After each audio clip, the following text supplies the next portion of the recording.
Web novels and web novel audiobooks are not the same. If you simply copy and paste a web novel into an audiobook format, the final result will provide a poor listening experience. That's why I carefully revise every single chapter in this novel to ensure an enjoyable and immersive experience for you. I go through multiple rounds of rewriting and listening to make sure the narration flows naturally, almost as if you were reading it out loud yourself. This is not just a direct copy of the original novel. However, I do acknowledge that I adapted this novel for commercial purposes, so most chapters are paid content. I hope you understand that this does not violate copyright policies. The reason I do all of this is simple: I'm just a big fan. As many of you know, I love listening to web novel audiobooks, and this is one of my personal favorites. The audio speed is set to 3, but if that feels too fast, let me know. If there's a novel you'd like me to turn into an audiobook, feel free to suggest it, and I'll do my best to make it happen. Thank you for your support. Chapter 1, Gravely Injured, and You Give Me an Antidote? A dark cave. Two figures, one large and one small, huddled together. The larger one was panting heavily.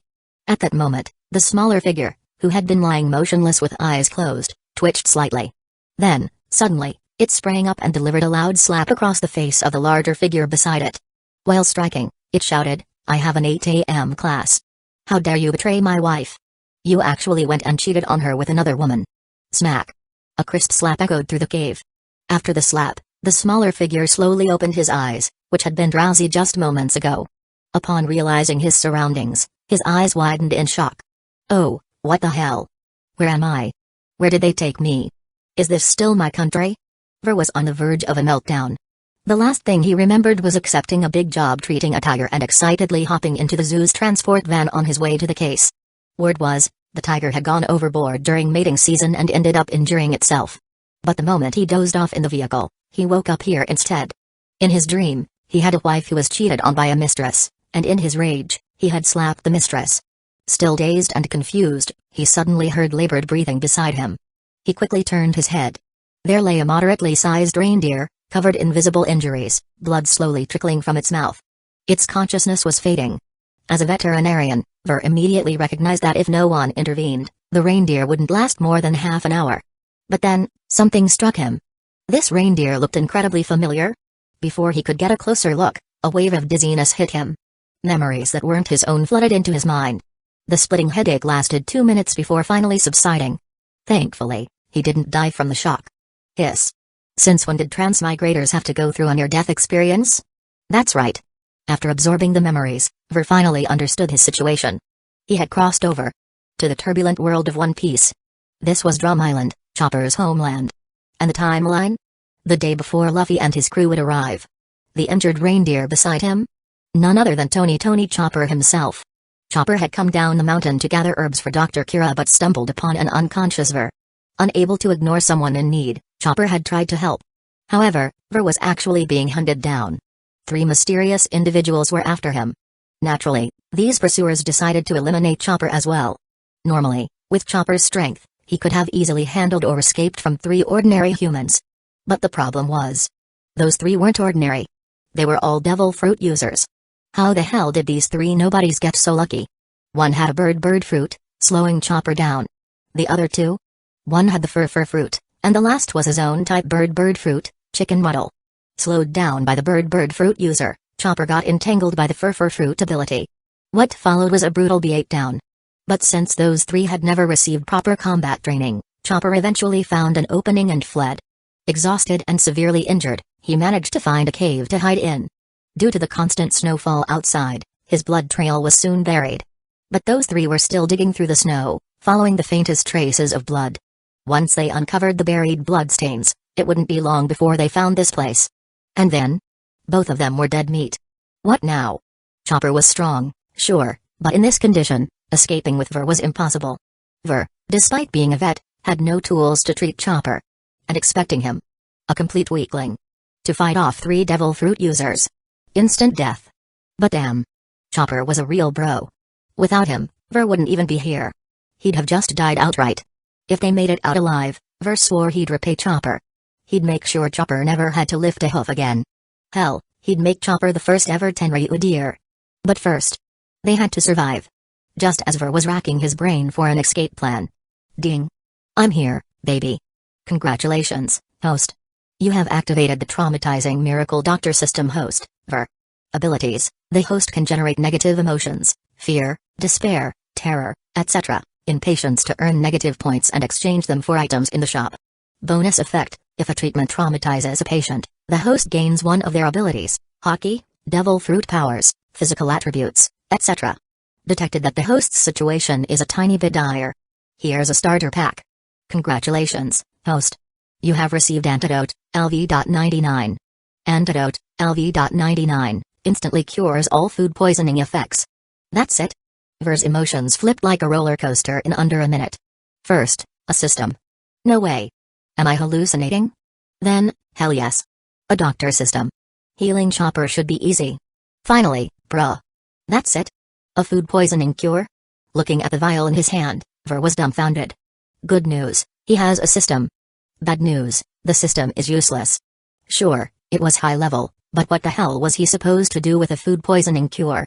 At least a medical kit would have helped treat Chopper's wounds. But this? Who was he even supposed to use this on?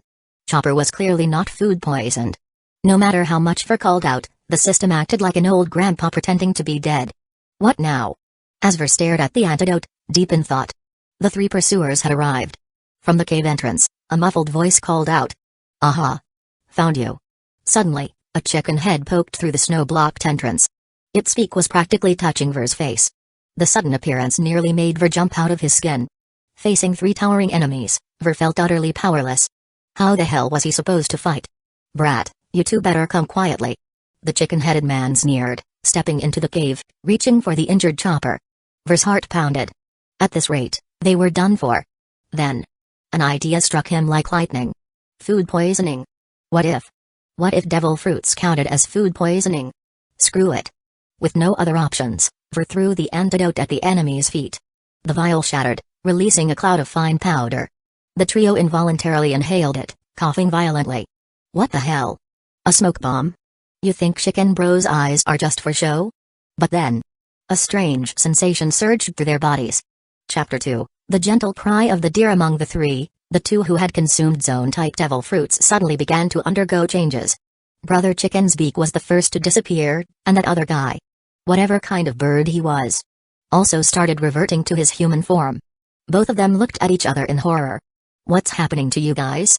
Why are you turning back into humans? The user of the fur fruit looked at them in confusion, completely unaware of what was going on. What do you think? My ability is gone. Brother Chicken snapped back. Hearing this, the other guy panicked and immediately tried using his fur-generating powers. Sure enough, he couldn't create a single hair. All three of them turned to look at Ver at the same time, their faces filled with absolute terror. What kind of ability was this? This guy. He could erase devil fruit powers. They had lived for so long, yet they had never heard of such a thing. This was beyond comprehension. Even Chopper, who was groggily watching from the side, had an expression of complete disbelief. Who the hell are you? How can a monster like you exist in this country? Brother Chicken shouted in horror. In mere seconds, the three of them had all lost their devil fruit abilities. This was beyond terrifying. They didn't dare act recklessly anymore. After all, someone who could do something like this was definitely not as simple as he looked.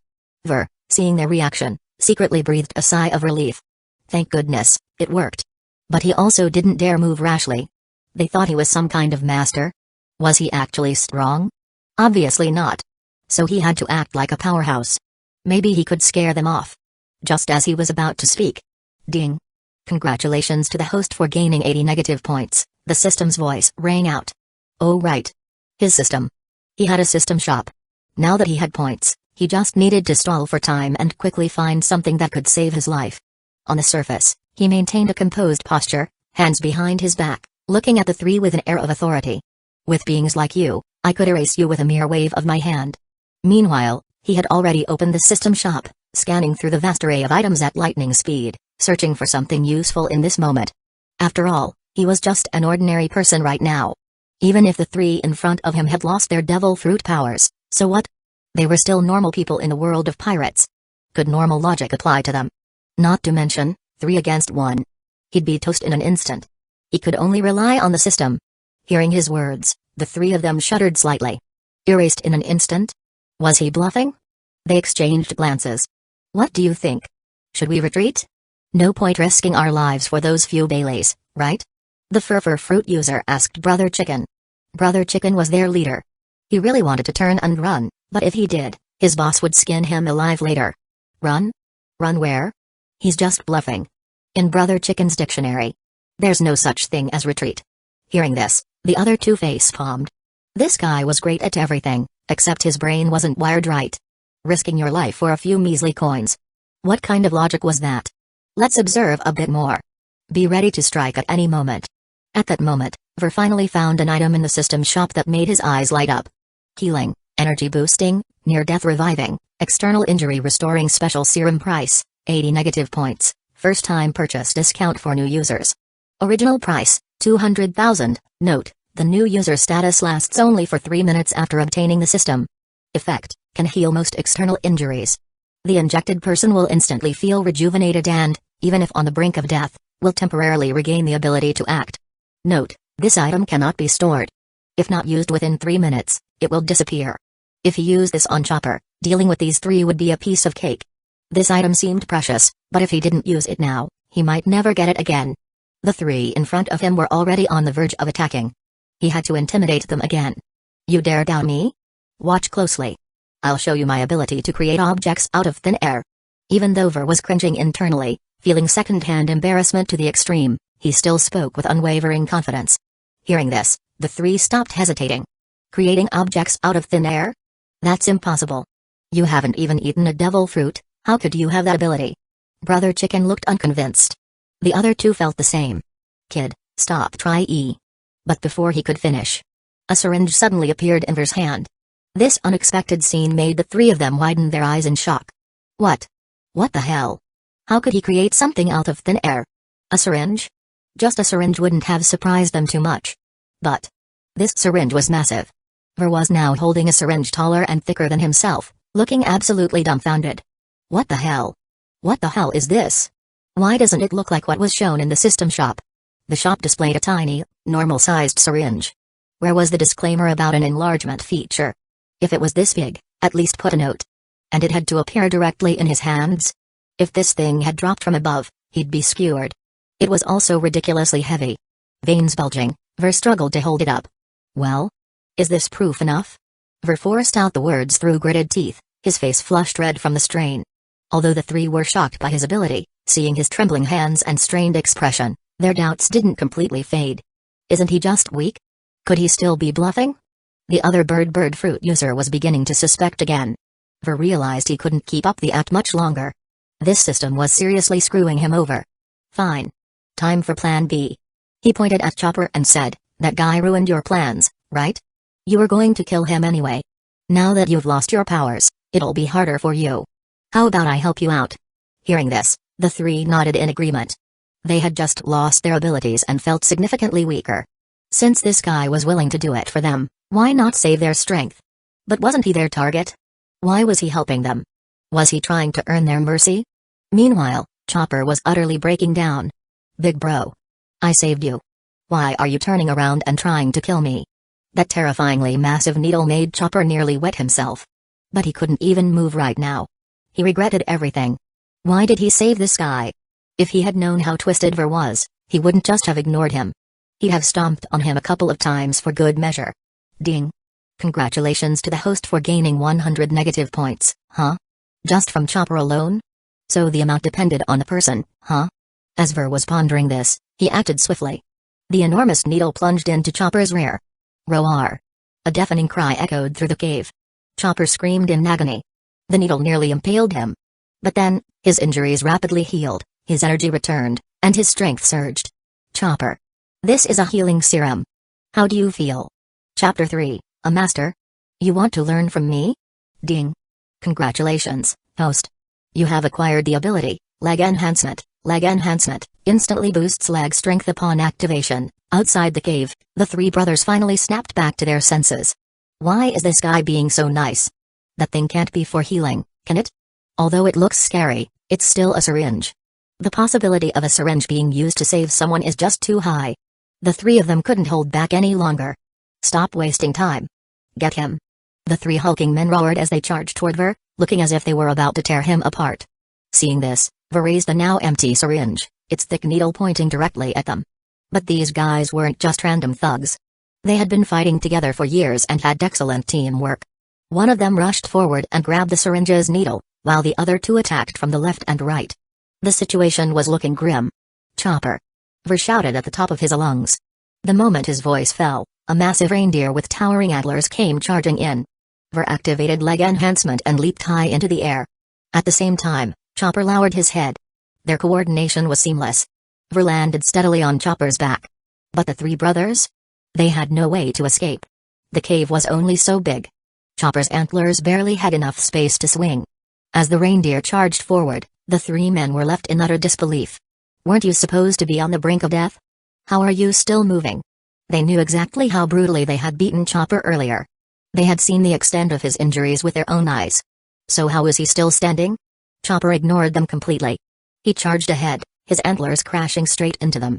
Once formidable fighters, the three had now lost their devil fruit abilities and were nothing more than regular men. There was no way they could stand against Chopper. With a loud bang, all three of them, without exception, were sent flying. The force of the impact sent them soaring high into the air, disappearing from Ver's line of sight. Watching them vanish, Ver finally exhaled in relief. "I survived." As he spoke, he slumped onto Chopper's back. Chopper. Once again, he owed everything to Chopper. "Just wait. Once I make it big." Despite the fact that Ver himself hadn't exerted much effort, only administering the syringe, he still felt utterly exhausted. His body was simply too weak. Ding. "Congratulations, host. You have gained 60 negative points," the system's voice chimed once again. TSK. Since he had cured their food poisoning, the system probably recognized those three as his patients. Now that they were sent flying, the fear they felt also gave him a lot of negative points. He could only accumulate negative points from patients. Including the 100 points from Chopper earlier, he now had a total of 160 negative points saved up. That should be enough to exchange for something decent. That syringe, although very effective, was too much for an ordinary person to handle.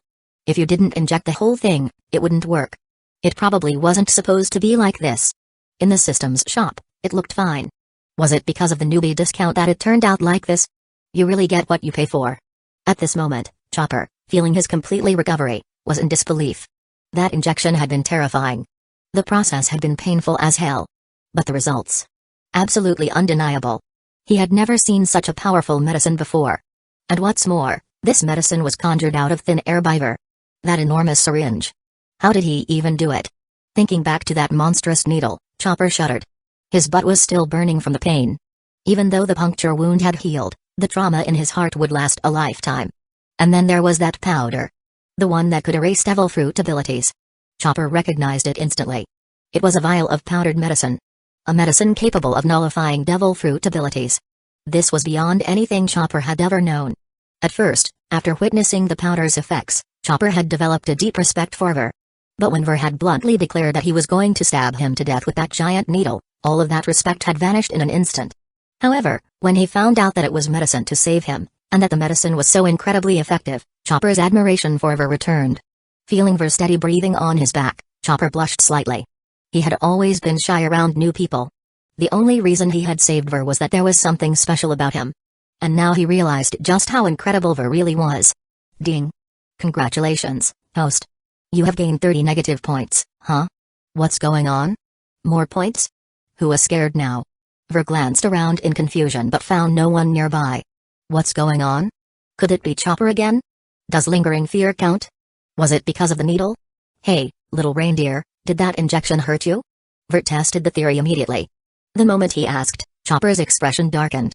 The emotional wound that had just begun to heal was ripped open once again. It wasn't that bad. Ding. "Congratulations, host. You have gained 10 negative points. Negative points from the same event and individual will decrease significantly over time, as expected." Lingering fear counted, but the yield was much lower. The first wave was definitely the most valuable. Ver began contemplating his next move. Are you a doctor?" Chopper timidly asked. Ver snapped out of his thoughts. A doctor? At best, he was a veterinarian. Calling himself a doctor was a bit of a stretch. But when he met Chopper's eager, admiring gaze, the words that were about to come out of his mouth got stuck. He had a miracle doctor system. Becoming a doctor was only a matter of time, right? "Yes, I'm a doctor," Ver answered with a straight face. Then, did you make those medicines yourself? Chopper asked weakly. Still distracted by his thoughts on maximizing negative points, Ver answered absent-mindedly, of course. I just whip them up when I'm bored. They're nothing special, just some low-tier stuff I used to deal with small fry. Then he fell back into deep thought. Meanwhile, Chopper was utterly shocked. What? That insanely powerful medicine was just low-tier junk to him? Then just how strong was he? Chopper's worldview as a doctor was completely shattered. Chopper's mouth hung open in shock. This person. He must be the greatest doctor in the world. No one could possibly be stronger than him. At this moment, Chopper's ambition, his dreams, and Dr. Hiroyuki's legacy began to stir within him. He wanted to learn from this person. He wanted to create a cure-all medicine. He wanted to become the greatest doctor. He wanted to make Dr. Kira proud. Please take me as your disciple. I want to learn how to make medicine from you. Chopper shouted with determination. But his sudden outburst startled Ver. Coming back to his senses, Ver was a bit confused. What's going on? Why is he suddenly asking to be my disciple? Take Chopper as my disciple? Well, I don't actually know how to make medicine. He was about to refuse, but seeing the hopeful look in Chopper's eyes, he suddenly thought of something. He wondered if the amount of negative points gained was related to the person's importance. He tentatively asked the system. To his surprise, the system actually responded. Ding. Important characters in the One Piece world, those connected to the Chosen One, will yield more negative points. The stronger the character, the more negative points you will gain, just as I thought. The system's response confirmed Ver's suspicions. The Chosen One was undoubtedly Luffy. That made sense. After all, the people connected to the protagonist are the important ones. In that case, the only way to maximize his gains was to join the Straw Hat Pirates. Not only could he harvest negative points from the crew members, but he could also gain their abilities. Everyone they encountered along the way would be connected to Luffy, meaning he could gain negative points from treating them. It would definitely be better than going solo. This rule from the system essentially forced him to tie himself to the Straw Hat Pirates. He had to join them.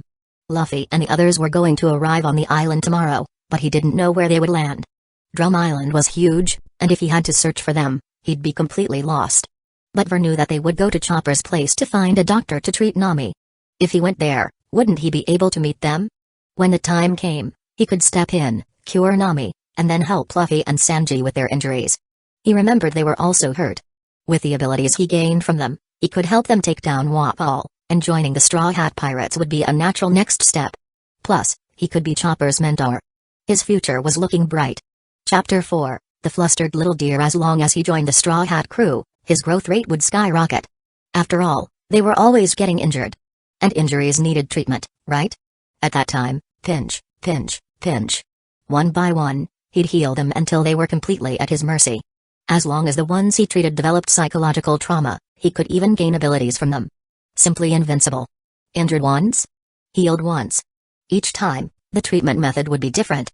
Each time, they would be left with trauma. At that point, he might even be able to snatch the Nika fruit. Though honestly, he didn't think that fruit was all that useful. Thinking about this, taking Chopper as a disciple didn't seem like a bad idea.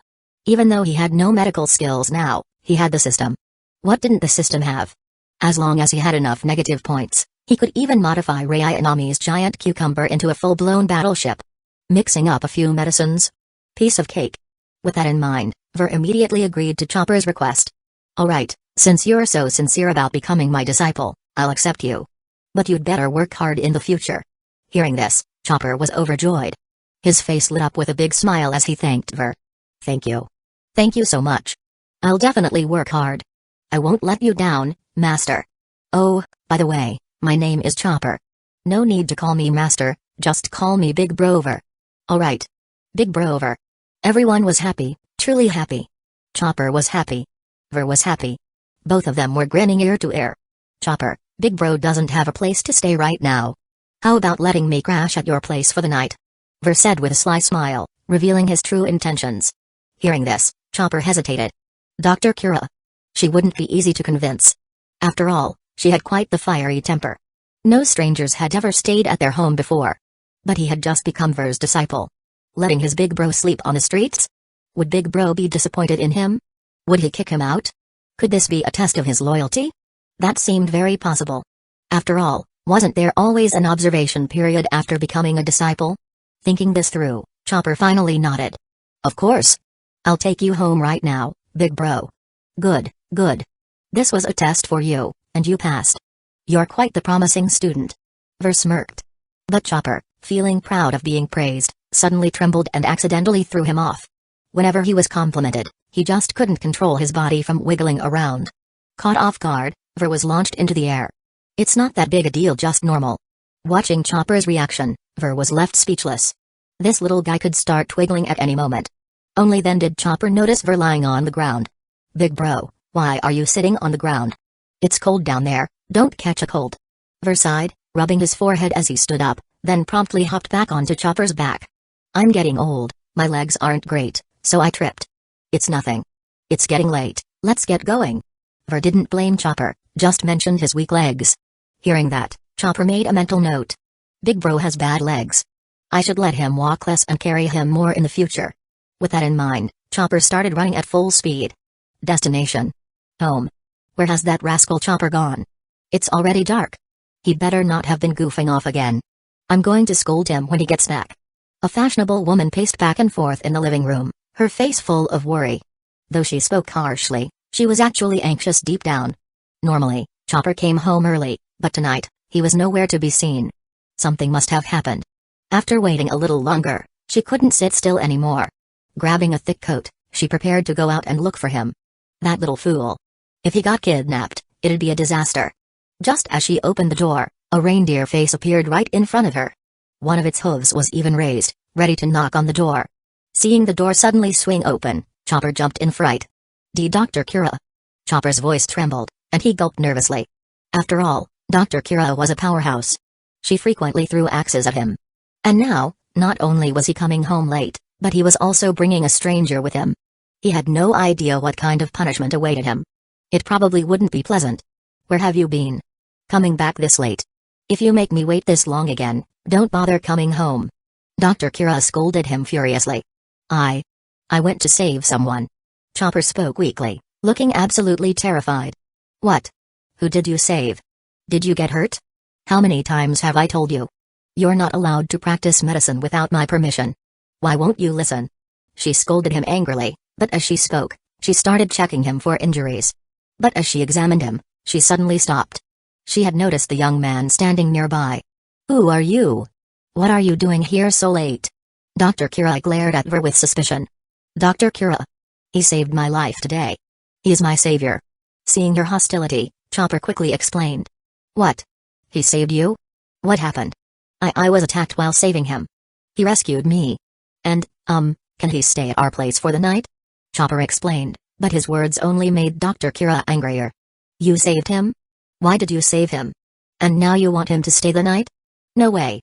He needs to leave. Or you can go with him. She turned around and started heading inside. Chopper stood outside with a pleading face, but she showed no sympathy. She was about to shut the door. This kid was too soft-hearted. He needed to learn that not everyone could be brought home. Just as she was about to close the door. Pop. A distinct sound rang out. She knew that sound all too well. She instinctively looked toward the source.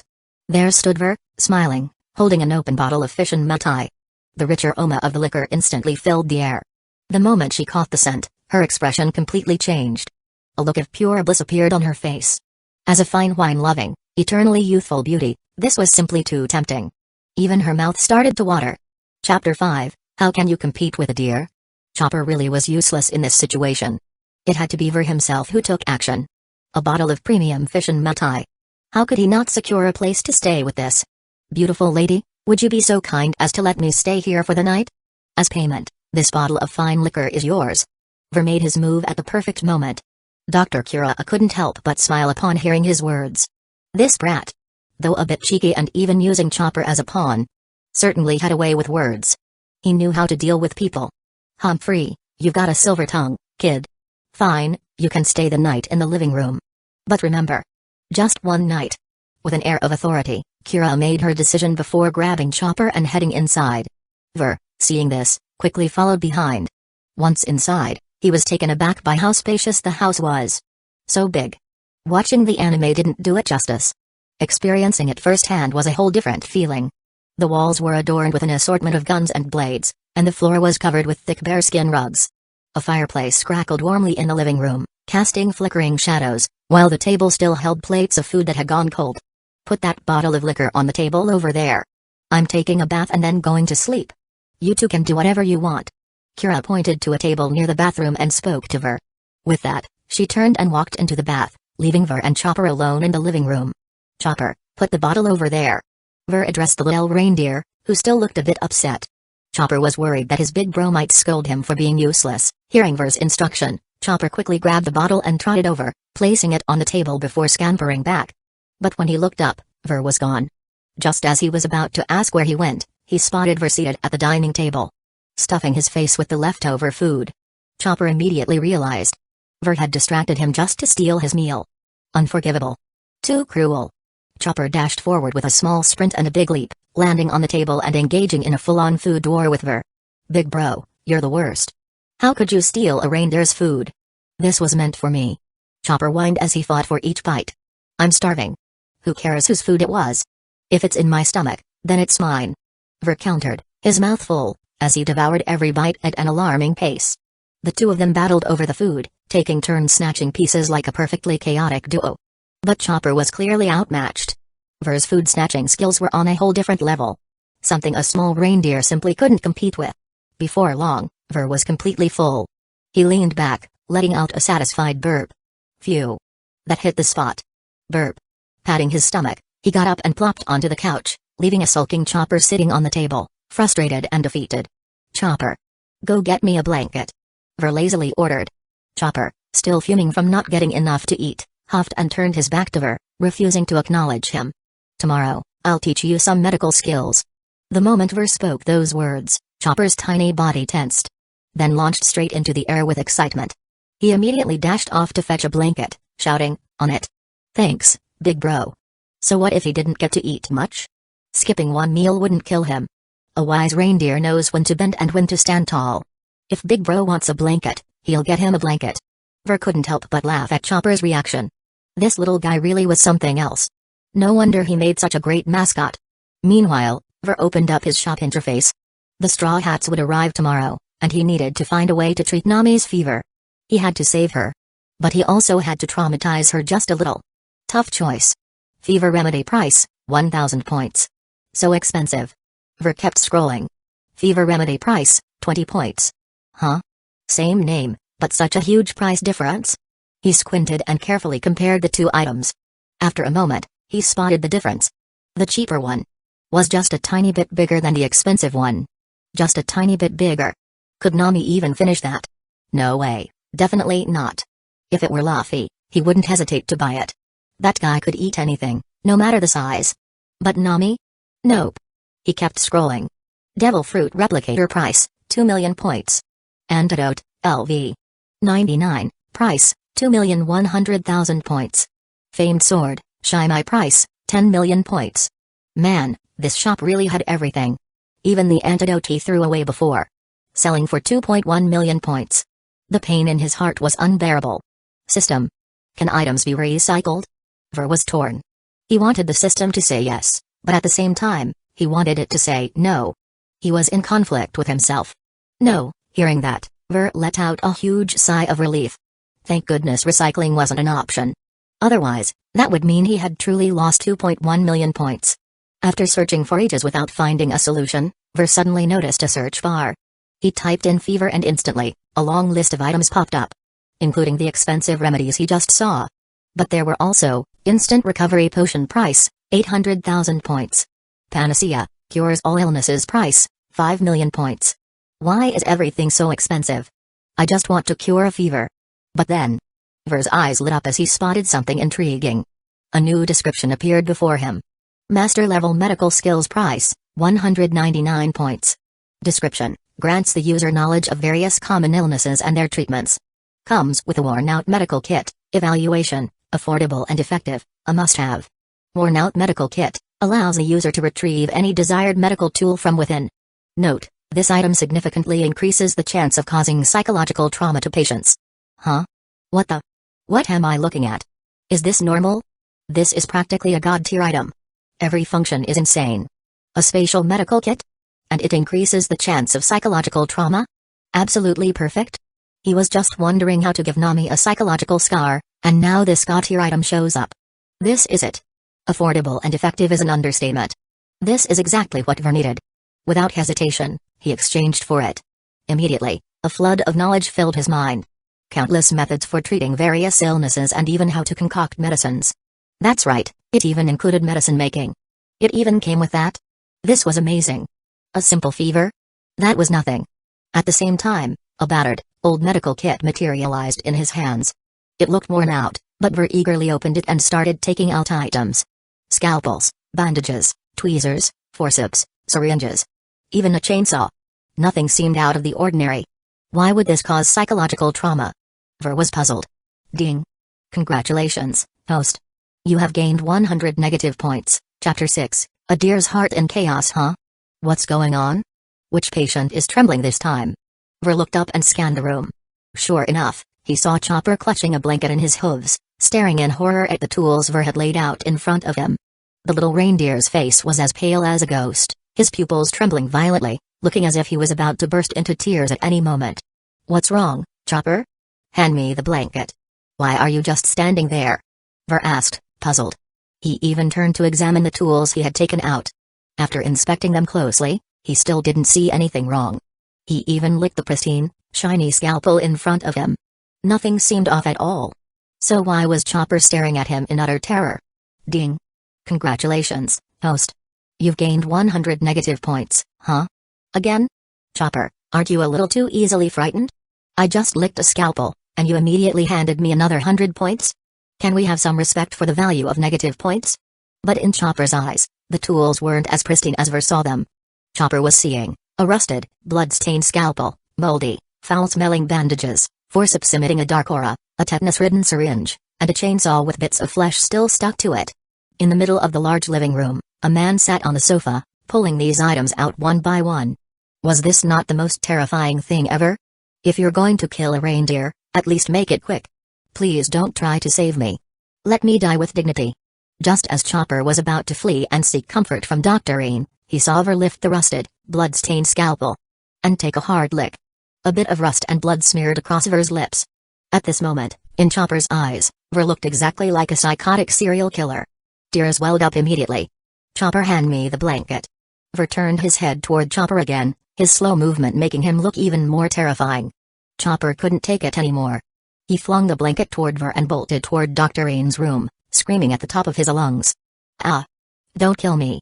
Don't kill me. Reindeer meat tastes bad. Help. Stumbling all the way, he put on a whole performance of deer crashing into everything. Finally, after bursting through the door, he slammed it shut with a loud bang. Absolutely scared out of his mind. The effect of Ver's ability was simple.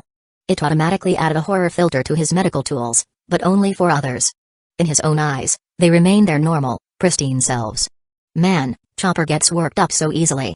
Hasn't he ever seen basic medical tools before? Do they only use potions around here or what? Ver mumbled as he picked up the blanket Chopper had thrown and shook his head in exasperation. Ding. Congratulations, host. You've gained 50 negative points. More points? Damn, what is up with Chopper? He's practically letting me farm negative points for free. What's he even afraid of? Still confused, Ver put away his tools, laid down on the couch, and got comfortable with the blanket. He had just browsed the systems shop and gotten a general understanding of what it had to offer. There were no direct power-ups, only auxiliary tools. If he wanted to grow stronger, saving people was the only way. If he wanted to become the strongest, he still had a long way to go. He didn't have any lofty dreams. He just wanted to stay alive and not get himself killed. The world of pirates was dangerous. Getting stronger was the only way to have the confidence to survive. For now, he'd stockpile these negative points. Since they couldn't be exchanged for power-ups, he might as well wait and see what else they could be used for. Everything was set. Now, he just had to wait for Luffy and the others to arrive tomorrow. With that in mind, Ver slowly drifted off to sleep. It was already late. Early the next morning, a commotion erupted in Dr. Kira's room. The noise was so loud it woke Ver up even through the bedroom door. Still groggy, he opened his eyes, yawned, and looked toward the source of the noise. Just then, the door opened. Amidst a stream of curses, something, or rather, someone, was shoved out forcefully. You're a grown reindeer. Why do you still need me to accompany you to the bathroom? Have some shame. Go by yourself. Don't interrupt my beauty sleep. If you dirty my floor, you're dead. With that, the door slammed shut with a loud bam. Chopper stood outside, trembling. He was absolutely terrified. He stole a quick glance at Ver, praying that he hadn't been woken up. But as soon as he looked over, he locked eyes with Ver. "Good morning, Chopper." Ver greeted him in a flat tone. He yawned again, seeming just as calm and approachable as Chopper remembered.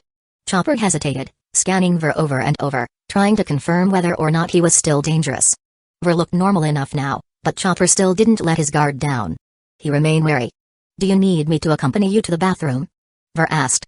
He hadn't expected Chopper to be so timid that he needed company just to relieve himself. Still, he wasn't annoyed. After all, this little reindeer was his main source of negative points. So he got up, grabbed Chopper by the hoof, and started leading him toward the bathroom. Was I just imagining things yesterday? Was it all an illusion? Chopper began doubting himself. Looking at Ver now, he ultimately decided to lower his guard and, once again, became friendly with him. You really can't guess what's going on in this little reindeer's mind. Meanwhile, at the base of the mountain, a straw hat-wearing guy was scaling the cliffside. On his back was a beautiful girl with flushed cheeks, and in his mouth, he held a man seriously injured from an avalanche. Above, Ver looked at the sky and figured it was about time. Luffy should be arriving soon. All he had to do was wait. Since Chopper and the others didn't know Luffy, he could simply step in and take charge of the treatment. He led Chopper to the window. Looking out toward the cliffside, he smirked. Waiting passively.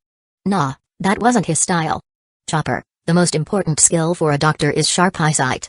Diagnosing starts with observation, right? So now, you sit here and watch the cliffside. Train your eyes well. Once your observation skills are sharp, I'll teach you real medicine. Ver spoke with utmost seriousness, completely deceiving Chopper. Chopper, taking it to heart, even pulled out a little notebook and scribbled down Ver's words verbatim. Got it. I'll train hard, big bro. I won't disappoint you. Good. You're a quick learner. Ver patted Chopper's shoulder in satisfaction. Encouraged, Chopper focused intently on the white, snow-covered landscape. Determined to impress his big bro. Meanwhile, Ver was sitting cross-legged by the burning fireplace, sipping hot tea and reading the newspaper. Yep, all brought by Chopper. He had even eaten a sandwich Chopper made for him earlier, and it was surprisingly tasty. Ver stashed a couple more into his medical kit, planning to eat them later when he got hungry. His medical kit could store items, and there was no limit to how much he could put in. It was practically a spatial item. A real-life storage ring. Just then, Chopper, still staring at the cliffside, suddenly gasped. Oh. Big bro. Something's moving over there. Chapter 7, Time to show real medical skills. Ver sprang to his feet in an instant. Without hesitation, he dashed toward the door. Come with me. The test subject has arrived. It's time for your master to showcase true medical prowess. Watch closely. I'm only teaching this once. Ver pushed the door open and stepped out, leaving Chopper with only his back to see. Chopper stared at Ver's departing figure, his eyes filled with admiration. Boss is so cool. Ah. I'm coming. Wait for me, boss. Chopper jumped down from the window and scurried after him. Meanwhile, Luffy was already on the verge of total exhaustion. His entire body trembled uncontrollably from sheer fatigue. His hands and feet were covered in blood, the skin long since torn away. His bones were faintly visible, making for a gruesome sight. To be honest, this was the first time Ver had ever seen Luffy's bones. He always thought they might not even be attached to Luffy's body. Nami and Sanji lay sprawled nearby as well. One was burning up with a high fever, the other completely unconscious. Seeing this, Ver immediately crouched down to examine Nami. With the medical knowledge in his mind, he could tell at a glance. This wasn't just an ordinary fever. Lifting her eyelids, checking her pulse, and observing her complexion, Ver quickly determined the cause. It was indeed a fever, but it was caused by a venomous insect bite. Specifically, from a creature called the fire needle bug. If left untreated, her condition would only worsen. The medical expertise he had acquired didn't cover this specific situation. Without hesitation, he picked Nami up and carried her into the house. At the same time, he swiftly flipped through the systems shop. Chopper, who had just caught up, was left dumbfounded by what he saw. Hey! Boss, aren't you forgetting something? There are still people lying over there. Chopper's gaze flickered between Ver and the collapsed, unconscious Luffy, his face filled with uncertainty. Just drag them in too. Don't worry about them, they'll wake up soon enough. Ver's casual response came from inside the house. Huh? Just like that? Chopper was a little stunned. But he still obediently dragged Luffy and Sanji inside, albeit slowly. By now, Ver had already placed Nami on the sofa and even covered her with his blanket. Seeing Chopper come in, Ver spoke without even looking up. Put those two by the fireplace. They'll wake up once they warm up. Chopper, without question, did as he was told. Got it. Ver's eyes skimmed over the numerous treatment options available for this illness in the systems shop. He started with the cheapest ones. No point looking at the expensive ones. It was a waste of time. Right now, he only had the 250 negative points Chopper had earned for him yesterday, which severely limited his purchasing power. He had dispersing pill price, 20 points. Pass. There was no way Nami could take something like that in her current state. He needed something that didn't require her cooperation. Seconds ticked by, and soon, even the other two had woken up. They groggily observed their surroundings, only to see Ver standing motionless and Nami lying on the sofa. Despite their confusion, Luffy hadn't forgotten the reason he had fought so hard to make it here. Hey, that's my crewmate. She's in serious trouble. Do you have a doctor here? Can you please treat her? Luffy pleaded with sincere urgency, staring at Ver. But Ver, completely focused on finding a solution, ignored him. Seeing this, Sanji assumed that Luffy had forgotten to offer compensation, and that's why this person wasn't responding. Hurriedly, he added, don't worry. As long as you save Nami-san, we'll pay for the treatment. Please, bring the doctor out quickly. His expression was equally desperate. Nami's condition was their top priority. They were even willing to humble themselves before a stranger. Even after hearing this, Ver didn't budge an inch. Just when they started suspecting he was deaf, Chopper couldn't stand it anymore. Shut up. My master is thinking about how to save her. He's not just a doctor here. He's the greatest doctor in the world. They hadn't seen Chopper yet, but hearing his voice made them glance at Ver with newfound intensity. Could such a young man really be a medical expert? Sanji found it hard to believe. But Luffy didn't care about any of that. Really? That's amazing. Thank you. Please, you have to save Nami. She's an important member of my crew. Chopper, now visibly annoyed, finally couldn't hold back anymore. With a jump, he leapt from the recessed armrest of the sofa and landed in front of the two men. I said my master is thinking. Stop making noise, will you? Chopper was usually shy, yet he had no problem snapping at two strangers right now. All because Ver was here. His confidence soared. A reindeer? A talking reindeer? A talking reindeer. What's going on here? Lying weakly to the side, Luffy's eyes widened in shock as he stared at the speaking reindeer. His mouth hung open in disbelief. Starving as he was, he couldn't stop the tears from welling up in his eyes. Meat. Reindeer meat. Just as he was about to make a move, Ver finally acted. Ver pulled out his medical kit from beside the sofa, opened the lid, and reached inside. Master has figured it out. Chopper shouted in delight. Oh. Really? That's great. Nami's going to be saved. Luffy and Sanji were overjoyed. They all turned their excited gazes toward Ver, watching his every move intently. Even Luffy momentarily abandoned his plan to take a bite out of Chopper. Nami's condition was essentially a case of poisoning. She had been bitten by a venomous bug, resulting in a severe fever. Ver had just exchanged for something special in the system shop. Detoxification pickaxe price, 180 points. Function: when used to strike the patient, it gradually dispels negative effects caused by poisoning. Image: a detailed depiction of the pickaxe, dispelling poison-induced negative effects. Wasn't that exactly what Nami needed? And it wasn't even that expensive. Usually, the more bizarre an item, the cheaper it was compared to the standard version. Detoxification pickaxe has been delivered to the worn-out medical kit. Retrieve it to use. Without hesitation, Ver reached into his medical kit and slowly pulled out what he saw as a sleek, shiny pickaxe. However, to the other three, he had just pulled out a nightmarish weapon covered in dried blood. The pickaxe was stained red, and Ver's hands were smeared with blood as well. The tip of the pickaxe was adorned with bits of flesh and tangled strands of hair. It looked as if it had just been used to smash someone's skull. Blood dripped steadily from its edge. Detecting a surge of negative emotions, a system notification popped up. Ver blinked in mild surprise and turned to the three staring at him in horror. Again? Why did taking things out of his medical kit always provoke this reaction? Since they weren't his patients, he wasn't getting any negative points from them either. Seriously, were these people afraid of a simple pickaxe? Back in his childhood, he had used one to dig fields. Were pirates really this pampered? Afraid of everything? Chapter 8, I'll prove it to you. Although Ver looked down on them a little, his hands didn't stop moving. He raised the pickaxe, ready to swing it down. Oi! Suddenly, a loud shout rang out. Luffy used all his strength and shouted at the top of his lungs. His booming voice immediately spread throughout the entire room. Even Ver was startled. He stopped his movements and turned toward Luffy, who had just shouted. What are you trying to do? Are you going to kill my crewmate? If that's the case, then kill me first. Luffy. Or rather, anyone witnessing this scene would definitely think that Ver was trying to kill someone. After all, the sight of that pickaxe was utterly terrifying. It was obviously a tool meant for killing. Luffy's reaction wasn't surprising in the slightest. At this moment, Ver realized that his actions might have been a bit inappropriate. Maybe he should explain himself first. This kind of misunderstanding was too common. After all, he was holding a pickaxe. He just hadn't expected Luffy to shout with such intensity. For a moment, he even thought Luffy had awakened Conqueror's Haki. This is a treatment method. Don't worry, I won't harm her. Ver quickly explained. But before Luffy could respond, a loud bang echoed from inside the house as a door was thrown open. At the same time, a woman's voice rang out. Nonsense. Absolute rubbish. What kind of treatment method is that? I've lived for over 100 years, and I've never heard of such a thing. Where did you learn this from? Dr. Kira had been woken up by Luffy's loud scream. Her beauty sleep had been rudely interrupted. The moment she stepped out, she saw Ver holding a blood-stained pickaxe while telling Luffy that it was a treatment method. Originally, she had a decent impression of Ver, but now she immediately viewed him as a shady character. She had even heard Chopper refer to him as his mentor just now.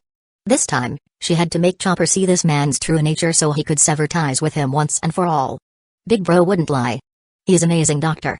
Chopper tried his best to defend Ver, but no one paid him any attention. This is my own original method, capable of curing any poison in the world. I've checked already. This girl has a high fever because she was bitten by a venomous insect. As long as I strike 49 times, she'll be as good as new. Ver slightly furrowed his brows. Things weren't looking good. If they didn't believe him, his plan would be ruined. Impossible. Hitting someone with that thing would only kill them. How could it possibly save them? Dr. Kira remained adamant, angrily yelling at Ver. However, deep down, she was a little doubtful. What he said was correct. The girl was bitten by a venomous insect. He did seem to have some medical knowledge. But his ridiculous claims irritated her to no end. Ver quickly realized that unless he proved this was safe, they wouldn't let him proceed. Fine, fine. I'll prove it to you. As he spoke, Ver raised the pickaxe and swung it toward his own head. Everyone was stunned by his action. What was he doing? Was he seriously about to smash his own head with that thing? Had he gone mad? Even Chopper was in complete disbelief. Master, don't. You'll die. But just as Chopper finished speaking, they all saw the pickaxe in Ver's hand miss his head. Instead, it kept going.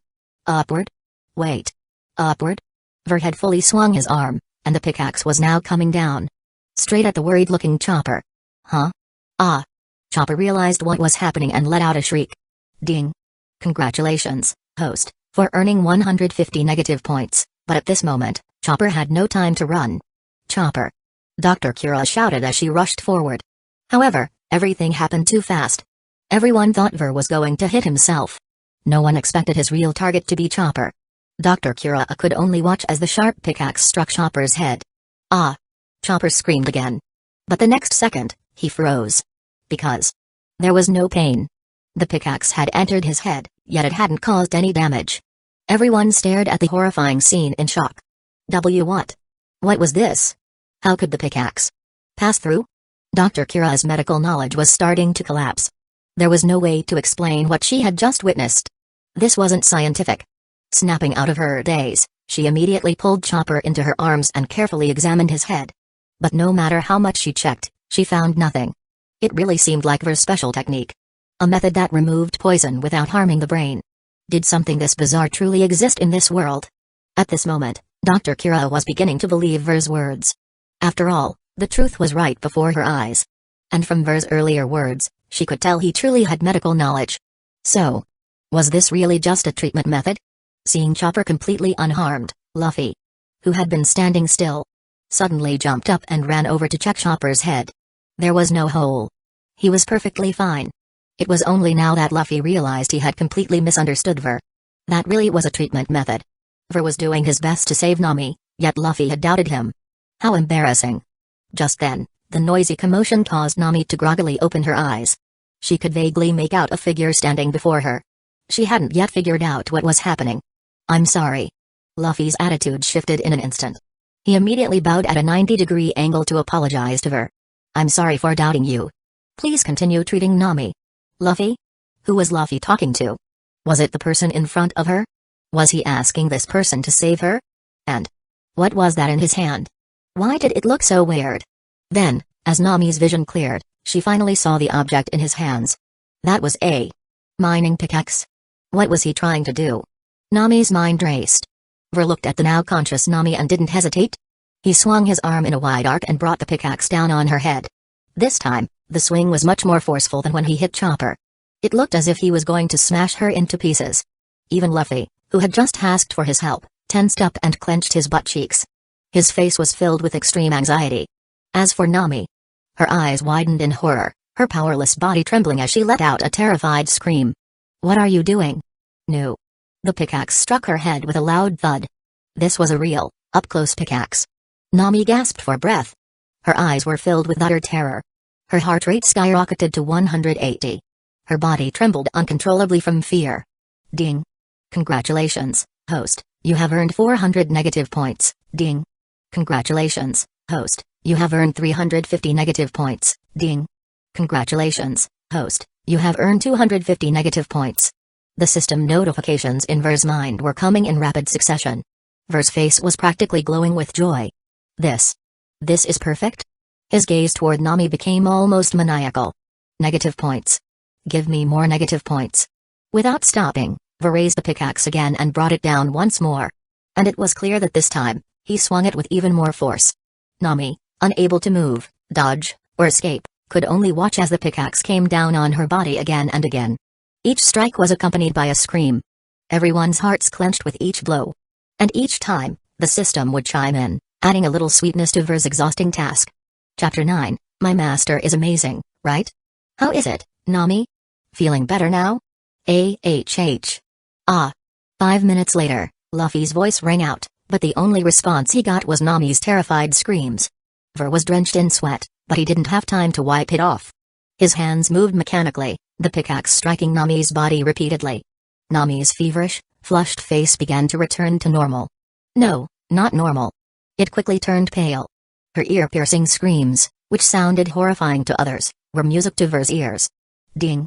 Congratulations, host, you have gained 200 negative points. Ding. Congratulations, host, you have gained 100 negative points. Ding. Congratulations, host, you have gained 20 negative points. Though the points dropped quickly, even down to 20, Ver was already swimming in a sea of gains. He was thrilled. To Nami, these 5 minutes had been nothing short of a nightmare.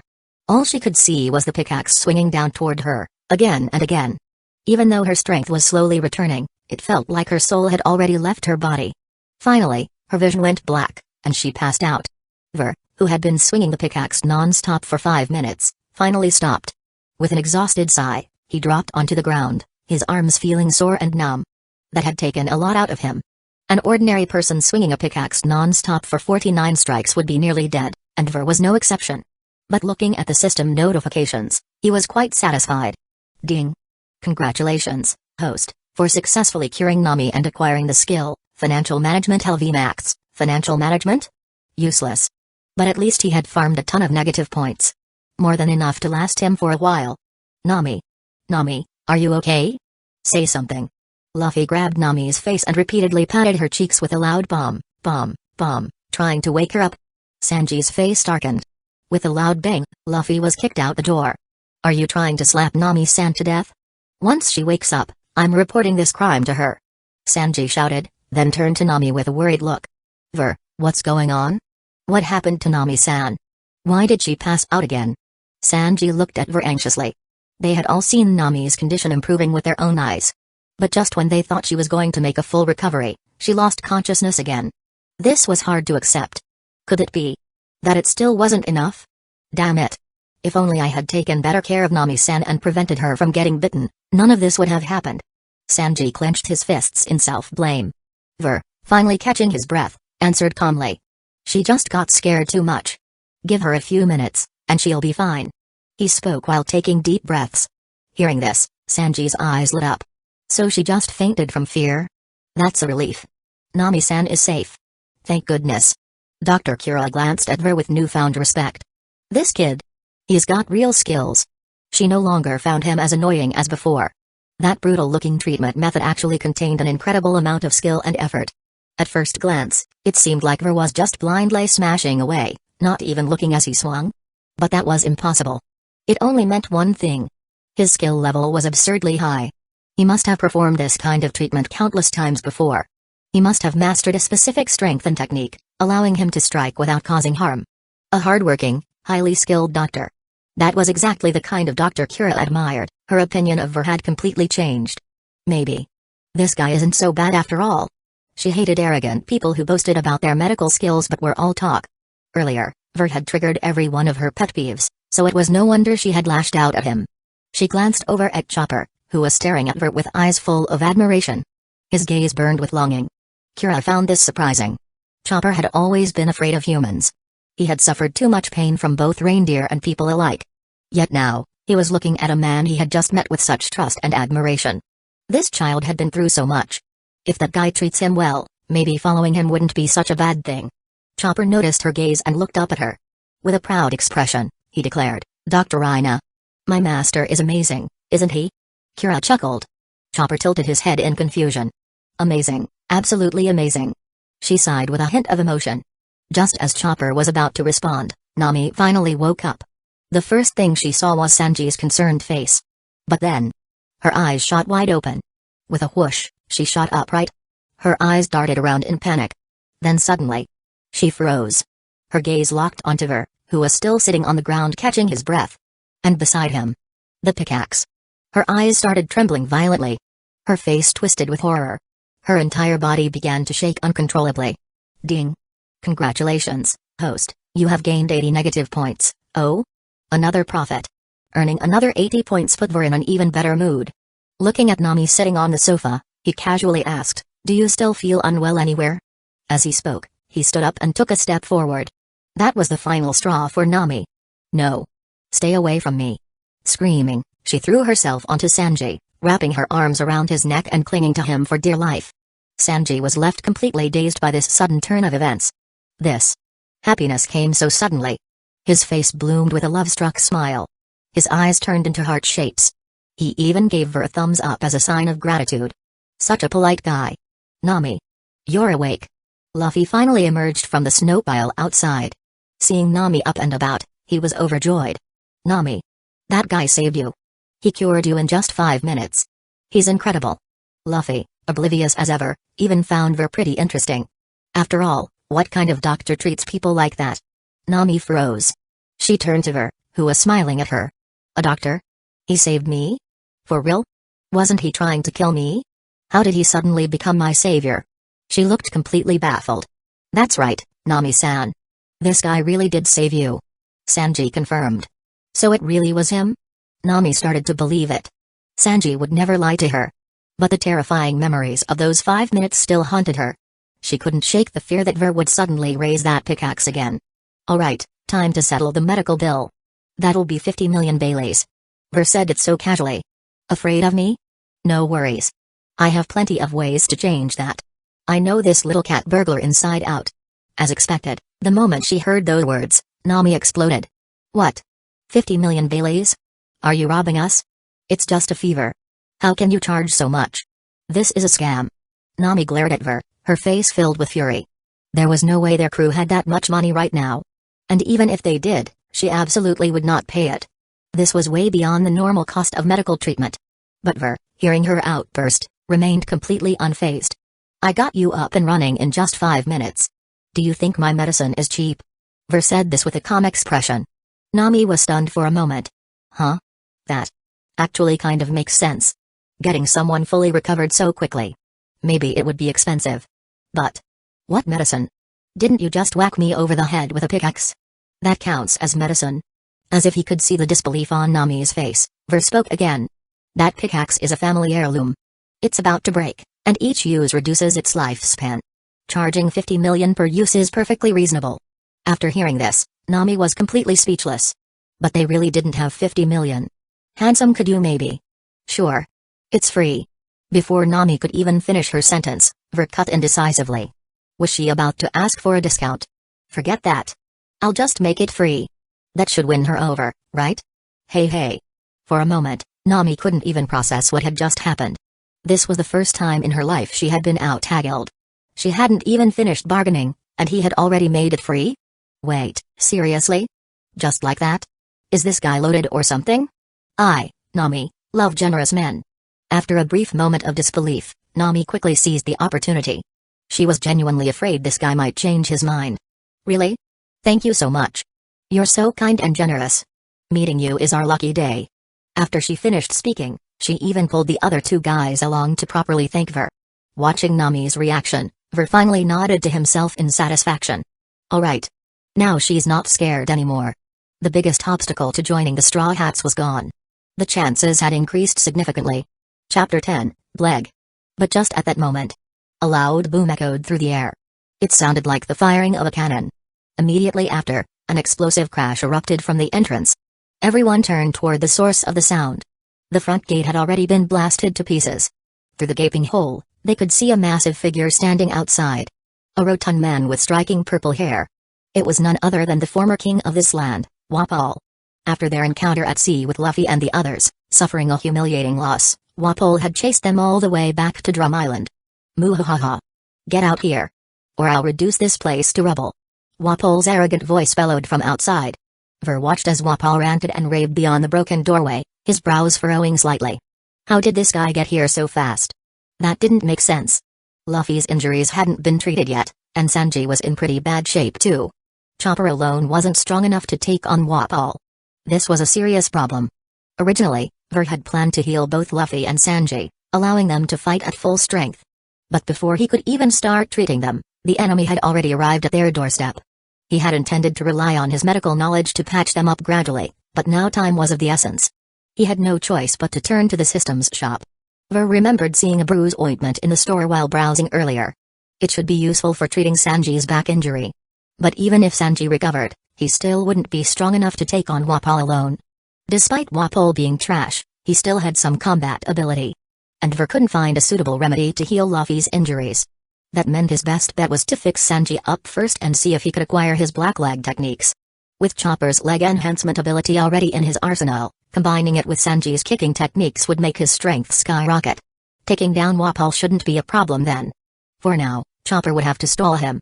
Luffy was in no condition to fight. His arms and legs were too severely injured. As Ver was strategizing, Luffy couldn't hold back any longer. That guy is so annoying.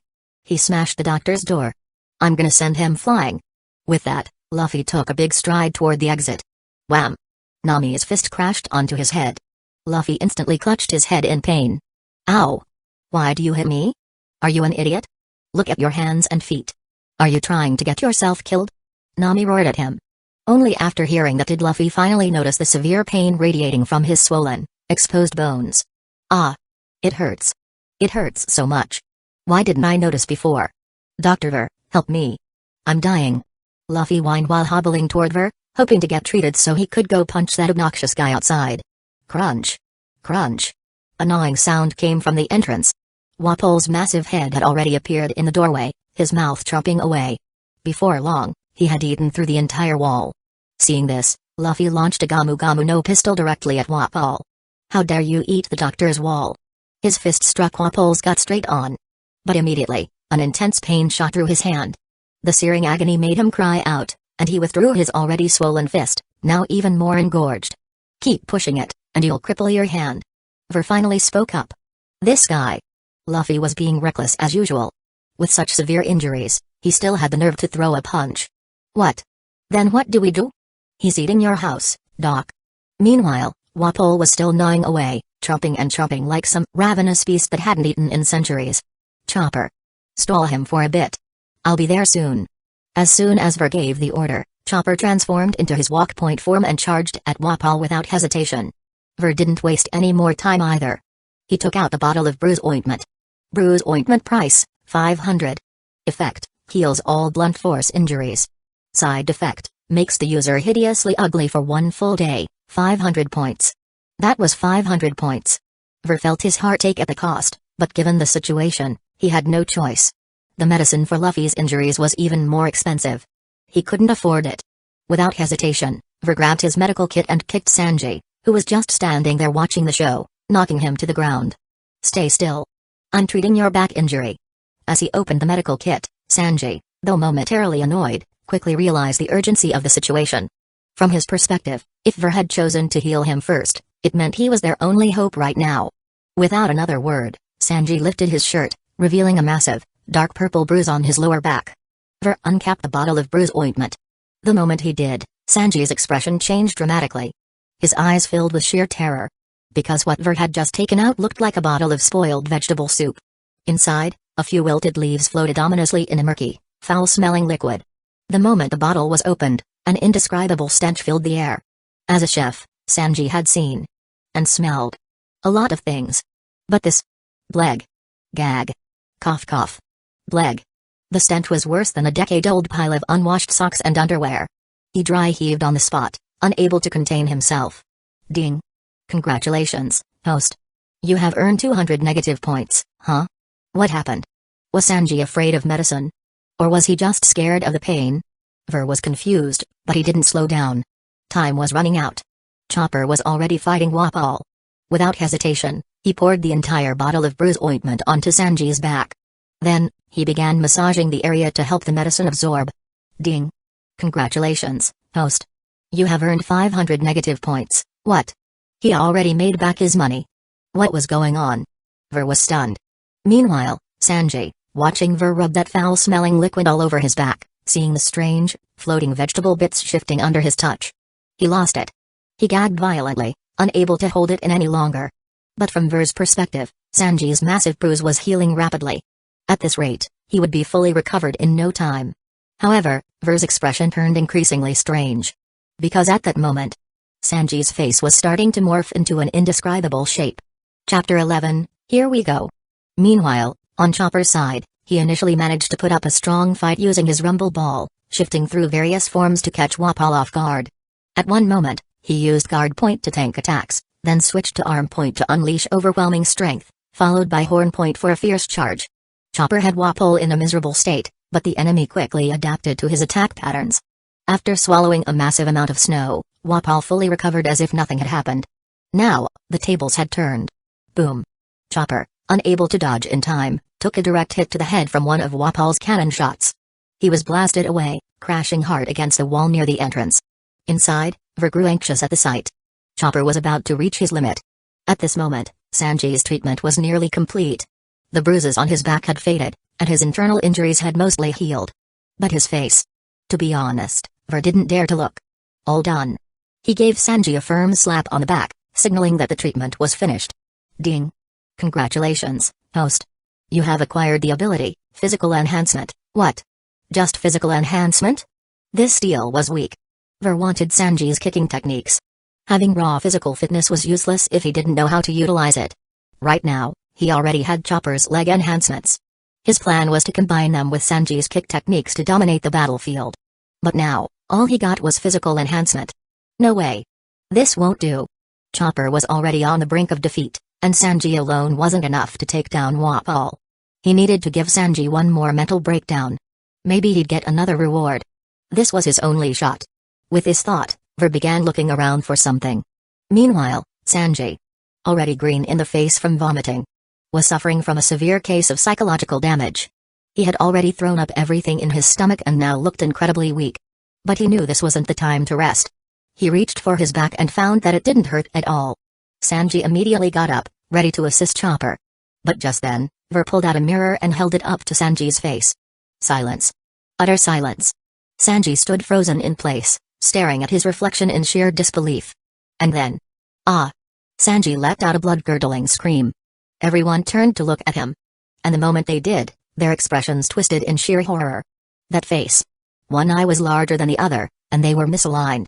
His nose was sticking out at an unnatural angle, nostrils flaring forward. His mouth was so wide that every single tooth was visible. More exaggerated than even Wapol's buck teeth. His jaw was absurdly large and square-shaped, giving his entire face an unsettlingly grotesque appearance. If he stepped outside looking like this, he'd disgust Wapol so much that the villain might not even be able to speak. But as Sanji took in this monstrous visage, his heart plummeted into an abyss of despair. His already twisted facial features contorted even further in anguish. He could easily make children cry just by looking at them. At that moment, one thought dominated his mind. It's over. His future as a ladies' man? Gone. Nami-san's expression said it all. His days of flirting were finished. His very reason for living had been crushed. Even his cooking. No one would ever want to eat food made by someone with a face like this. Looking at his reflection, even he lost his appetite. Let alone anyone else. Ah. I don't want to live anymore. Just let me die. Sanji collapsed to his knees, as if he had just been hit by Perona's negative ghost, drowning in complete despair. Ding. Congratulations, host. You have gained 1000 negative points, ding. Congratulations, host. You have acquired the black leg style, the system's voice chimed in. Yes. The kicking techniques were finally his. Ver's efforts to completely crush Sanji's mental state had paid off. If he could push someone into despair twice, he could actually steal 2 abilities from them. And luckily, he had just scored Sanji's legendary kicking skills. As the knowledge and mastery of the blackleg style flooded his mind, Ver could feel his power skyrocketing. Wapol? That clown is nothing now. Sanji. Get up. Chopper's about to be killed. Luffy shouted anxiously. He wanted to rush in himself, but he couldn't move. All he could do was keep calling out to Sanji. Chopper truly couldn't hold on anymore. The little reindeer lay on the ground, gasping for air, blood dripping from the corner of his mouth. Ver couldn't hesitate any longer. His little apprentice had held out long enough. Without wasting a second, he charged forward. But seeing this, Luffy and the others were completely stunned. A doctor running into the battlefield? Shouldn't he be focused on waking Sanji up instead? Hey, Doc. What are you doing? Are you trying to get yourself killed?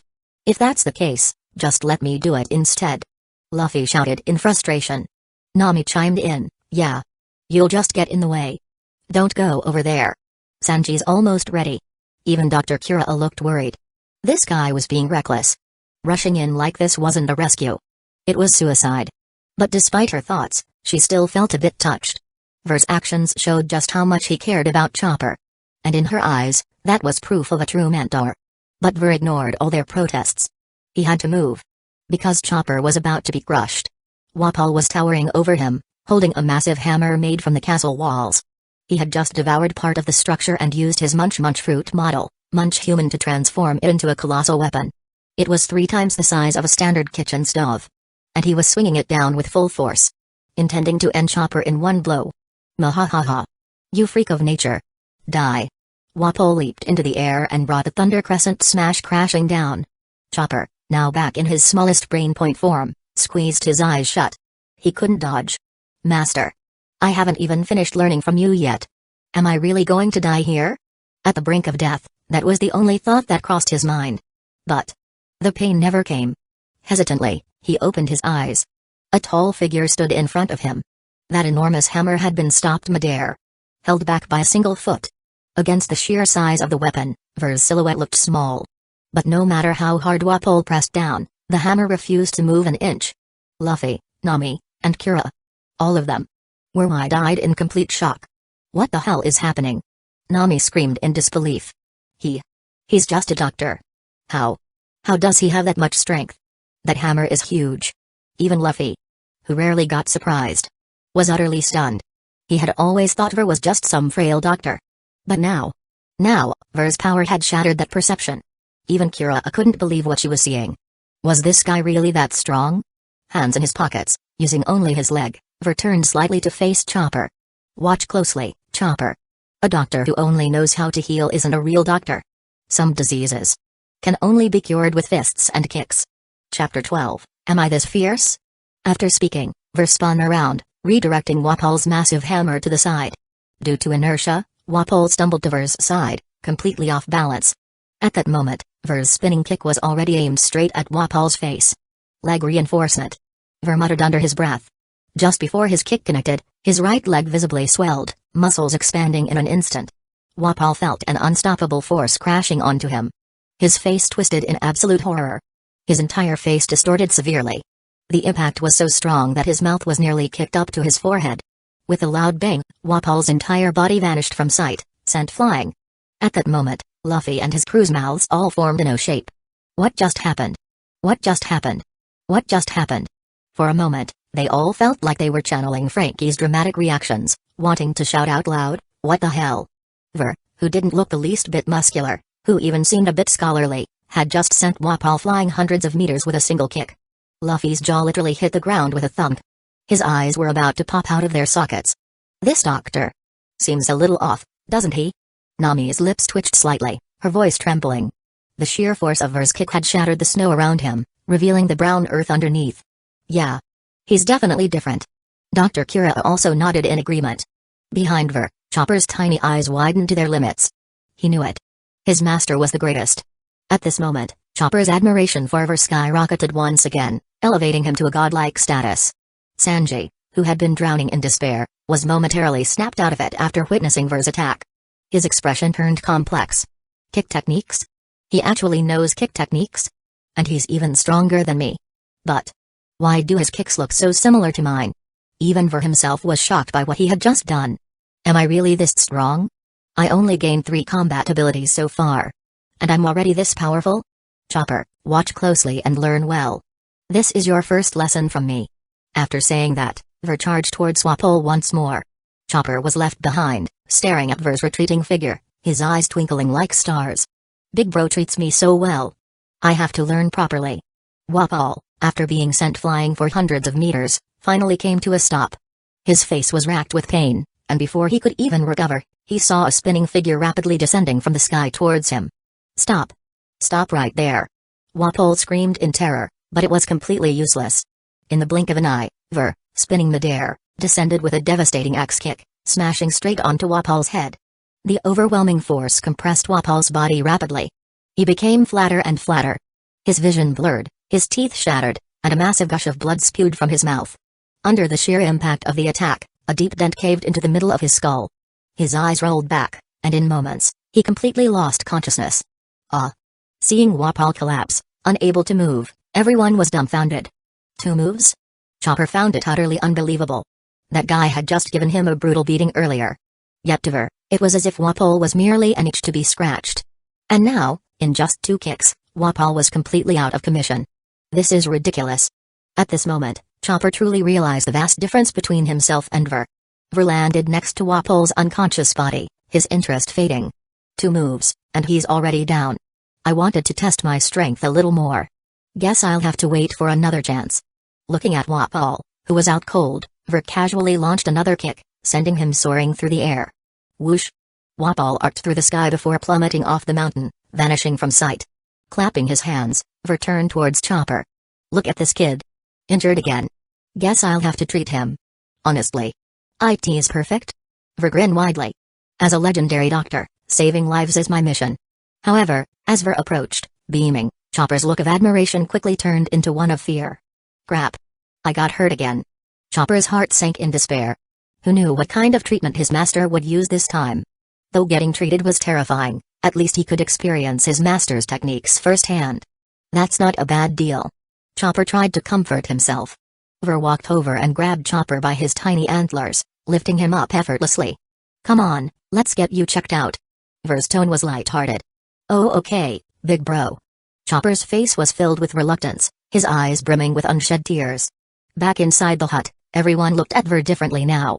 Luffy, who had been somewhat normal earlier, now had a devout expression, as if worshipping a deity. He found this pickaxe-wielding doctor utterly fascinating. His eyes sparkled with excitement. Ver first turned to look at Sanji. Right now, he only had one thing on his mind. Sanji. Your kick techniques are amazing. They're incredibly useful. If Sanji knew what he was thinking, he would probably respond, useful, huh? I traded my lifelong self-esteem for those, damn it. Ver patted the collapsed Sanji on the shoulder and said in a serious tone, looks are just an outer shell. The soul is what truly attracts people, Sanji.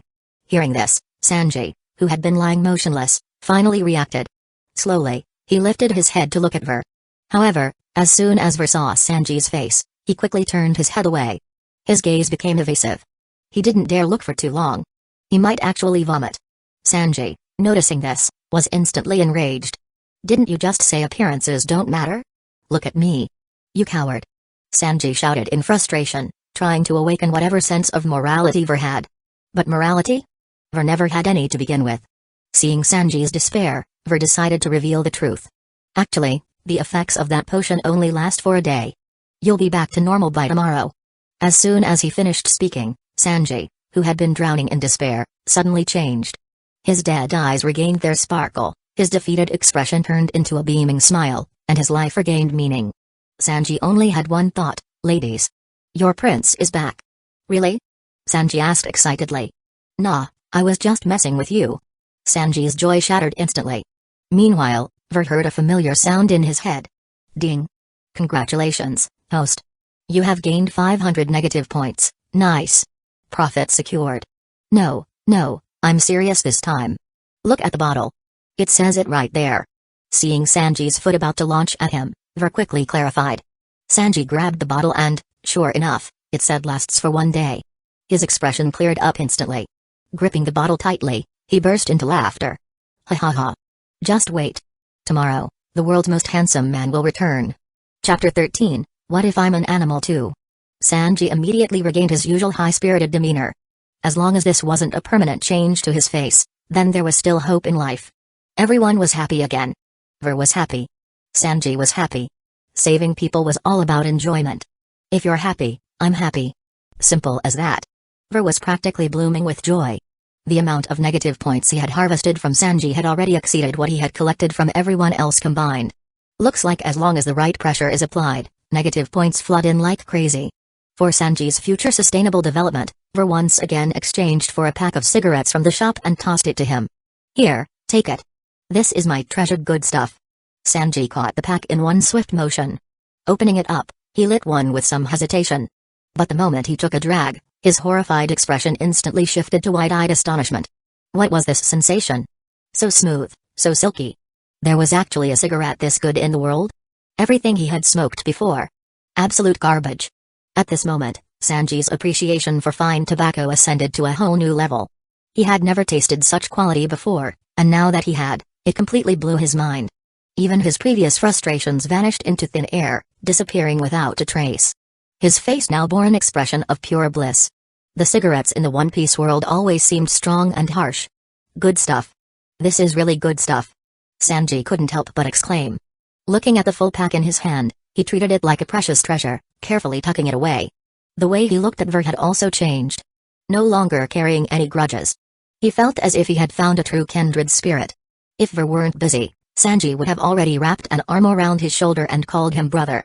At this moment, Ver turned his gaze toward Chopper and placed him on the couch where Nami had been lying just moments before. Alright, Chopper, tell me where it hurts. Let your master take a look. As he spoke, he opened his medical kit. The sight sent a shudder down Chopper's spine. Be big bro, I'm fine. Just some warm water, and I'll be good. Chopper's voice trembled, his face full of fear. Ver took one look at Chopper's bruised and battered face, the gash on his forehead, and the clearly broken arm. He shook his head helplessly. Forget it. I'll just do a quick fix this time. The rest, you can handle on your own. Hearing this, Chopper instantly perked up. Got it. Thanks, big bro. I'll take care of my own bandages and everything. Chopper was all smiles, his expression shifting at lightning speed. A quick bandage job from big bro, and then I'll handle the rest myself? Easy. Perfect? No need to experience that giant syringe again. Just a simple bandage. How easy could it be? But then he saw Ver pull out a bottle of disinfectant teeming with bacteria and some bandages that looked like they had been used on hundreds of people before. Chopper's expression instantly turned to sheer terror. Every hair on his body stood on end. His body instinctively began to retreat. Here we go, just a quick disinfection, and then I'll wrap it up with these bandages. Ver spoke casually, grabbing Chopper's head to start the procedure. Poor Chopper. There was nothing he could do except continuously generate negative points for Ver. His face was filled with despair, his eyes brimming with unshed tears. He never expected that even for something as simple as a bandage, his big bro could make it this terrifying. Big bro. Big bro. I have bandages. I have disinfectant. Can we use mine instead? Please. Chopper pleaded desperately, struggling against Ver's grip. Nope, mine is more effective. Ver's medical supplies were practically designed to maximize psychological trauma. He didn't know why, but they worked. No way he was switching to Chopper's clean supplies now. And so, he got to work. In no time at all, after some quick and efficient handiwork, Chopper's battle-damaged version was ready. The bandages wrapped around him were tattered and full of stories. Chopper had now become a reindeer with a tale to tell. He sat silently in a corner, quietly wiping away tears. Ding. Congratulations, host. You've received 200 negative points, nice. Just for wrapping some bandages, he got 200 points? That was a solid haul. Even Dr. Kira, upon seeing Chopper wrapped up like this, didn't say a word against it. Maybe this was some kind of advanced medical technique she had never seen before. Perhaps old bandages improved recovery somehow. Ver was in a fantastic mood, watching Chopper squat in the corner, utterly dejected. Seeing his disciple like this did make him feel a little guilty, though. Fine, he should at least do something to cheer him up. Ver pulled something out and handed it over. Don't say your master is too strict. Here, this is for you. Eat up. Chopper had been miserably drawing circles in the dirt, feeling extremely down over the weird bandages covering him. He really wanted to rip them off but was afraid his big bro would scold him, so he endured. Then suddenly, a delicious aroma wafted over. Chopper unconsciously closed his eyes and took a deep breath. Sniff, sniff. His eyes lit up. Is that? Don't say your master. Before Ver could even finish speaking, Chopper had already turned around and saw him holding out something. Hearing Ver's words and seeing the offering, Chopper was deeply moved. Big bro. He's actually such a nice guy. Chopper grabbed it and started licking it enthusiastically. His pitiful expression vanished instantly, replaced by the happy grin of an adorable reindeer. Huh? What's with those bandages? They're practically falling apart. How can they be used for treatment? Luffy, who had been watching for a while, finally spoke up in confusion. Hearing someone doubt his incredibly gentle master, Chopper momentarily stopped eating and immediately defended Ver. My master's supplies are top-notch. I'm feeling great right now. Chopper stood with his hooves on his hips, looking serious. Master had just given him something good to eat, so there was no way he was going to sit back and let others question him. But instead of arguing, Luffy's eyes lit up with excitement. Really? So if I get trapped in those bandages, nothing bad will happen? Whoa ho ho. That's amazing. Doctor. Wrap me up too. I wanna see what it feels like. Luffy was thrilled. He couldn't wait to try it himself. Nami, standing nearby, immediately bonked him on the head with a loud smack. Are you insane? What if it only works for animals? Luffy clutched his head in pain, looking wronged. But what if I'm an animal too? Ver, this situation might be getting out of hand. Chapter 14, No Way. Upon hearing Luffy's words, Ver felt a headache coming on. This guy.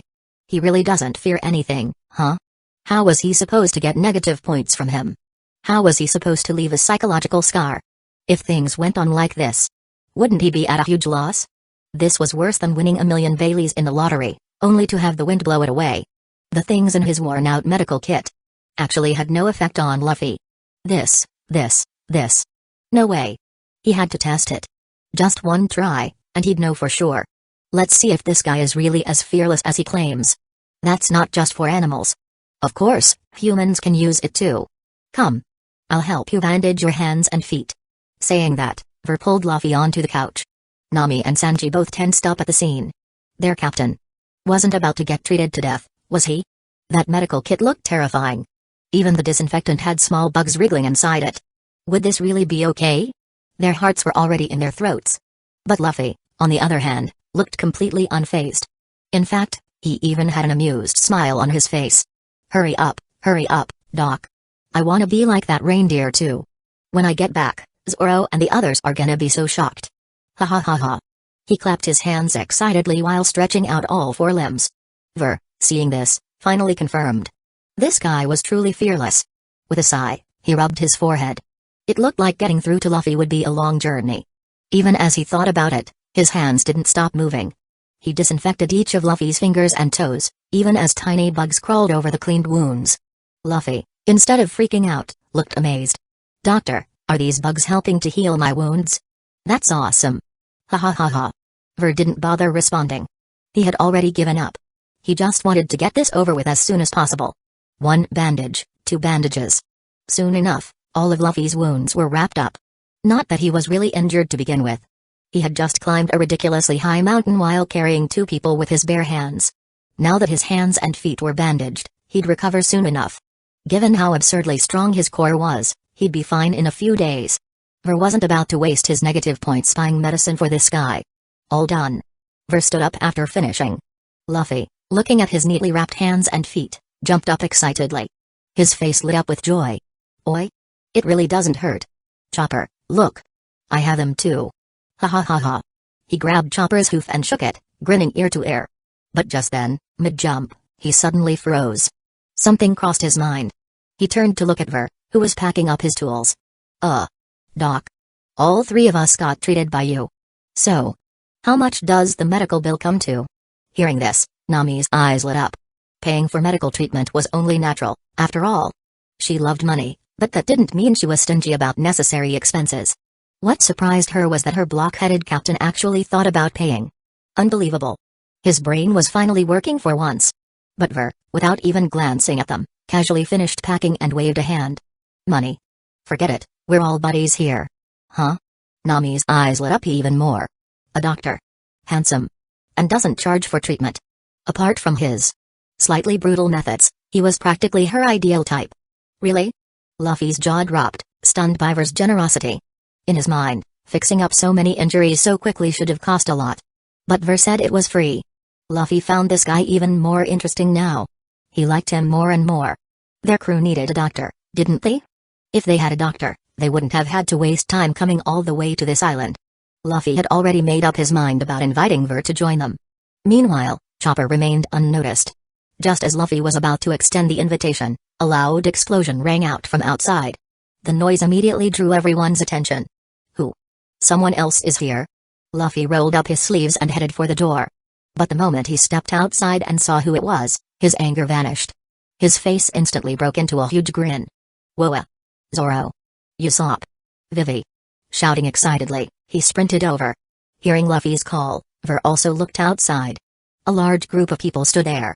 At the front was Dalton, the Ushi no Mi model, Bison user. He looked weak, his injuries still visible. Those wounds had been inflicted by Wapol's men. But fortunately, he had been treated by the 20 Drum Island doctors. It seemed those 20 had finally had a change of heart and saved him when he was on the brink of death. After waking up, Dalton had immediately set out for Drum Castle. Because Wapol was here, he had to drive that tyrant away. On the way, he encountered the Straw Hats, and they all took the cable car up together. Dalton glanced at Luffy, then at the slightly damaged castle gate. But Wapol was nowhere to be seen. Was the battle already over? His face showed a hint of confusion. The citizens behind him wore the same bewildered expression. Where was Wapol? At that moment, the rest of the group inside the castle stepped outside. Zoro's eyes landed on Nami, who looked completely fine, and his face filled with shock. Oi? How is it that you look totally recovered? Weren't you on the verge of death just a while ago? The moshhead was utterly confused. Usopp also found it unbelievable. Did you take some kind of miracle medicine? How are you already back to full health? Vivi, too, was baffled. As a princess, she had seen many doctors, but she had never heard of a fever being cured this fast. That's right. Vivi was still with them, heading toward Alabasta as their next destination. Seeing their shocked expressions, Luffy grinned from ear to ear. He. Awesome, right? Even I think it's amazing. It's all thanks to that doctor. Then, in a lower voice, he added, I'm thinking of inviting him onto our ship. Hearing this, the group's eyes instantly shifted to Ver. The first thing they noticed. Handsome. Ver had flowing hair, a lean but strong build, and wore a long white coat. On his feet, a pair of universally recognized, top-tier flip-flops. Right now, he stood with one hand in his pocket, casually looking their way. In his other hand, a somewhat battered medical kit that looked unsettling. Then, Luffy excitedly recounted how Ver had treated Nami. Expressions on the crew's faces began to shift. Their gazes toward Ver started to change. This calm, good-looking doctor had treated people in such a brutal way? Just as they were still processing this, Sanji's face appeared in their view. For a moment, the air fell completely silent. Chapter 15, Are You Crazy? PFFT. Ha ha ha ha ha. Ha ha ha ha.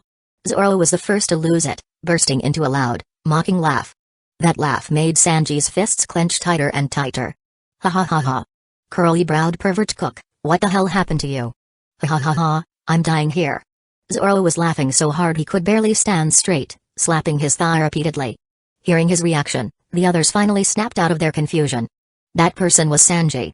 They hadn't recognized him at all. Only Zoro had managed to tell at a glance that it was Sanji. Just a moment ago, they had assumed it was some hideous freak wearing Sanji's clothes. Mosshead. Laugh one more time, I dare you. Sanji couldn't take it anymore. He launched himself forward in a slide, closing the distance instantly. His right leg shot out in a kick aimed straight at Zoro's face. Zoro wasn't about to back down either. He drew his swords, clashing with Sanji midair. All the while, he kept making comments about Sanji's face. Sanji's expression darkened further and further. Luffy, seeing things escalate, decided to step in. Oi, oi. Zoro, Sanji's face looks like that because of the side effects of the doctor's treatment. Quit making fun of him. Hearing that, Zoro immediately jumped back, his expression turning into one of shock. He turned to look at Ver, who had one hand casually stuffed into his pocket. Side effects? A doctor's treatment had side effects like this? Zoro suddenly thought of something and his expression became serious. Usopp's reaction mirrored his. His face also became grim. Oi, Luffy, did you just say you were thinking about making him our ship's doctor? Zoro glanced at Sanji's face again. A chill ran down his spine. This kind of doctor. Has Luffy lost his mind? Yeah. He's really interesting. Look, he even patched up my wounds. Did a great job too. Zoro looked at Luffy's arms and legs, which were wrapped in several layers of bandages. Something inside the bandages seemed to be wriggling. Zoro's eyes widened instantly. Usopp outright screamed and quickly backed away from Luffy. Oi, Luffy. Something is moving inside your bandages. Luffy remained completely unfazed, even going so far as to explain it to them. Oh, you mean this? There are little bugs inside. They help with healing. As he spoke, Luffy casually unwrapped one of the bandages to show them what was inside. The moment she saw it, Vivi immediately vomited on the spot, her eyes filled with horror. Ugh. The other two were also visibly terrified, their stomachs churning. But they barely managed to hold it in. Ah, now that I unwrapped it, I can't put it back on. I'll have to ask the doctor to bandage it again later. What a hassle. Luffy casually mused about having Ver redo the bandages. Zoro's eyes were practically burning with rage at this point. Oi? Are you insane, Luffy? Look at what's inside those bandages. You might die any second. And you actually want this guy on our crew? Are you trying to shorten our lifespans? If the enemies don't kill us, we'll end up dying by his hand sooner or later. Zoro shouted in frustration, but Luffy remained unfazed. He continued trying to convince them about Ver's abilities. It might seem a little weird, but my wounds really did heal fast. Zoro, you get injured all the time. If we have him, you won't have to worry about that anymore. Look at Sanji and Nami. They've completely recovered. He's an amazing doctor. I'm definitely making him join us. Luffy was completely ignoring Zoro's protests. Only he knew just how incredible Ver was. And he's really strong too. He's the one who took down that king just now. Huh? Zoro and Usopp turned to look at Ver in disbelief. That scrawny guy defeated Wapol? Isn't he just a doctor? Since when do doctors fight? The two of them were clearly skeptical. But behind them, Dalton and his group immediately surrounded them. What did you just say? Who defeated Wapol? Dalton's face was filled with urgency. Wapol was someone he had to get rid of no matter what. As long as Wapol remained, this country would never know peace. That was why Dalton had rushed over despite his injuries. Now, hearing that someone had taken down Wapol, of course he was desperate to know who. Oh, the doctor did. The one in the white coat. Just now, he took down that so-called king in only 2 moves. He's super strong, ha ha ha. Upon hearing that, everyone froze in place. 2 moves? Someone actually took down Wapol. And did it in just 2 moves? Just how strong was this guy? Everyone turned to look at Ver in unison. The young man in the white coat, standing there lost in thought. Even Zoro found it hard to believe. That bizarre doctor was actually that strong? Even he couldn't pull something like that off. Zoro was confident that he could defeat Wapol, but it definitely wouldn't be easy. Yet that guy had crushed him in just 2 moves? For real? He was skeptical, but this was Luffy saying it. And Luffy wouldn't lie. That guy really only needed 2 moves. Oi, Zoro, could you pull that off? Usopp, still in shock, turned to ask. Zoro didn't answer, but his deeply furrowed brows said it all. No, he couldn't. Hiss. Usopp sucked in a sharp breath. To him, Zoro and Luffy were about the same in strength. If Zoro couldn't do it, then Luffy probably couldn't either. If Luffy really recruited him, wouldn't that make Ver the strongest one on the ship? As they were each lost in thought, Dalton suddenly walked up to Ver. His expression was filled with emotion. Standing before Ver, the doctor tilted his head in confusion. What was this guy up to? Why did he look so moved? Just as he was about to ask. With a loud thud, Dalton suddenly dropped to his knees before Ver. The sight startled Ver. And it shocked everyone present. Dude. You're just gonna kneel like that? However, Dr. Kira didn't seem surprised at all. She had likely expected this outcome. This man had dedicated everything to his country. Now that someone had rid him of a problem he couldn't solve on his own, showing gratitude in this way wasn't surprising. Thank you. For what you've done for this country." As he spoke, Dalton, still gravely injured, lowered his head and bowed deeply to Ver. Huh? Ver finally registered what was happening but still felt like this was a bit much. All he did was get rid of Wapol. Wasn't this reaction overkill? What he didn't realize was just how much suffering Wapol had inflicted upon this country. Chapter 16. Don't call me doctor, call me Ver. The citizens in the back all widened their eyes in shock. Captain Dalton. They shouted in disbelief, some feeling that this had gone a little too far. A few even considered stepping forward to stop Dalton, but he silenced them all with just a look. Dalton ignored the crowd and instead raised his head to look at Ver, his expression filled with gratitude. That bastard Wapol has inflicted an immeasurable wound upon this country. Yet as the captain of the guards, I was powerless to stop him. But now, you have defeated him. We cannot thank you enough. You are the hero of this entire nation. Dalton's words came straight from the heart, expressing both his helplessness and his immense gratitude toward Ver. Hearing this, Ver couldn't help but find the man rather decent. He patted Dalton on the shoulder and pulled him up. Seeing Dalton's emotional expression, Ver responded, "It was just a casual move. No need to be so formal." Dalton, assuming Ver didn't realize the gravity of his actions, was about to explain further when Ver raised a hand to cut him off. All right, I get it. No need to keep talking about it. That so-called king isn't dead yet. I just kicked him down the mountain. If you search now, you might still find him." With that, Ver directly pushed Dalton toward the ropeway.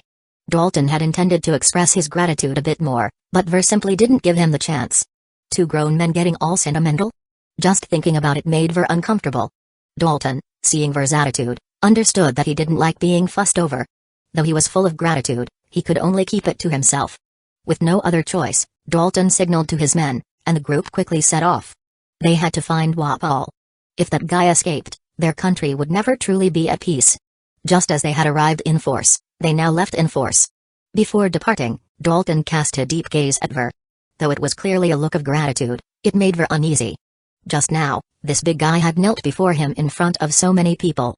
That was so awkward, he almost wanted to dig a hole and bury himself in a 3-room apartment. This kind of thing was just unbearable. He had already decided that if this happened again, he'd let Chopper handle it. Let Chopper take the embarrassment while he just watched from the sidelines.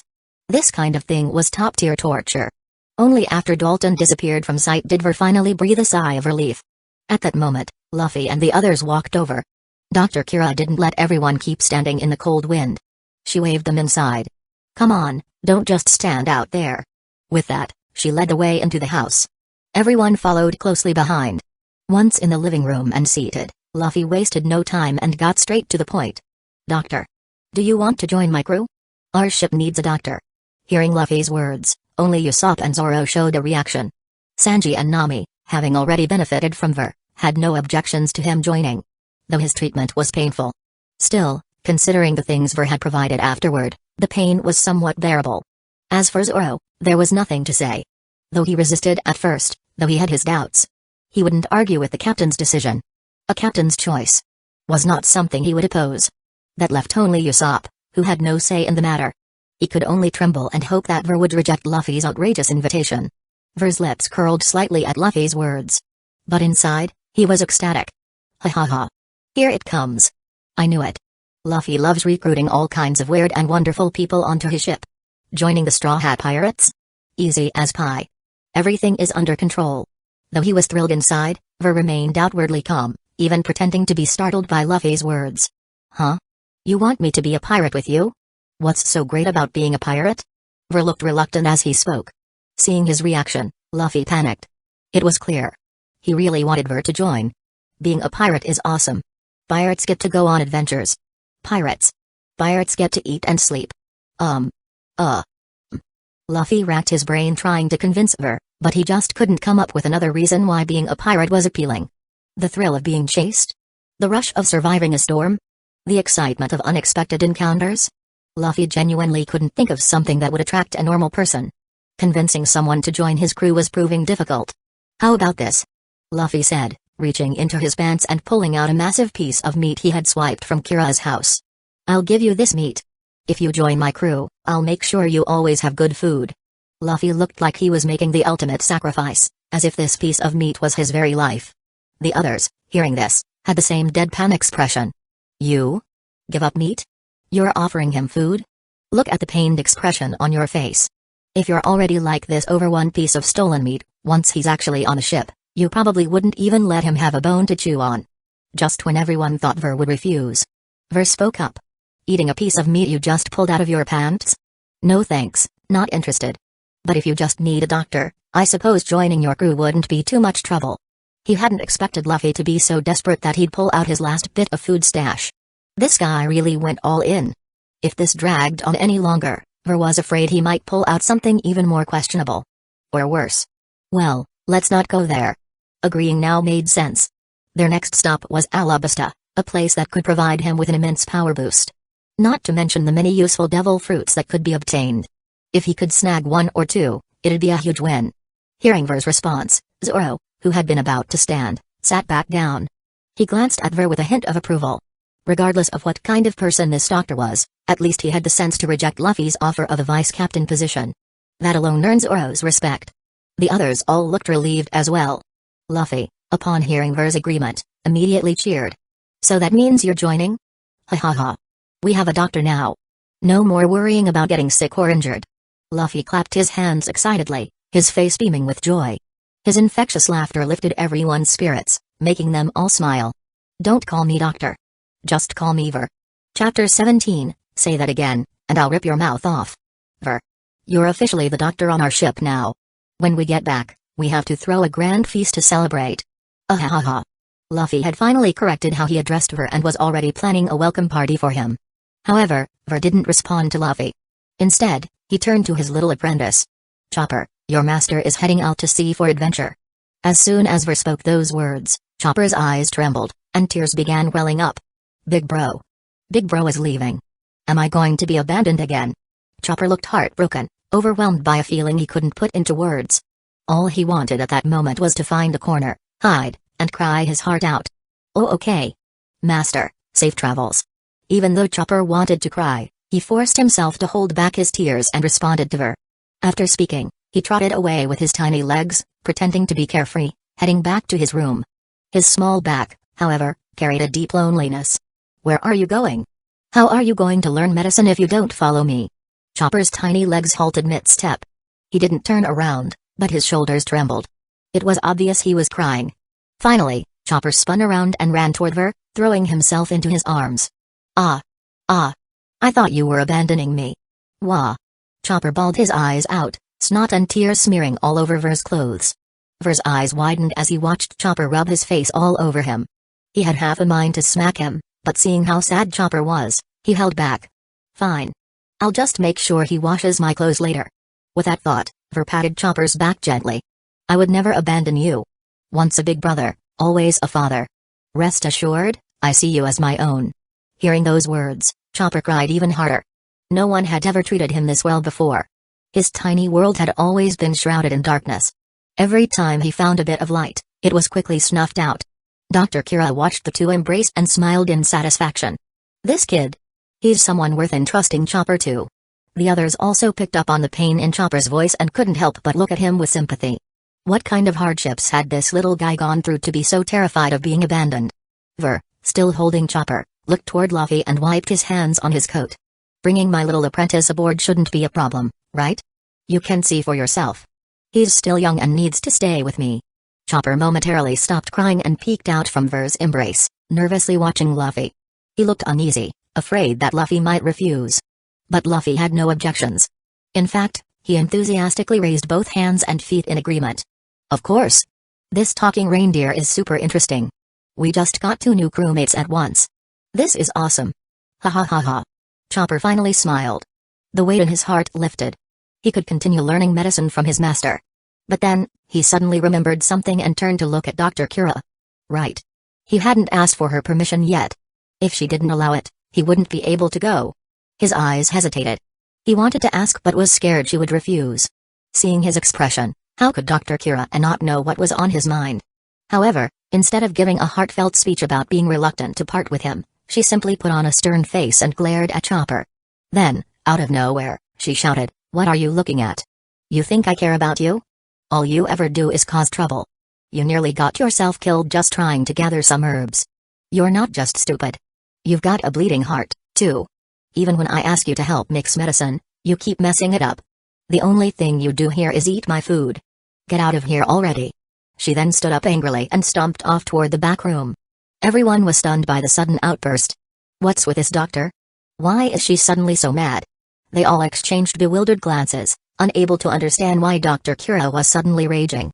Chopper, on the other hand, was completely dumbfounded. He stood frozen, staring blankly in the direction she had disappeared. He didn't realize she had such a low opinion of him. So, I really am useless. Before he could process it, Dr. Kira came storming back, dragging a bag from his room. "All of you, get out of my house. Now." Everyone was thrown into confusion again, but seeing how furious she was, none of them dared to argue. One by one, they shuffled toward the exit. Dr. Kira then turned to Chopper and kept shouting, "Hurry up and leave. Take your stupid bag with you. Don't ever come back. A useless brat like you would only make a mess if you stayed." She then hurled a medical kit straight at Ver. Ver instinctively raised Chopper up to catch it. But Chopper was still in shock and got smacked in the face by the kit. Seeing it fall, Ver quickly caught it before it hit the ground. He didn't dare linger. Holding Chopper tightly, he ran for the door. Because Dr. Kira had already started hurling axes at them from the walls. Ver was absolutely stunned. A 140-year-old granny was chucking axes at a bunch of 20-year-olds with terrifying accuracy. "Chopper! Stop standing there. Get the sled moving. If you don't, you're gonna end up in my infirmary." Ver shouted at Chopper, who had been wallowing in sadness. The moment Chopper heard the last part, his eyes widened. He immediately leaped off Ver and transformed into his reindeer form, sprinting toward the nearby sled. Ver jumped onto it first. Chopper quickly caught up to Luffy and the others, picking them all up onto the sled. Seeing how fast Chopper was running, everyone finally breathed a sigh of relief. They had made it to the ropes leading down the mountain. Chopper moved across them effortlessly. But just as they thought they were safe, a sharp axe came hurtling through the air and embedded itself into the front of the sled with a loud thump. Ver felt a chill run down his spine as the axe barely missed his ear. Luffy, on the other hand, found it hilarious. "Ahahaha. This old lady is amazing. She's so strong. I kinda wanna invite her onto the ship. Ha ha ha ha." But just as he finished speaking, another axe smacked him right on the head. Thankfully, it hit the back and only left a giant lump. Luffy clutched his head in pain. From above, a faint voice could still be heard. "I am a youthful 139-year-old maiden. Call me an old lady again, and I'll rip your mouth off." Chapter 18, You're Actually Eating It? Just like that, the group quickly disappeared into the vast, snowy landscape. Standing alone in the snow, a fair youthful maiden silently shed tears. "Chopper. You shouldn't be bound here. Set sail for the ocean. The sea can wash away all your pain." With that, she turned around with a hint of sorrow and walked back into the wide, empty living room. At that moment, she noticed something on the table. It was a case of fish and Matai liquor left behind by Ver. That brat. At least he has a conscience. But why does this feel like I'm sending off a daughter for marriage? Let's buy some supplies first. Didn't we say we're having a feast? The ship's provisions are running low. Sanji, with his unusually ugly face, thanks to his current predicament, was finally feeling a little better. He pointed out the issue of food shortages on the ship. "All right. We'll buy some on our way back. Ha ha ha ha. Feast. Feast." Luffy had already forgotten what had just happened and was back to looking like a starving ghost. Hearing this, Chopper immediately changed direction and dashed towards the food stalls. Meanwhile, Ver sat alone at the rear, deep in thought. Actually, he was checking how many negative points he had left. Negative points balance, 3,570, over 3,000. Just from this one trip, he had earned more than 3,000 points. It turns out that earning these points is closely tied to strength. Luffy and the others weren't that strong yet, and he had already racked up this many points. Just Sanji and Nami alone had contributed over 3,000 negative points. Once they grow stronger, wouldn't this mean that earning tens of thousands at a time would be the norm? By then, the shop will be mine to raid. That wouldn't just be an empty boast. Plus, he had gained Sanji's physical abilities and kicking techniques. Combined with Chopper's leg enhancements and Nami's financial expertise. That's a total of 4 new abilities. This time, he only saved his teammates. He completely forgot about Wapol. If he had saved that guy too, he could have squeezed even more benefits out of this. The next destination. Alabasta. He had to go all out there. Mr. 2, Bon Clay, Mr. 3, Crocodile, and Robin. All of them were potential targets for extraction. Of course, Robin wouldn't be an enemy for long. If he could steal even one of their abilities, it would be an epic level power boost. Even if he couldn't, just obtaining some of their combat strength would be a huge improvement. And then there were his teammates. They were bound to get injured, right? He could save them again. Hiss. Ver couldn't even imagine how strong he would become after this whole ordeal. Even though the abilities he acquired were random, there was no way his luck would be so bad that he wouldn't get any combat-related skills, right? Besides, if he remembered correctly, Ace would also be there. Ace was a major character with immense strength. If he could heal Ace, that would be a massive, skyrocketing boost, not just in terms of negative points, but also in terms of the abilities he could acquire from Ace. It would be pure bliss. But Ace was so powerful. Getting him injured wouldn't be easy. If he didn't get hurt, Ver wouldn't have a reason to intervene. He had to figure out a way. But how do you make someone as overwhelmingly strong as Ace take damage? In Alabasta, there was practically no one capable of doing that. Ace was practically untouchable. Ver racked his brain for a long time but still couldn't come up with an answer. This was ridiculously difficult. He was like a level 10 minion trying to figure out how to get a level 70 or 80 boss to take damage. This was completely beyond his capabilities. Ver eventually gave up thinking about it. Feeling the cold wind against his face, he instinctively pulled his coat tighter around him. Gurgle. A loud stomach growl drew everyone's attention. If it had been Luffy, no one would have noticed, but this time, the sound came from Ver. Ver awkwardly rubbed his stomach. After all this running around, he was actually getting hungry. It was already late afternoon, and he hadn't had lunch yet. After being busy for so long, his stomach was finally protesting. Are you hungry, Ver? But we don't have any food right now. We'll have to wait until we're back on the ship. I'm telling you, Sanji's cooking is amazing. Just thinking about it is making me drool. Luffy, the bottomless pit, was actually starving too, but since there was no food available, he had to endure it. But at that moment, Ver suddenly remembered that he had put 2 sandwiches Chopper made into his medical box earlier. Oh, right. I have 2 sandwiches. Chopper made them for me. Do you want one? Luffy's eyes instantly lit up. He stared at Ver with a face full of excitement. Really? Haha, awesome. Let's split them. Ver grabbed his medical box, opened it, and pulled out the 2 sandwiches. But the moment he lifted the box, the expressions of everyone around him changed slightly. Just slightly. But when he actually took out the sandwiches, their faces underwent a drastic change. Sanji and Zoro, who were closest to him, instinctively took a step forward. What Ver pulled out was simply horrifying. First, both sandwiches were covered in thick mold. The layers of fungus made it nearly impossible to recognize the original bread underneath. Then there were the fillings inside. One of them contained a delicate, pale hand lying still within the sandwich. A few slender fingers drooped out from the side. The nails were painted bright red, and there were even traces of blood in the crevices, as if the hand had been desperately scratching at something. The other sandwich was slightly better. Inside, there was only a single frog leg. That leg twitched occasionally. Hearing that Chopper had supposedly made these, everyone turned their wide, disbelieving eyes toward the reindeer at the front of the cart. When Chopper turned around and saw the scene, his face instantly turned pale with panic. No. That wasn't me. I swear I didn't make those. I didn't put those things in there. But no one believed him. The way they looked at Chopper suddenly became strange. Almost as if they were looking at some kind of lunatic. Ver, noticing their reactions, realized something was off. Did they see the food differently than he did? Without thinking too much, Ver picked up the frog leg sandwich and took a big bite. The tomato inside burst with juice. It actually tasted pretty good. But in front of him, Nami and Usopp were staring in horror at the bubbling, unknown liquid that had just splattered onto them. After a brief moment of silence, they erupted in deafening screams. Ignoring their horrified looks, Ver handed the other sandwich to Luffy. To his surprise, Luffy wasn't afraid at all. In fact, he looked even more excited, as if eating something like this made him a badass. Seeing Luffy's eager expression, Ver knew this wouldn't be a problem for the food-obsessed captain. After confirming it was edible, Luffy took the sandwich and chowed down under everyone's terrified gazes. As he ate, he even praised it. Tasty. Tasty. Sanji, you should try it too. Sanji, thanks, but no thanks. Wait. Watching this unfold, a sharp glint flashed in Ver's eyes. Food? He might have just figured out how to get Ace injured. Chapter 19, Cotton Candy. Although he didn't know what his sandwich looked like to the others, it was probably nothing good. But even so, Luffy was devouring it like it was the most delicious thing in the world. If that guy could eat it, then as his older brother and a fellow foodie, why couldn't Ace do the same? Just imagine it. He and Luffy, arms around each other's shoulders, carrying a medical kit. They'd pull out one extremely dangerous-looking food item after another and eat them with enthusiasm. And after finishing, they'd both praise how delicious it was. Knowing Ace, with a brain functioning on a similar wavelength as Luffy's, how could he possibly resist trying it out? He might even think, just like Luffy, that eating something this crazy would be the coolest thing ever.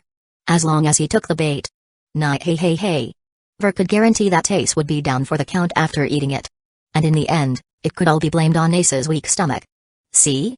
Luffy and I ate it, and we're totally fine. But you? You're like this now. That's not my fault, right? It must be your problem, not mine. And as a doctor, it would only be reasonable for him to help treat Ace afterward, wouldn't it? Even if Ace thought he was unreliable and refused treatment, well, there was always Luffy. If Luffy explained it, Ace wouldn't possibly doubt his own brother, right? As long as he got the chance to make his move. Hey. Ver wouldn't let him off the hook. And once he stole Ace's ability, he'd be unstoppable. Whether it was his devil fruit, hockey, or raw combat skills. No matter what, he'd be invincible. He could just coast through the first half of the Grand Line without lifting a finger. As these thoughts raced through his mind, Ver found himself tearing up involuntarily, the drops mixing with the tomato sauce on his face, creating a rather peculiar sight. Aside from the group in front of him, who were now looking at him with a mix of confusion and fear.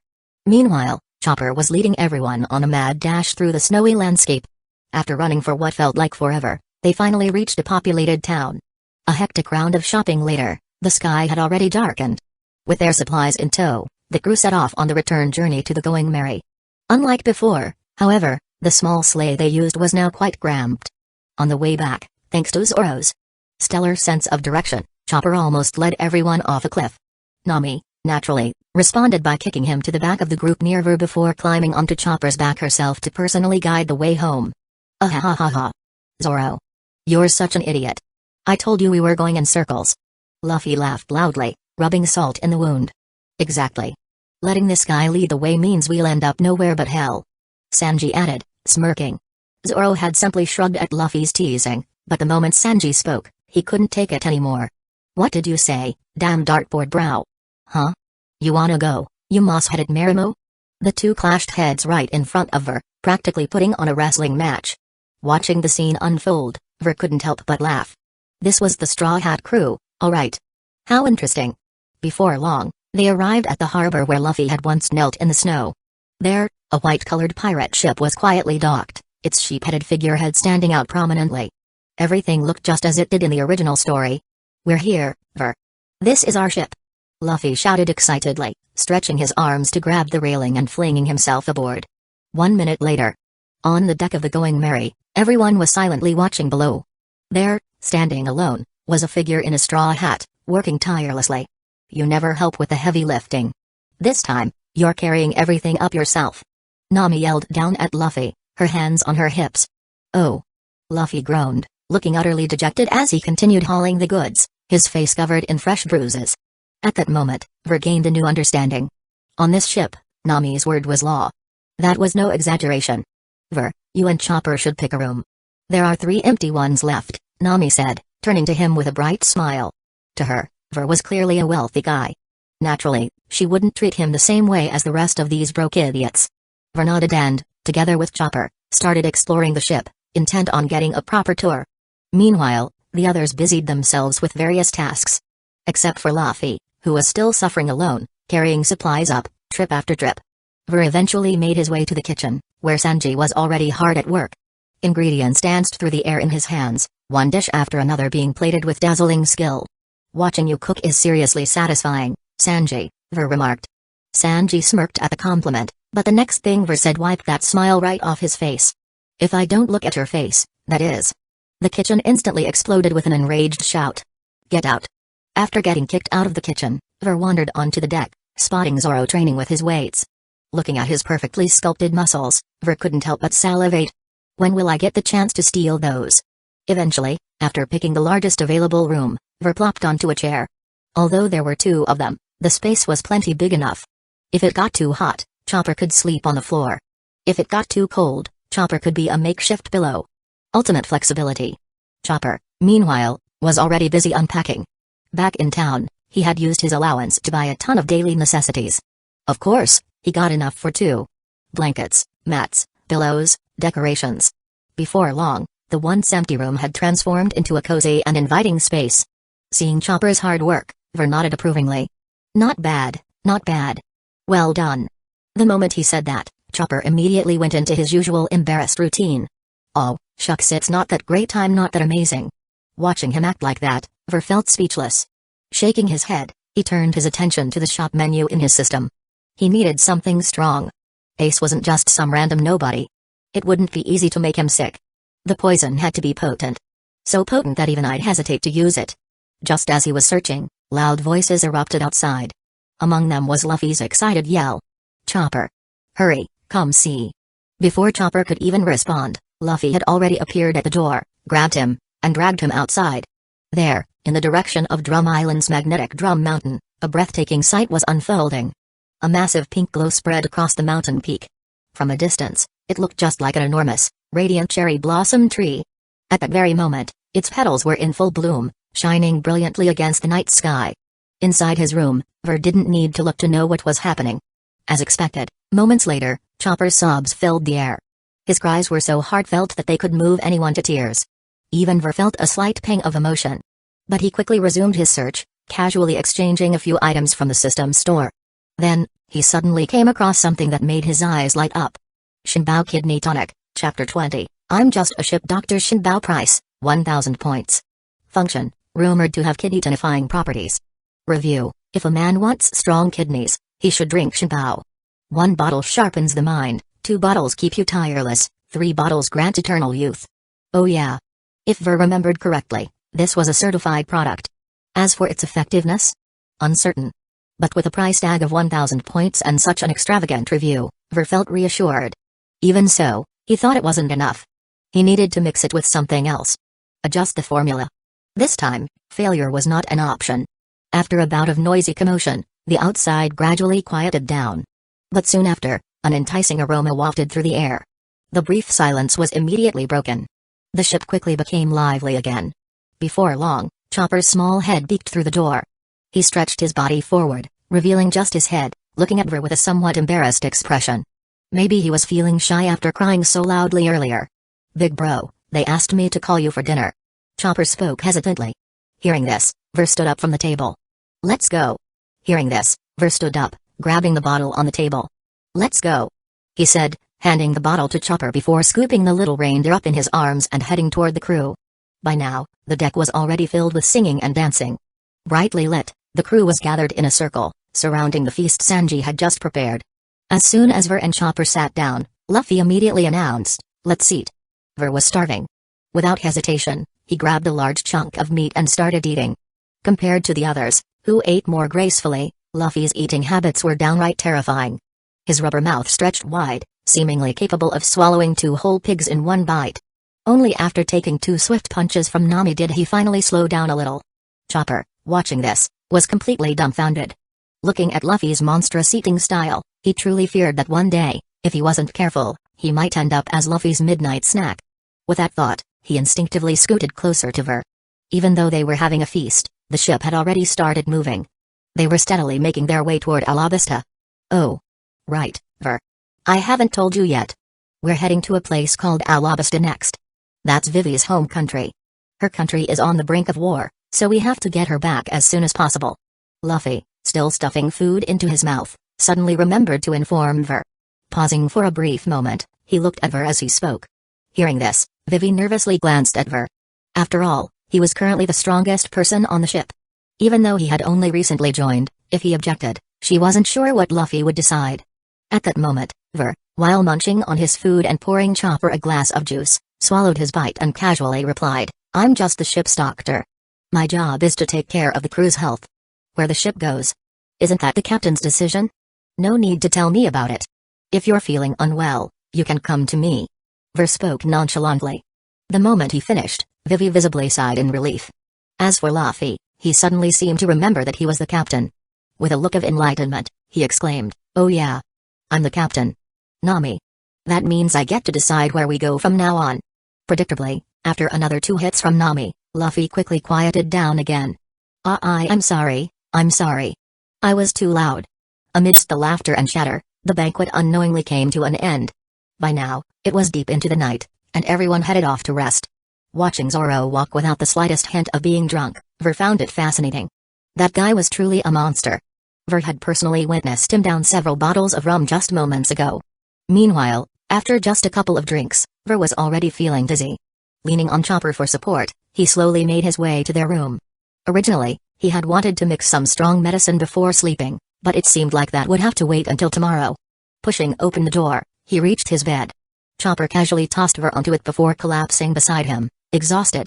In no time, both were fast asleep. The next day, just before noon, Ver was finally woken up by the noisy commotion outside. Rubbing his slightly aching head, he reached for the glass of water on his bedside table and drank it down. It was probably left there by Chopper. After drinking, he felt his mind clear up a bit. This won't do. My alcohol tolerance is way too low. If I don't figure something out, I'll just end up being laughed at every time we drink. Mumbling to himself, Ver got up and walked to the door. Outside, he saw Chopper, Luffy, and Usopp holding fishing rods, staring blankly at a figure on the deck. Huh? What's going on? We were fishing, but we caught a person. Looks like they're drowning. Should we get a doctor? Where's the doctor? Luffy asked in confusion. Doctor. Doctor. Hearing this, Chopper panicked and started shouting. But right after, he suddenly remembered.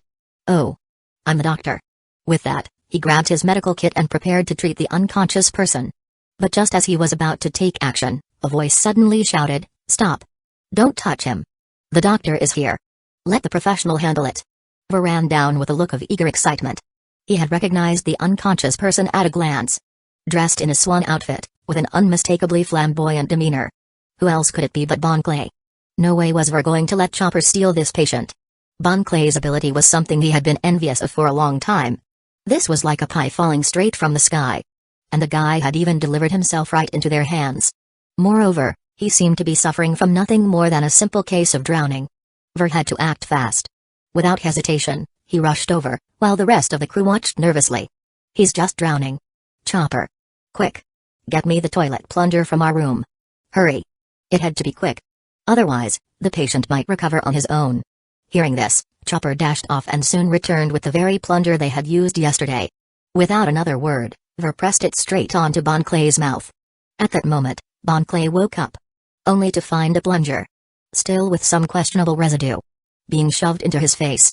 His eyes widened in sheer horror. He let out muffled protests. But it was useless. He struggled fiercely. Yet Ver pinned him down with overwhelming strength, leaving Bon Clay completely unable to resist. Ver's hands kept working. The scene left the spectators utterly stunned. Their bodies leaned back involuntarily, brows furrowed in disbelief. Was this really how you treated drowning victims? Luffy and Chopper shuddered.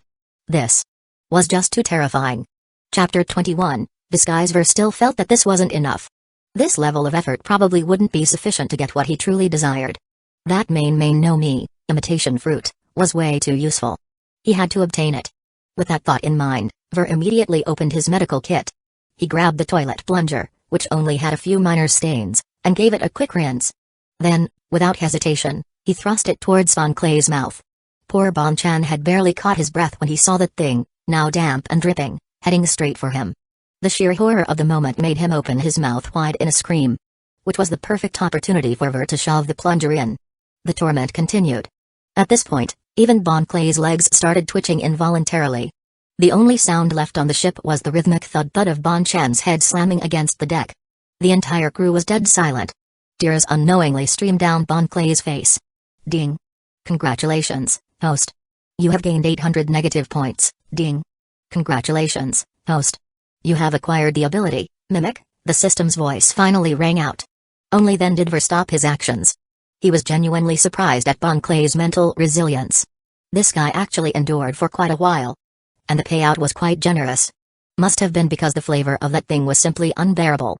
Ver gave the plunger one last yank, tidied up his clothes, and looked at Bon Clay with concern. You okay? You were drowning just now and almost died. How are you feeling? Hearing that, a hint of life returned to Bon Clay's eyes. He turned his head to stare at the devil who had just tormented him. You did a great job. Next time, just let me die. With that, his eyes rolled back, and he was about to pass out. Ver's face brightened at the sight. Another patient? More work to do. He reached for the plunger again. But as soon as Bon Clay saw that expression, he shot up like a bolt of lightning. In the blink of an eye, he did several squats, followed by a few push-ups, and then finished with a series of high jumps. Finally, he exhaled deeply and said with a bright smile, "I'm fine. Thank you, doctor. Really, I'm very grateful. So very grateful." His voice was overflowing with joy. So much joy that he was practically floating. "Body, I can't go on anymore. Brain, no, you must." Seeing this, Ver didn't bother with him anymore. After all, he had already obtained the ability he wanted. Besides, he was starting to notice an odd smell whenever Bon Clay spoke. That toilet plunger wasn't originally from his kit, after all. He took the plunger back from Chopper and hurried off to his room, eager to test his new ability. Bon Clay watched him leave and let out a deep sigh of relief. The defensive stance he had unconsciously maintained finally relaxed. Even the swan behind him drooped slightly. "Oi, that swan isn't real, is it?" Back in his room, Ver wasted no time rushing to the mirror. He placed his right hand on his face. In the reflection, his handsome features suddenly shifted. A deer's head appeared in the mirror. It worked. No doubt about it. With the mimic ability, he could imitate anyone at will. Whether it was for infiltration or psychological warfare, this power was incredibly practical. Not to mention, he was no longer confined to just being a pirate. He could even create an alternate identity. That way, he'd have two different personas to handle things. If the Marines had injured personnel, he could assume his new identity and offer medical assistance. His alter ego would be a kind-hearted healer. A benevolent, Marine-friendly traveling doctor. It was the perfect plan. Now, he just needed to pick a face for this alternate identity. Once he did, he could begin building rapport with the Marines. Instant success. He knew that in a little while, there would be plenty of opportunities to test this out. Smoker, for example. Soon, he'd have a chance to treat him. Though aside from his Maku no Mi, smoke fruit, Smoker didn't have much else to offer. Still, something was better than nothing. If nothing else, it'd be a good way to gain favor with the Marines. The downside of the main no Mi was that he had to physically touch someone to copy their appearance. So, there was no rush. He didn't have many options to imitate just yet. But eventually, he'd be able to mimic anyone. Wait a minute. Ver suddenly had a realization. He had touched Bon Clay earlier. And Bon Clay had many different faces. Which meant, without hesitation, Ver began experimenting. He pressed his hand to his face repeatedly, and his features kept shifting. Faces he had never seen before started appearing. King Cobra. Nami. Robin. Sanji. He could transform into all of them. His guess was right. It actually worked. He had found a loophole in the ability. Ver's face lit up with excitement. With this, his upcoming journey was about to get very interesting. After thoroughly testing the ability, he changed his face back to his own handsome features. Satisfied, he nodded and walked out of the room. The moment he stepped outside, he saw Bon Clay and his crew huddled together, performing some kind of synchronized dance. Bon Chan still had some strange liquid dripping from his mouth, yet no one seemed to mind. It had only been a few minutes, and they had already bonded this much? Was this their revolutionary camaraderie? Formed so quickly, yet seemingly unbreakable? Ver didn't understand it, but he was deeply impressed. Suddenly, a loud shout interrupted the cheerful atmosphere. "Nami, what's wrong?" From the ship's scope, Nami was holding up a spyglass, her face serious. "A ship is approaching. It looks like it's heading straight for us. It's shaped like a swan?" Everyone instantly tensed up. Vivi hurried over, took one look, and immediately recognized it. That's Mr. 2's ship. She only knew the ship, not the person. But her words put everyone on high alert. Back on Little Garden, they had nearly been wiped out by Mr. 3. Which meant that Mr. 2 would likely be an even tougher opponent. Prepare for battle. Sanji, now back to his normal face, lit a cigarette and took a battle-ready stance. Ver turned his gaze toward Bon Clay. Was this guy really just going to stay here? Bon Chan, who had been enjoying himself, turned around only to meet Ver's questioning look. A shiver ran down his spine. This man was not only medically gifted. He was terrifyingly powerful. That kick earlier had pinned him down completely, rendering him helpless. The power gap was clear as day. No way was he sticking around. Before anyone could react, Bon Clay leapt onto the ship's railing, facing the tense Straw Hats. With his signature dramatic flair, he grinned and called out, "It's time to part ways, my friends. I hope we meet again someday. Only you guys, though." He shot a wary glance at Ver. Then, before anyone could stop him, he launched himself into the air. With perfect grace, he landed on the approaching swan ship. And just like that, they sailed away, leaving the Straw Hats in utter confusion. Wait. He was Mr. 2? After a long silence, Luffy's question broke the tension on the ship. Chapter 22, The Mark of a Crewmate. His tone was filled with doubt. Still seems like it. He really is. Finally, Nami couldn't hold back any longer and directly revealed the truth. He's Mr. 2. The entire crew finally confirmed that their 2 brain cells hadn't deceived them. That guy was indeed a Baroque Works agent. After the initial shock, everyone calmed down. That said, Mr. 2 was actually a pretty decent guy. In this short time, Luffy and his crew had grown quite fond of Bonchan. Now, they all felt that he must have been forced to join Baroque Works for some unknown reason. Their imaginations ran wild. But Vivi's next words made everyone tense up. Among the faces he just showed you was my father's. This means Baroque Works is likely planning another major move. Vivi's face was filled with worry. Her country was already in turmoil, and now the enemy had the ability to impersonate its king. This was definitely not good news. The possibilities were endless. Nami could see the distress in Vivi's heart. She stepped forward and took her hand. Don't worry, everything will be fine. We're all here to help you. We'll make sure to fix this. Then she turned to look at the rest of the crew. Right, everyone? Her sharp gaze sent shivers down their spines. They all nodded frantically in agreement. Even Ver, who had only recently joined the crew, gave a nod of approval. Seeing this, Vivi felt slightly more at ease. Right. That guy was nice and all, but he is still Mr. 2. He can transform into any of us. We need to take precautions. Usopp voiced his concern, pointing out the immediate issue they needed to solve. That's easy. Luffy quickly grabbed Chopper's medical kit and pulled out a roll of bandages. He wrapped a bandage around everyone's left wrist. There. Now we don't have to worry about him sneaking in. Just as the crew was about to praise Luffy for actually having a good idea, he clapped his hands again. No, that's not enough. We need a secret mark under the bandage. That way, no one will know what it is except us. Let's make an X. This X will be the mark of our bond. As he spoke, Luffy had already drawn an X on his own hand. He raised it proudly for everyone to see. The crew had no words. For once, their captain was actually using his brain. They had nothing to say. Luffy then went around and marked everyone's wrist with an X. Ver watched as Luffy personally drew the mark on his wrist and nodded in satisfaction. Sometimes, this guy could really be reliable. His brain was surprisingly functional at times.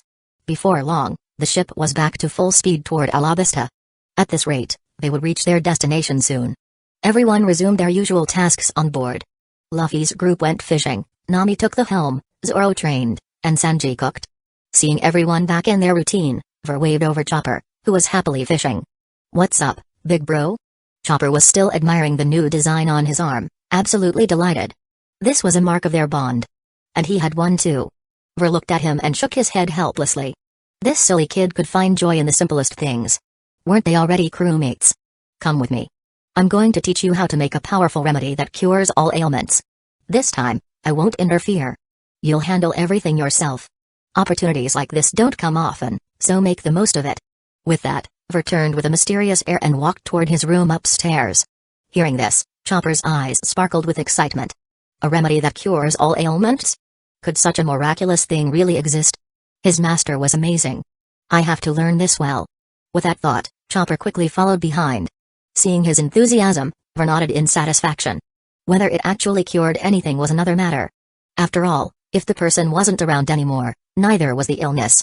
Technically, that still counted as a cure. Inside the room, one side was set up as a workstation. Various tools for mixing medicines were neatly arranged on the table, and a refrigerator nearby held herbs that Chopper and Ver had gathered. They were usually stored in there to keep fresh. Ver pulled up a chair and sat beside the workstation. He gestured toward another stool, and Chopper quickly hopped onto it, nodding seriously to show he was ready.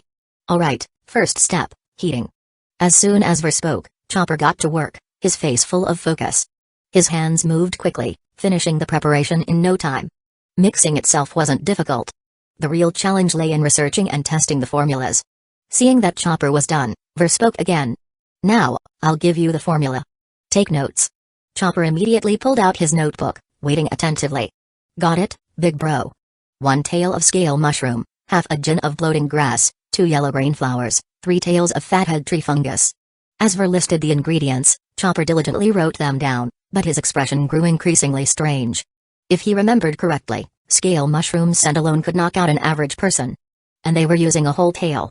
Bloating grass, if consumed, caused unbearable stomach swelling. Half a gin was already a lethal dose. That was about the size of a pregnant woman's belly. Yellow grain flour was even worse. One whiff could make an elephant collapse. And they were using 2 of them. What exactly was Master trying to make? Could this really cure all ailments? Wouldn't it just outright kill people? You done writing? Then hurry up and get the ingredients. Why are you just standing there? Ver's voice snapped Chopper out of his thoughts. Be big, bro. This doesn't seem right. Chopper stammered hesitantly. What's not right? These are just the secondary ingredients. I'll give you the main one later. Just get these ready first. Stop wasting time. Ver scolded, making Chopper scramble to fetch the ingredients. Of course, Ver knew exactly what these ingredients did. A potent remedy needed to be, well, potent. And these were just the side ingredients. The real game changer was yet to come. 1,000 negative effect points worth of kidney tonic. Ace was going to be in for a surprise. A real shock, in fact. Guaranteed that the moment he drank it, he'd start convulsing on the spot. Chapter 23, Today is a good day. It's impossible to kill someone outright, but causing trouble? That's a given. Chopper, drenched in sweat from handling these medicinal ingredients, still followed Ver's instructions precisely. Various containers on the preparation table soon began bubbling and frothing. With smooth and skillful movements, Chopper quickly finished the concoction, pouring everything into a bottle before looking up at Ver, curious about the so-called main ingredient. Ver didn't keep him in suspense. Without hesitation, he pulled out a small bottle of Shinbao and tossed it to Chopper. Chopper fumbled to catch it, staring at the bottle in confusion. This looks normal? After uncorking it and taking a sniff, Chopper became even more convinced. This stuff is completely normal. Apart from some unreadable text on the label, it was just an ordinary supplement. Having practiced medicine for years, Chopper had no trouble making this judgment. But then, what's the catch? Chopper looked at Ver, still puzzled. Try it. This is some really good stuff. You should be able to tell, right? Just one sip, and you'll feel instantly refreshed. Ver grinned mischievously. Seeing that smirk, Chopper felt a little defiant. There's nothing suspicious about this. Just like Ver said, it's got a stimulating effect. But why was he smiling like that? I don't believe it. I don't believe anything's wrong with it. I'll take a sip. Determined, Chopper brought the bottle to his lips and took a small sip. A very small sip. Watching this unfold, Ver could only think, and you, my dear Chopper, you are the real hero. If Marvel doesn't include you, I'm not watching. Sure enough, not even 2 seconds after swallowing, the effect kicked in. Chopper, who had been looking as innocent and carefree as ever, suddenly furrowed his brows. His face contorted with sheer agony, his body involuntarily curling up. Cold sweat instantly drenched his forehead. Pain and regret were written all over his tiny face. I'm doomed. I'm going to die. That was Chopper's first thought. His second instinct was, of course, to call for help. Ver. Save me. But the moment he said it, he regretted it. Now he had 2 paths to death, one at the hands of his mentor, and the other from the excruciating pain. Which one should he choose? Ver, seeing this unfold, burst into laughter. Ah, how wonderful. What a good disciple. Always thinking of his master. Barely any time had passed, and here he was, already eager to give his teacher another gift. Truly filial. Ver then stood up, took the now open bottle of Shinbao from Chopper's trembling hands, and set it aside on the table. Watching Chopper writhing in pain, Ver nodded in satisfaction. Confirmed. This won't kill anyone, but it's definitely enough to ruin someone's day. Chopper had only taken a sip, and he was already like this. If someone were to down the whole bottle, Ver couldn't even imagine it. Come, Chopper. Let's head to my VIP operating room. I'll fix you up. With that, Ver grabbed Chopper by the antlers and lifted him up, carrying him toward a small room. Chopper, tears streaming down his face, had no choice but to accept his fate. Why am I like this? From now on, I'll never eat anything my mentor gives me again. Even though he was unwilling, the searing pain in his stomach left him no room for resistance. As a doctor, he should have been able to diagnose himself, but he couldn't even figure out what was happening. The pain came out of nowhere. Soon, Chopper was dragged inside. With a loud bang, the door slammed shut. What followed was an unrelenting stream of gut-wrenching screams from the so-called operating room. The agonized cries lasted for a full 10 minutes before gradually dying down. With a creak, the door opened once more. Ver emerged with a satisfied expression. His face practically radiated joy. Ah, that felt great. Another easy 500 points. And I even gained the ability to communicate with animals. Not bad at all. Today is a good day. Humming a cheerful tune, Ver returned to the preparation table and finished what Chopper had left incomplete. After inspecting the finished product, he nodded in satisfaction and poured it into a small bowl before storing it in his medical kit. Yes. Everything was set. Shinbao Deluxe effect, no one in this world is immune to its effects. At most, they can endure a little longer. If the patient survives after drinking, they gain immunity to all poisons. Oh? This potion actually grants a benefit? And such a simple requirement. Survive. Reading the description, Ver felt even more reassured. This was foolproof. With this, Ace won't die. It's practically a freebie. Granting him complete poison immunity. Yep, I'm such a good person. Meanwhile, inside the operating room, Chopper lay sprawled on the table, tongue hanging out, eyes filled with tears. He looked like a cat that had just been neutered. I will never eat anything randomly again. This is cruelty to reindeer. Under Nami's navigation, the ship sailed smoothly for an entire day without encountering any major storms or obstacles. The journey had been relatively peaceful. It was now early morning, just as the first rays of sunlight peeked over the horizon. Everyone was already up, gathered on the deck. In the distance, the land of Alabasta finally came into view. A vast golden expanse stretched before them. Ahahaha. We're here. We're here. I'm starving. I need food. I need food. Luffy, unable to contain his excitement, was practically bouncing with hunger. The ship's food supplies had long been devoured by him. This guy had been starving for 3 whole hours. His eyes gleamed with desperation. Food. Food. Foe. Bam. With a loud thud, Luffy was sent flying with a kick. You still dare complain? There was barely any food left, and I had already rationed it. Yet you went and stole all of it? Sanji, fuming, grabbed Luffy's ear and yelled at him. Ver lazily leaned on the second-floor railing, rubbing his sleepy eyes. He yawned, looking like he hadn't gotten a good night's rest. What's wrong, Ver? Didn't sleep well last night? Chopper, ever the loyal follower, noticed Ver's tired state and asked. Not much, just someone kept kicking me in the back all night. I only got kicked off the bed 12 times. Slept just fine. Ver shot Chopper a sharp look. Chopper, feeling guilty, scratched his head awkwardly. Honestly, even Ver had started suspecting that Chopper had been awake last night. Those revenge kicks were too precise. He had checked multiple times to see if Chopper was truly asleep. But unfortunately, the reindeer was out cold. The ship soon docked at a small town called Nanohana. The crew planned to restock their supplies before heading to Yuba, where the rebel army was stationed. Vivi intended to persuade their leader. Coincidentally, the leader was also her childhood friend. Back on the ship, noticing Vivi hesitating to ask for help, Nami reassured her with a smile. Of course we'll help you. If your country gets destroyed, where will I go to collect my money? We had a deal. Hearing this, Vivi understood Nami's true intentions, feeling deeply moved. She softly expressed her gratitude and explained their battle plan. Finally stepping onto solid ground, free from the rocking of the ship, Ver felt much better. Although he wasn't seasick, nothing beat the comfort of dry land. We're off to buy supplies. With that, Ver hopped onto Chopper's back and rode off. At the port, he had spotted Mr. Three's ship. The crew decided to disguise themselves before taking action. If they were recognized, a chase would surely follow. After all, Vivi was a princess, and Baroque orcs wouldn't simply let her roam free. Chapter 24, You Can Talk? Once they were recognized, it would bring a lot of trouble. Since no one knew Ver and Chopper, they didn't need to disguise themselves. So, the task of buying clothes fell to Sanji, who had never seen Mr. Three before.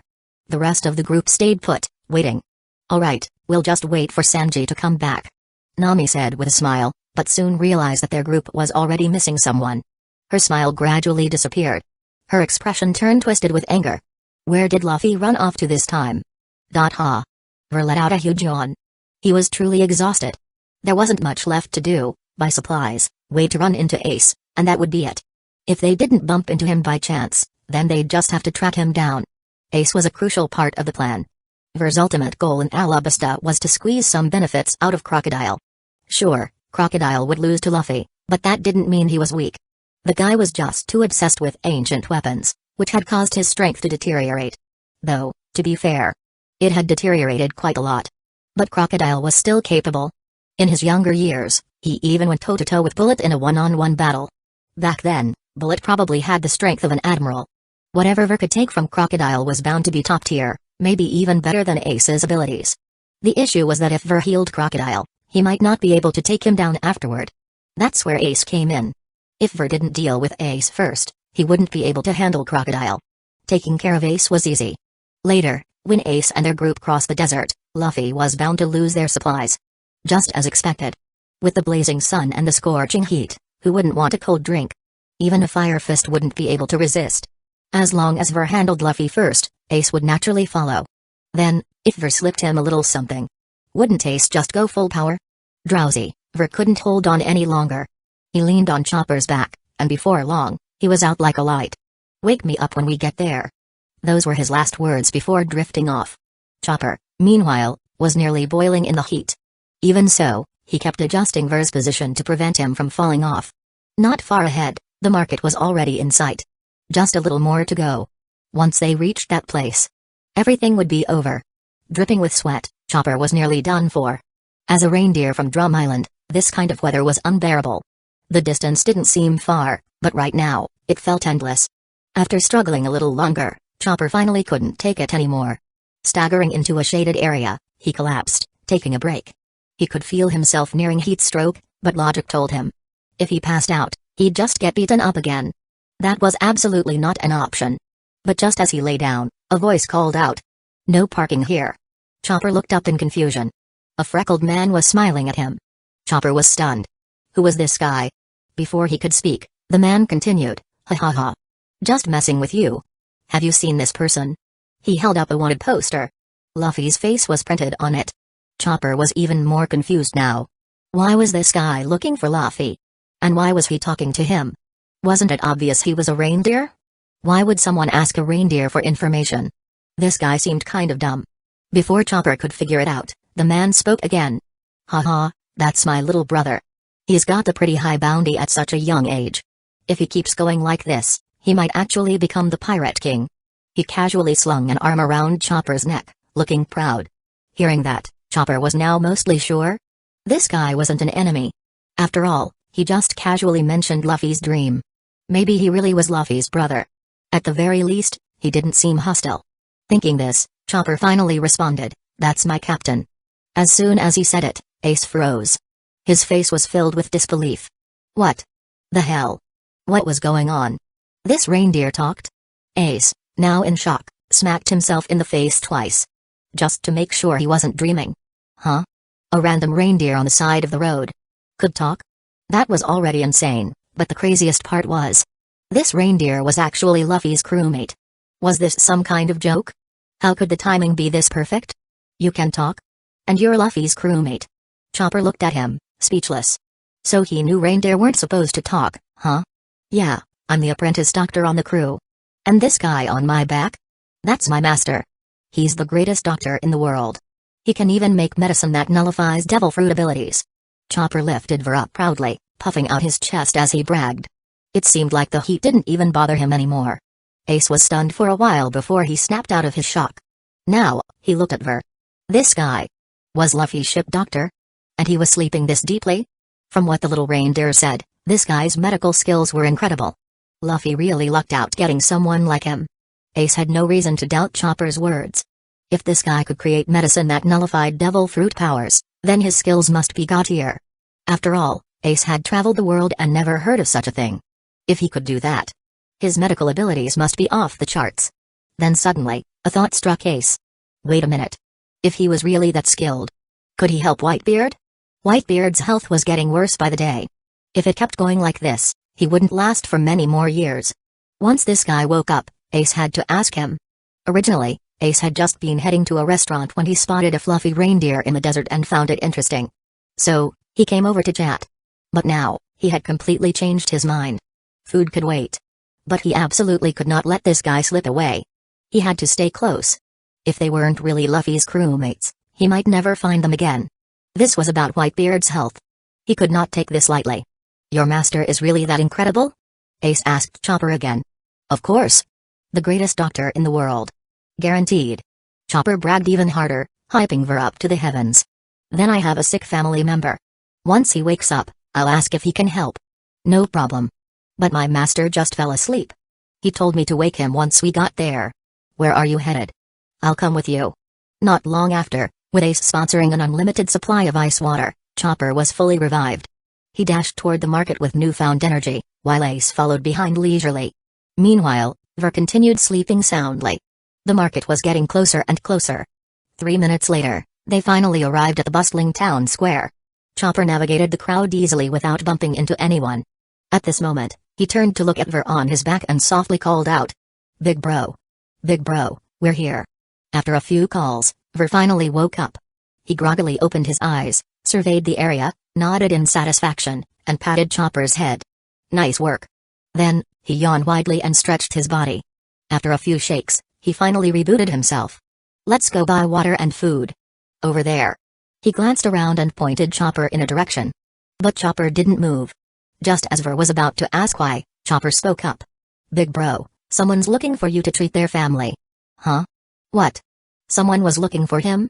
Word of my medical skills has already spread? Someone's specifically looking for me?" Before Chopper could respond, Ver heard a familiar voice from behind him. "Dr. Ver, right? I'm the one looking for you." As he spoke, the man stepped in front of Ver. Slowly, he took off his hat.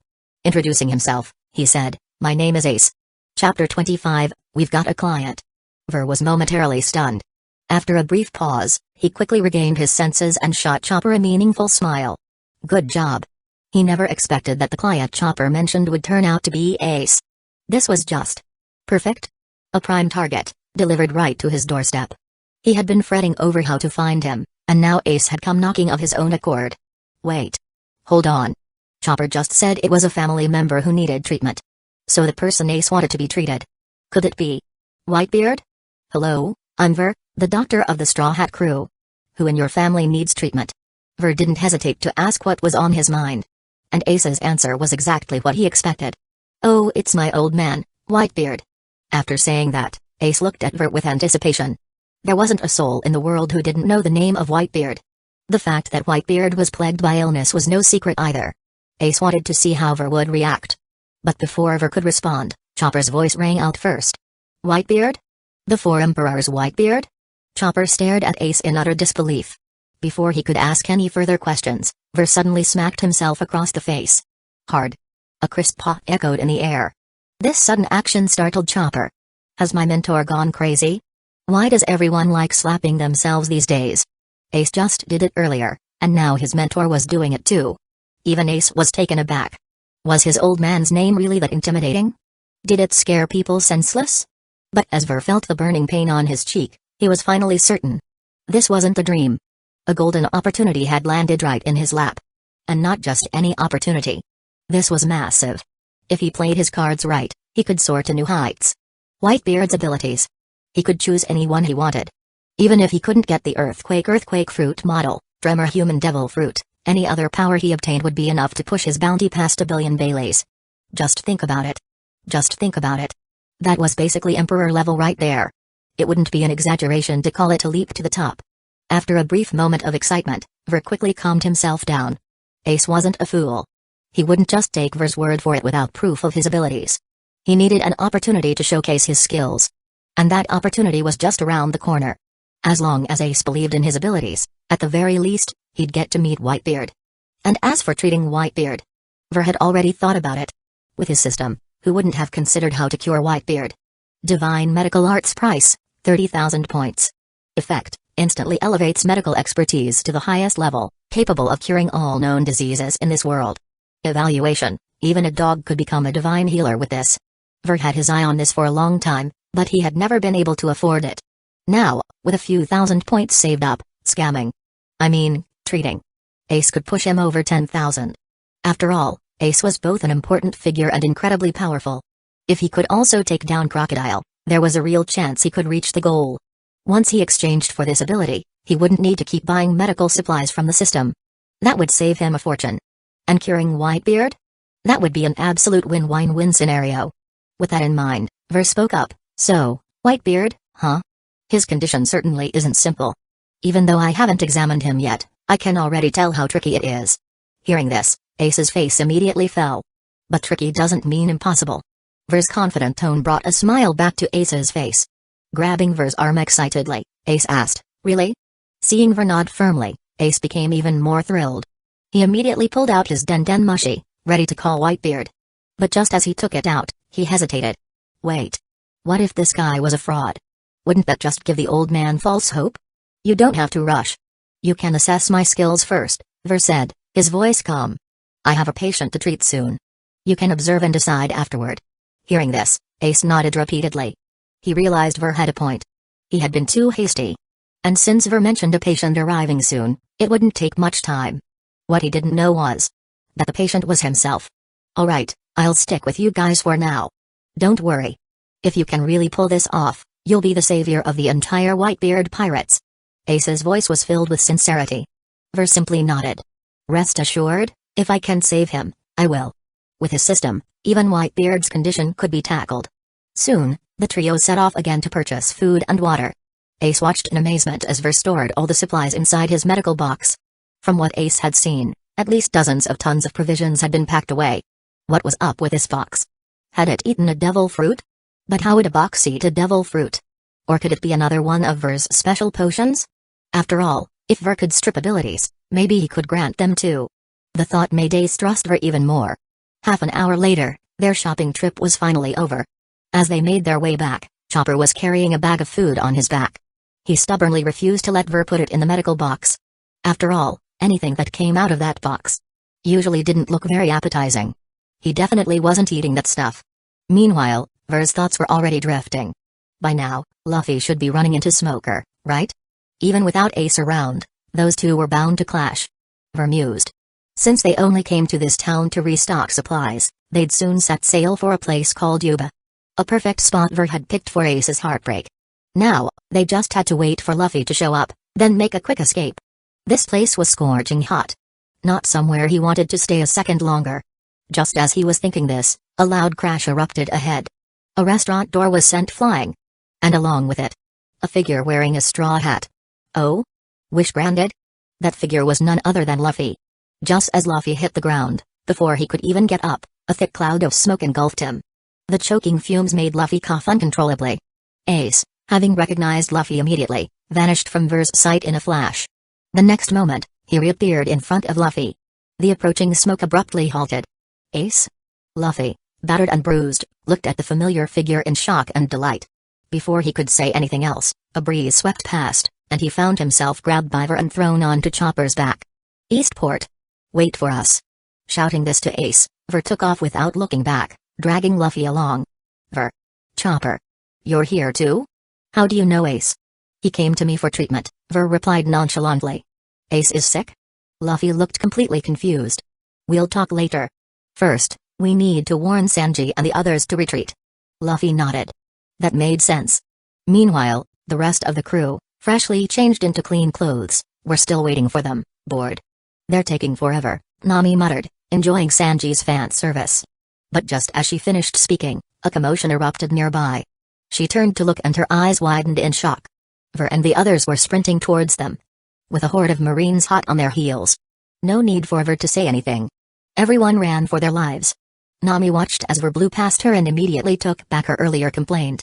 Too fast. Slow down. Take me with you. Chapter 26, Just a Treatment Huff. Ha. Huff huff. Heavy breathing echoed across the ship. The whole crew was exhausted, but at least they had managed to shake off their pursuers. Otherwise, they would have had to put in the effort to deal with them. Come on, are you guys serious? You're already this tired after just running a little? Luffy said, only to immediately get a few lumps on his head. You didn't even run. What are you showing off for? Nami roared in frustration. Chopper was lying next to Ver, completely spent. Seeing this, Ver handed him a bottle of cooling medicine to help him recover from the heat. Chopper immediately felt better, and the sweat on his forehead began to fade. By now, the ship had already put a fair distance between them and the shore. They were sailing across the vast open sea. Ver walked to the ship's railing, lifting his gaze toward the horizon. This slow? Just as he was thinking that, he noticed 5 massive ships approaching in the distance. They were the same 5 Baroque Works ships that Ace had obliterated in the original story. Come check this out. We're about to witness some fireworks. Ver called out to the others. The crew turned to him with confused expressions. Fireworks. In broad daylight. Those are Baroque Works ships. Vivi had recognized them as well. Her face filled with anxiety. 5 massive ships, each several times the size of the Going Merry. Not to mention, they were packed with enemies. If a battle broke out, everyone wore grim expressions. The situation wasn't looking good. Here he comes. The moment Ver spoke, a figure appeared in their line of sight, using small jet-like bursts to propel himself through the air. Ace. It's Ace. Luffy, despite his head still covered in lumps, shouted excitedly. Ace? The others found the name somewhat familiar. Even though they didn't know who Ace was, Luffy's excitement made it clear that he was someone important to him. Ace executed a series of impossibly cool flips before landing beside the enemy fleet. And then... Fire Fist. In front of everyone's shocked gazes, a colossal inferno erupted from Ace's arm. The blazing firestorm completely obliterated the closest ship with ease. The remaining 4 ships met the same fate in an instant. The 5 massive ships that loomed threateningly just moments ago vanished in the blink of an eye. The entire crew aboard the Mary was frozen in shock. What the hell just happened? That single punch felt like it brought the peak of summer with it. If that attack had hit the Going Mary, they would have been wiped out on the spot. Who could possibly withstand that? Meanwhile, Ace casually adjusted his hat using his still flaming fingers before soaring toward the Mary. With a smooth landing on the ship's railing, he flashed a friendly smile at the crew, their expressions still filled with awe. I'm Ace, Luffy's older brother.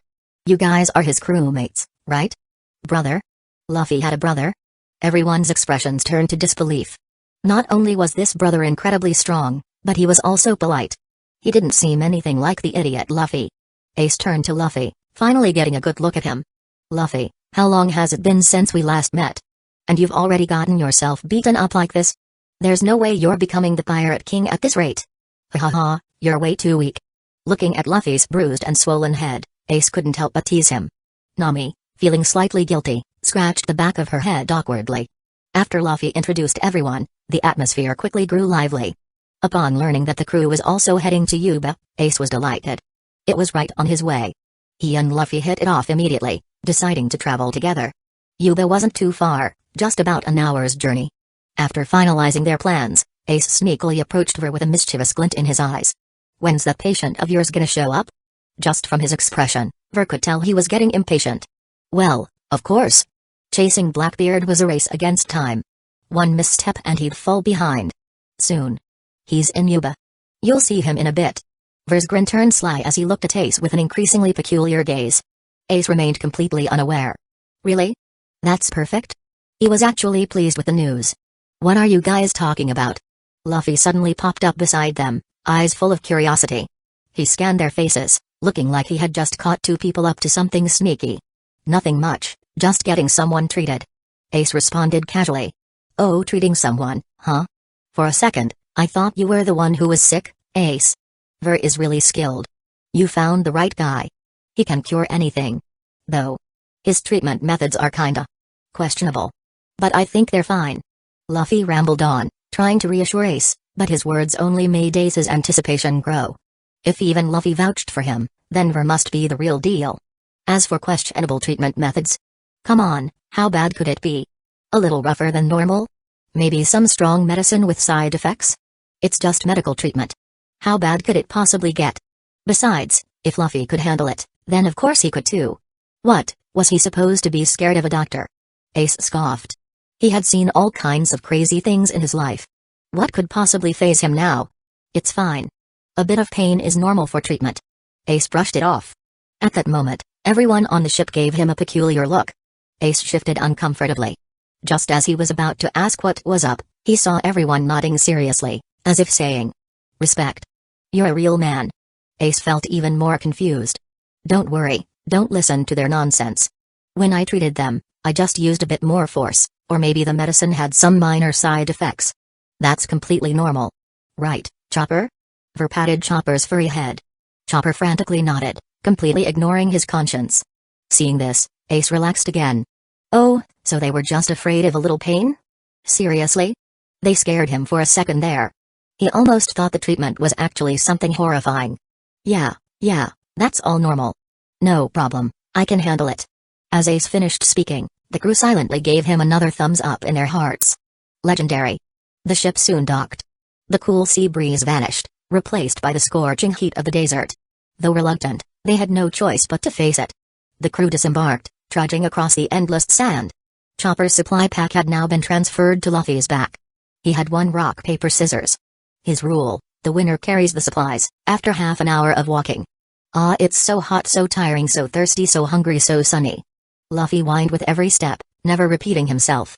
Seeing him like this, Vivi hesitated but eventually said, "There's a rock formation up ahead. We can rest there for a bit." Luffy instantly revived, bolting toward the rocks in a series of exaggerated leaps. Ver watched, a knowing smile forming on his face. They had finally arrived. Up ahead, a flock of dim-witted birds was about to scam Luffy out of all their food and water. And then, only his medical supplies would be left. Glancing at Ace, who was also parched, Ver's smirk deepened. He didn't know if a fire user would feel hot, but Ace clearly needed food and water. Once he tricked Ace into drinking that medicine soup, everything would be over. Chapter 27, I've got plenty here, no food, no water, and after walking for a while, their energy was completely drained. The blazing sun made their hearts uneasy. No need to rush. Let them walk for a bit longer. Once everyone reaches their limit, that's when he'll bring it out. Not many people would be able to hold back, right? At the very least, Ace definitely wouldn't. When the group arrived at the pile of rocks, they only saw Luffy standing there with a bewildered expression. His face seemed to be saying, "Huh?" Everyone looked at Luffy, puzzled, but before they could speak, a flock of large birds suddenly appeared behind them. On their backs were large bundles of luggage. And those bags looked very familiar. Nami's face immediately darkened. Word by word, she asked, "Luffy, can you explain what's going on with those bags?" Luffy still looked confused. "Huh? I don't know. But those birds are carrying our luggage." "Wait, yeah. Where's our stuff?" It finally clicked for him. He searched around frantically but found nothing. He was now certain that the luggage the birds carried was what he had just been holding. Without hesitation, he took off running. "You damn birds. Give us back our stuff." Meanwhile, Vivi looked at the retreating figure of Luffy with guilt all over her face. "It's all my fault. I forgot to tell him. Those are trickster birds. They specialize in stealing luggage. What do we do now? Without our supplies, how are we supposed to cross the desert?" Seeing Vivi's distress, Nami quickly comforted her. It's okay. We all have some water with us. If we ration it, we should be able to hold out." Sanji chimed in as well, making Vivi feel slightly better. Honestly, it wasn't her fault. It was just that Luffy was too stupid. Even birds could play him. Ace also looked helpless. His little brother really was. After waiting a few minutes, a panting Luffy finally returned. Seeing his empty hands, there was no need to ask. He had failed. Nami wanted to punch him but held back after Vivi's persuasion. "Let's go. We need to move quickly. Time is already tight, and you, idiot, no rest for you." After yelling at Luffy, Nami pulled Vivi along and started walking. The others followed as well. She was right. Time was life right now. Every moment wasted meant more innocent citizens might die because of the war. Luffy wore a pitiful expression, knowing full well that losing the supplies meant everyone had to endure the hardship. He didn't complain and simply trailed behind the group obediently. They walked for another hour, and by then, everyone was panting, tongues hanging out. The air shimmered with heat waves, and their water was nearly gone. Luffy, who had been leading the way earlier, had now fallen to the back. Just moments ago, he was charging ahead, but now, every step looked like it could be his last. Ace wasn't as dramatic, but it was clear that he was suffering as well. Seeing this, Ver thought to himself, "It's about time. I can give Luffy something to quench his thirst first. Ace probably won't last much longer either." Just as he was about to speak, Luffy broke first. Looking at Ver, who was riding on Chopper's back, Luffy was full of envy. "Why does the captain have to walk while you get to ride? I want a mount too. By the way, Chopper, aren't you hot?" Hearing this, Chopper turned his head. As a Winter Island reindeer, one would expect him to struggle in this heat. But surprisingly, he seemed completely unfazed. At the corner of his mouth hung a transparent straw, with liquid visibly flowing through it. But the water looked murky. No, filthy. Following the straw, they saw that the other end was connected to Ver's medical kit. Chopper, unable to see the straw's source, only felt the liquid was refreshing, sweet, and soothing. Trusting his mentor completely, he never questioned what he was drinking. Luffy, eyes wide in shock, couldn't believe Chopper dared to drink that water. Then, an idea struck him. Wait, Ver has drinks in his box. Earlier, he saw Ver pull out several ice-cold beverages to drink. Though they looked dirty, rotten, and stinky. But after the sandwich incident, Luffy no longer cared about appearances.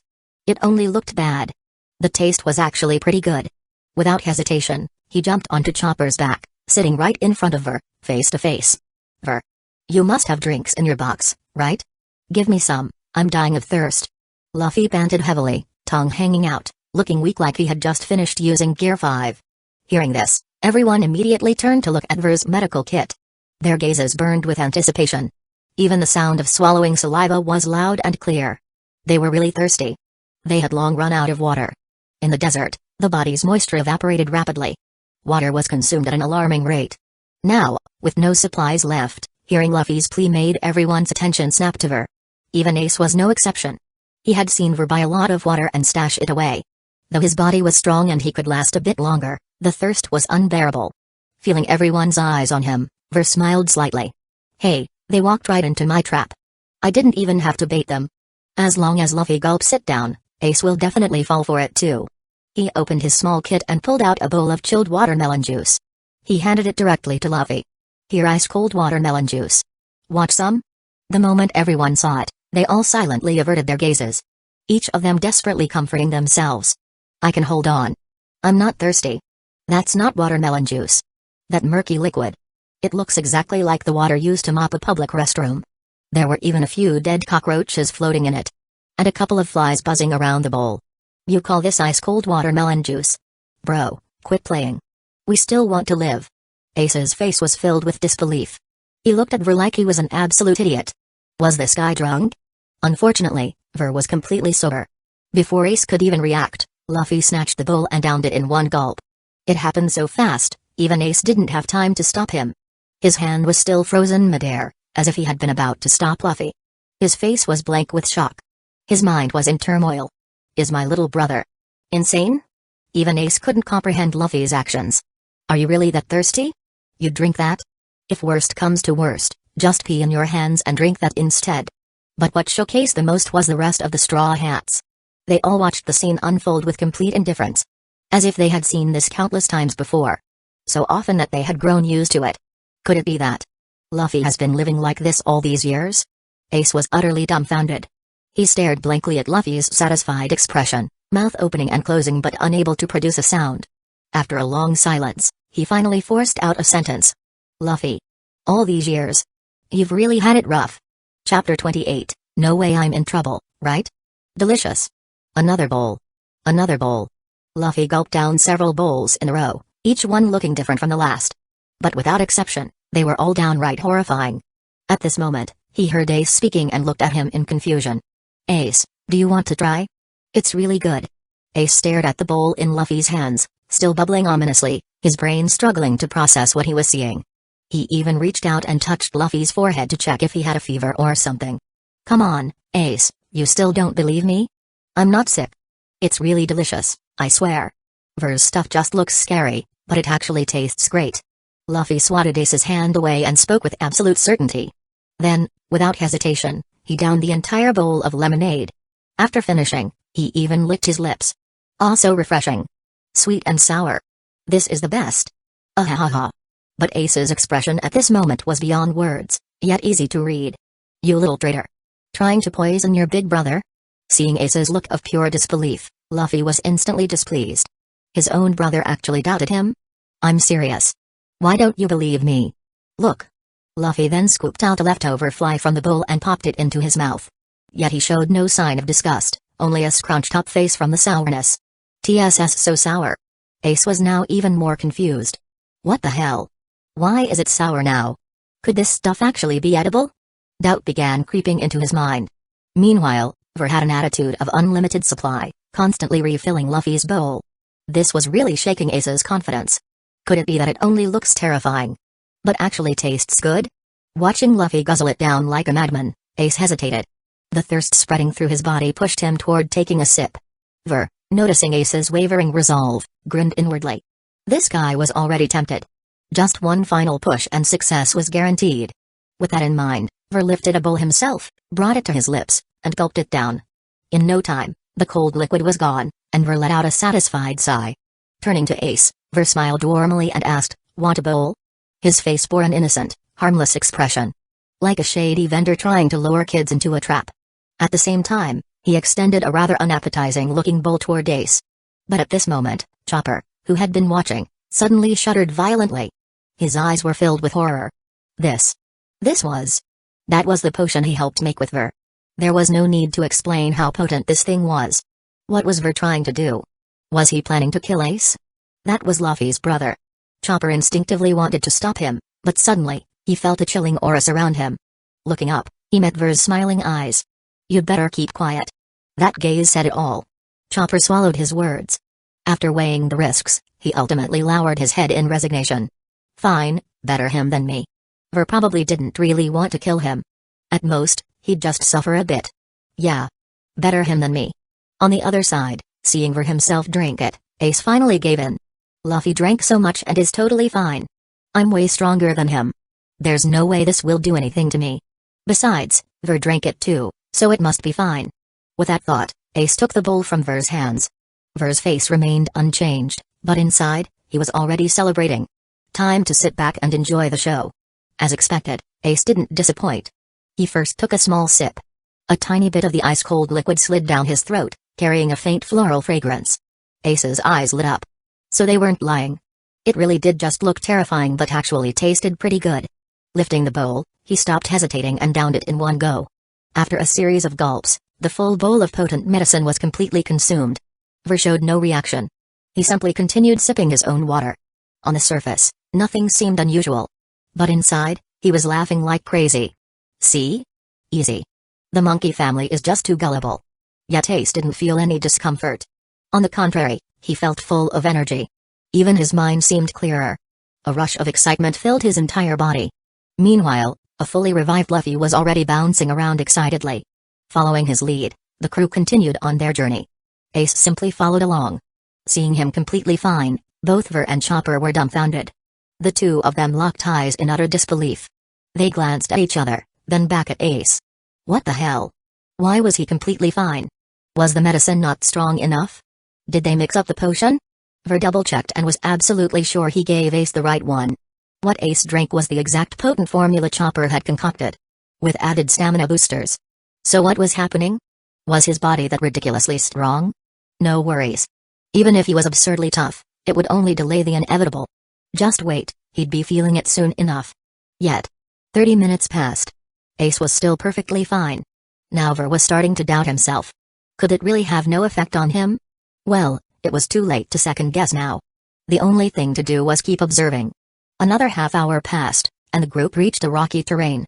The large shaded area was perfect for a break, so everyone decided to rest. They had been walking for an hour. It was exhausting. Ace and Luffy sat together, chatting happily with no signs of anything unusual. Ver and Chopper sat across from them, staring intently at Ace without blinking. It had been an hour. What the hell was going on?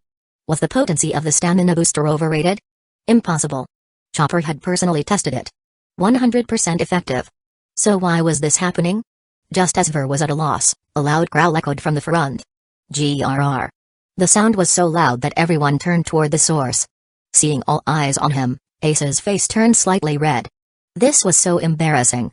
Damn stomach, why did it have to growl so loudly? Ace, are you hungry? Your stomach sounded like an explosion. It scared me. Luffy laughed, teasing him. Ace scratched his head in embarrassment. Just as he was about to speak, his face suddenly changed. His entire expression twisted in agony, his tanned face turning bright red from exertion. His hands clutched his stomach as his body slowly curled up. Before long, Ace was hunched over in pain, groaning. This scared the hell out of Luffy. Something was definitely wrong. Ace. Ace, what's wrong? Doctor. No, wait. Ver. Ace is sick. Help him. Luffy finally realized what was happening and shouted toward Ver. Seeing this unfold, Ver was overjoyed. He could barely contain his grin. Luffy reached out to grab Ver, only to find he had missed. Before he could react, he suddenly felt like he had been hit by a truck and was sent flying. Meanwhile, Ver crouched beside Ace, rubbing his hands together. He could not wait to make Ace immune to all poisons. No other intentions at all. Really. Chapter 29, Ace, just endure it for now. At this moment, Luffy was once again pulling himself back by grabbing onto the rocks. Ver had been too fast earlier. Luffy hadn't even had time to react before he was sent flying. Ver, what's wrong with Ace? He's not going to die, is he? He's still so young. Luffy asked with a worried expression, only to receive a heavy blow to the head. What nonsense are you spouting? If you don't know how to talk properly, just shut up. The hot-tempered Nami immediately punched Luffy. Ver glanced at Ace and had already figured out the situation. Not that he really needed to check. He was the one who did this, after all. Of course, he knew what was going on. But appearances had to be kept up, It's fine, everyone, don't panic. Ace is just suffering from food poisoning. His body is strong, so he won't die, but if we leave him like this, he'll go through a period of weakness before he recovers." As he spoke, Ver pulled out his medical kit and started rummaging through it. Luffy, hearing Ver's words, immediately panicked. Ace had just told him that he was on a mission. And his opponent seemed to be pretty strong. If he ended up in a weakened state, wouldn't that be incredibly dangerous? Ver, you have to help Ace. He has a mission to complete. If he's weak, he'll be in danger. Luffy pleaded anxiously. Ace was also aware of the seriousness of the situation. Although he had no idea why this was happening to him so suddenly, there was no way he was giving up on chasing Blackbeard. Even if he had to endure the period of weakness Ver mentioned, he would still go. Ace was just that stubborn. He believed Thatch had died because of him, so no matter what, he couldn't stop now. Despite the intense pain rendering him immobile, he still forced himself to look at Ver. But suddenly, both his and Luffy's faces underwent a strange change. Their mouths and eyes widened more and more. Their expressions turned to sheer horror. Luffy even let out a shocked cry. And their reaction was shared by everyone present. Every single person at the scene looked at Ver in absolute terror. Because he had just pulled a blood-stained chainsaw out of his medical kit. Holding the chainsaw in his hand, Ver yanked the starter cord hard. VRRR. A deafening noise filled the air as the chainsaw roared to life. Ace was so shocked that, for a moment, he forgot about his pain. Before he could even scream, Ver set the chainsaw aside. Ace let out a huge sigh of relief. Just now, he had seriously thought Ver was going to operate on him with that thing. But then, Ver pulled out another unsettling tool from his bag. It was just a tube, really. A flexible rubber tube that wasn't too thick. And another strange object. It looked like the kind of wooden bite stick people in ancient times would use when enduring great suffering. Except this one was made of metal, looking incredibly sturdy. It had a round hole in the middle, just large enough for the tube to pass through. Without hesitation, Ver shoved the metal piece into Ace's mouth. Ace, utterly confused, looked at Ver in bewilderment. Ver didn't explain. Instead, he turned to Luffy and said, "Here, Luffy, grab both ends of this thing and make sure Ace doesn't spit it out." As soon as Ver finished speaking, Luffy kicked Ace to the ground. He stepped on Ace's back, firmly gripping both ends of the strange device and pulling upward with all his might. "Ace, you're really my brother, huh?" Being yanked like this didn't do much damage, but his teeth hurt like hell. Luffy didn't hold back at all. He was pulling with everything he had. Meanwhile, Ver approached Ace with the tube in hand. Ace finally realized what was happening. That tube. It wasn't going where he thought it was. Was it? Seeing the nearly 2-meter-long tube, Ace truly panicked. And his fears were proven right. Ver was preparing to pump his stomach. There were definitely remnants left in his gut. He had to clear them out first. And the device he was about to use? It was originally meant for washing out cows' stomachs. But in a world where people were built as tough as monsters, what was a little veterinary treatment? No problem at all. Compared to the animals of the Blue Planet, people in the One Piece world were way more durable. Without hesitation, Ver inserted the tube through the hole in the metal bite stick. Ace's eyes widened in horror. "You're actually doing this?" He couldn't take it anymore and started struggling frantically. But the pain in his stomach made him weak all over. His good little brother was using all his strength to pin him down, rendering him completely immobile.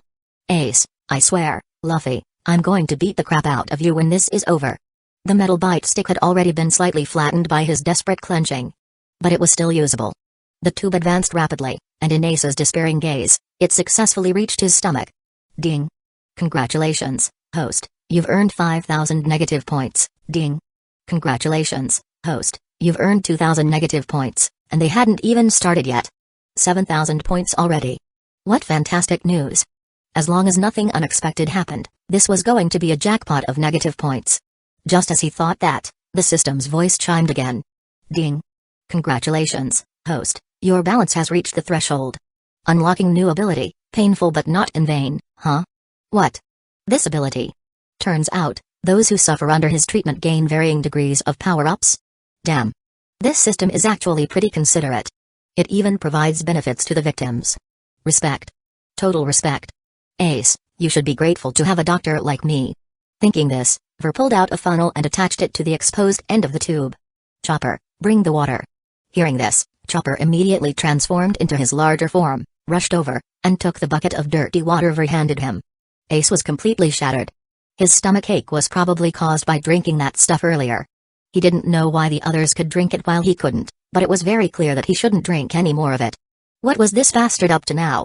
This was bad. Really bad. Luffy was still pinning him down, making escape impossible.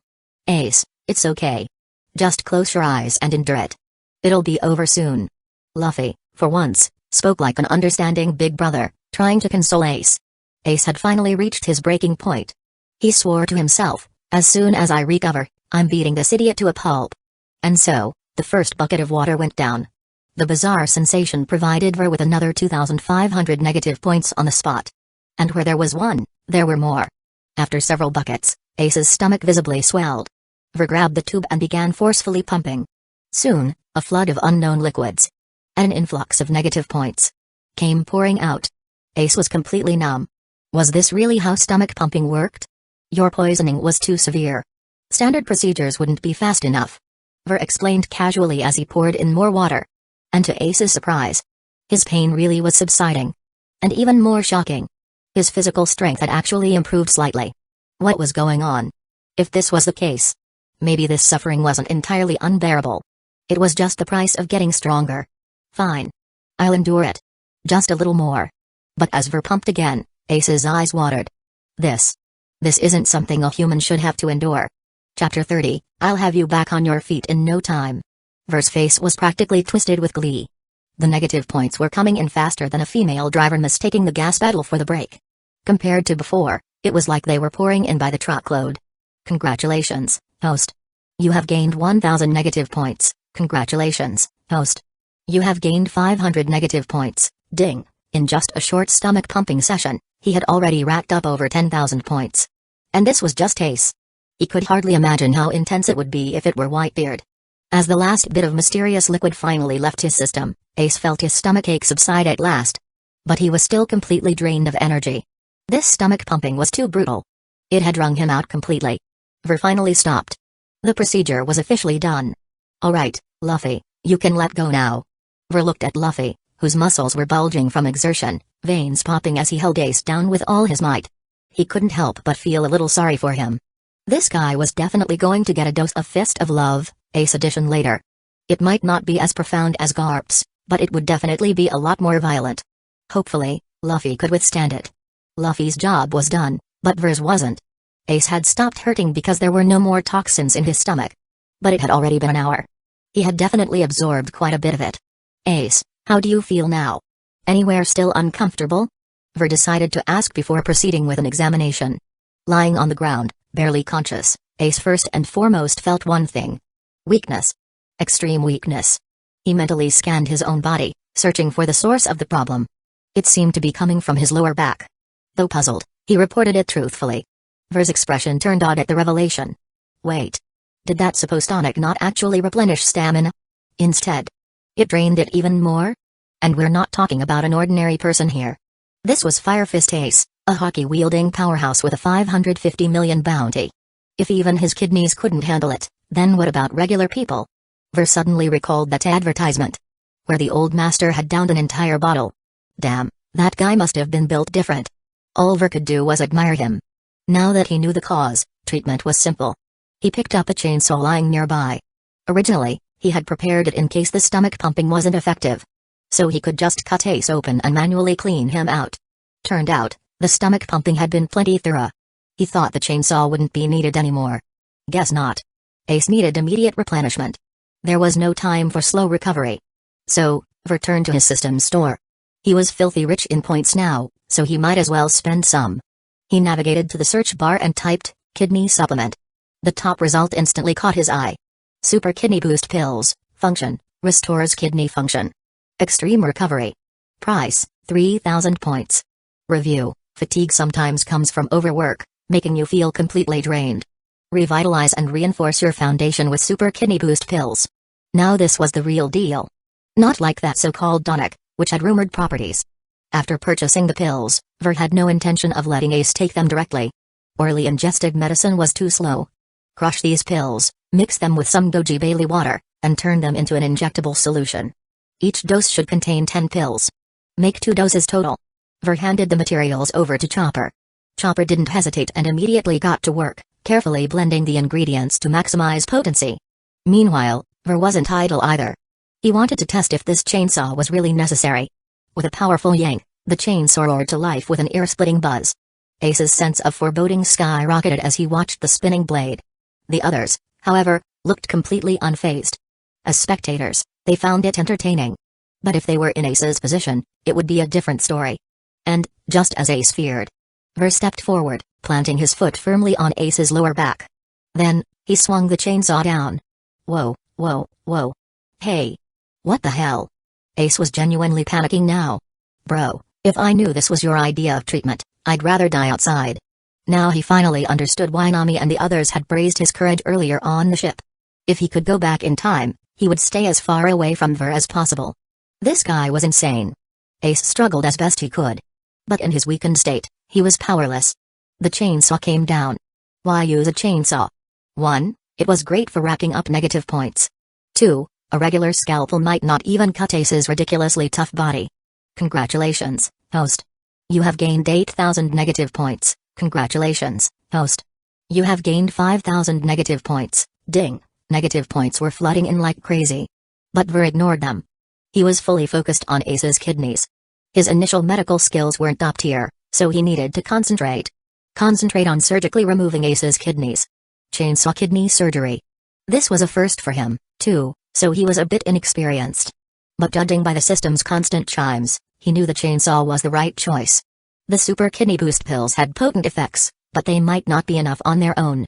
To ensure total recovery, he had to remove the kidneys first, inject them directly, and then put them back in. Soon, 2 organs, vaguely shaped like ears, were extracted. Ace stared in shock. Did this madman just chainsaw his kidneys out? Before he could process it, he noticed something even weirder. His kidneys. They looked completely shriveled. Practically dried up husks. What the hell? Hadn't he always taken good care of himself? Why did his kidneys look so damn weak? Ace was dumbfounded. He was still a virgin, damn it. How the hell were his kidneys in this state? Ace, you need to take better care of yourself. I mean, we all get it, but... Ver coughed lightly. You really should practice some restraint. As soon as Ver finished speaking, Ace's face turned red with embarrassment. Damn it. No matter what he said now, no one would believe him. This lunatic had literally taken his kidneys out. How was he supposed to argue his case? As he felt the judgmental stares of those around him, Ace burned with shame. Humiliation. Utter humiliation. This was beyond embarrassing. Chapter 31, huh? That's not right. At this moment, Chopper had finally finished preparing. The 2 syringes, usually used for injections, were now filled to the brim with a special solution. Ver took them from Chopper's hands and directly injected one into the shriveled kidney he was holding. The entire dose of the medicine was smoothly administered. As the drug took effect, the kidney visibly began to swell, rapidly regaining its fullness. The once wrinkled surface became smooth and glossy, its dull, lifeless grayish-black hue transforming into a vibrant crimson red. Before Ace could react, Sanji let out a startled cry. This is a miracle drug. Ver. Big bro Ver. How about giving me a shot as well? I promise I'll behave. Sanji was utterly ecstatic. Seeing the revitalized kidney in Ver's hand, he was genuinely envious. If he could get his hands on such a drug, wouldn't that mean? But before his fantasy could run wild, a sharp pain struck the top of his head, yanking him back to reality. Can't you see Ver is saving someone? Stop messing around. Nami's furious shout followed immediately after. Sanji chuckled sheepishly and dared not say another word. Though slightly speechless at the scene, Ver didn't stop his actions. The second syringe was swiftly plunged into the other kidney. Moments later, 2 fully revitalized kidneys were now fresh and ready. Ace, witnessing Ver's methods, was completely dumbfounded. Restoring kidneys. Can be this fast? What kind of insane medicine is this? Before he could fully process everything, Ver had already moved on to the next step. Stitching him up. When Ace turned to look, the first thing he saw was a needle that had snapped in half due to rust. As for the thread, no matter how he looked at it, it suspiciously resembled a long strand of enoki mushrooms. What the hell? Hey. Ver. What are you doing? Are you really stitching me up like that? Ace felt like he was about to lose his mind. His eyes widened in shock, staring at Ver in pure horror. Why does this guy not resemble a normal doctor in the slightest? Since when did doctors have such bizarre methods? Almost done. With that, Ver's expression twisted into a sinister grin, his hands applying even more force. The intense pain, combined with the sheer psychological discomfort, made Ace cry out in agony. This guy. He's brutal. In reality, it wasn't Ver's fault. Despite using the best equipment he had from the medical kit, Ace's absurdly tough skin made it almost impossible to stitch him up without using some serious strength. Ding. Congratulations, host. You have gained 1,000 negative points, TCH. No doubt about it. Ace was a gold mine for negative emotions. Just a little effort, and the rewards were leagues beyond what anyone else could provide. After 5 minutes, Ver had finally finished. The kidneys were seamlessly reattached.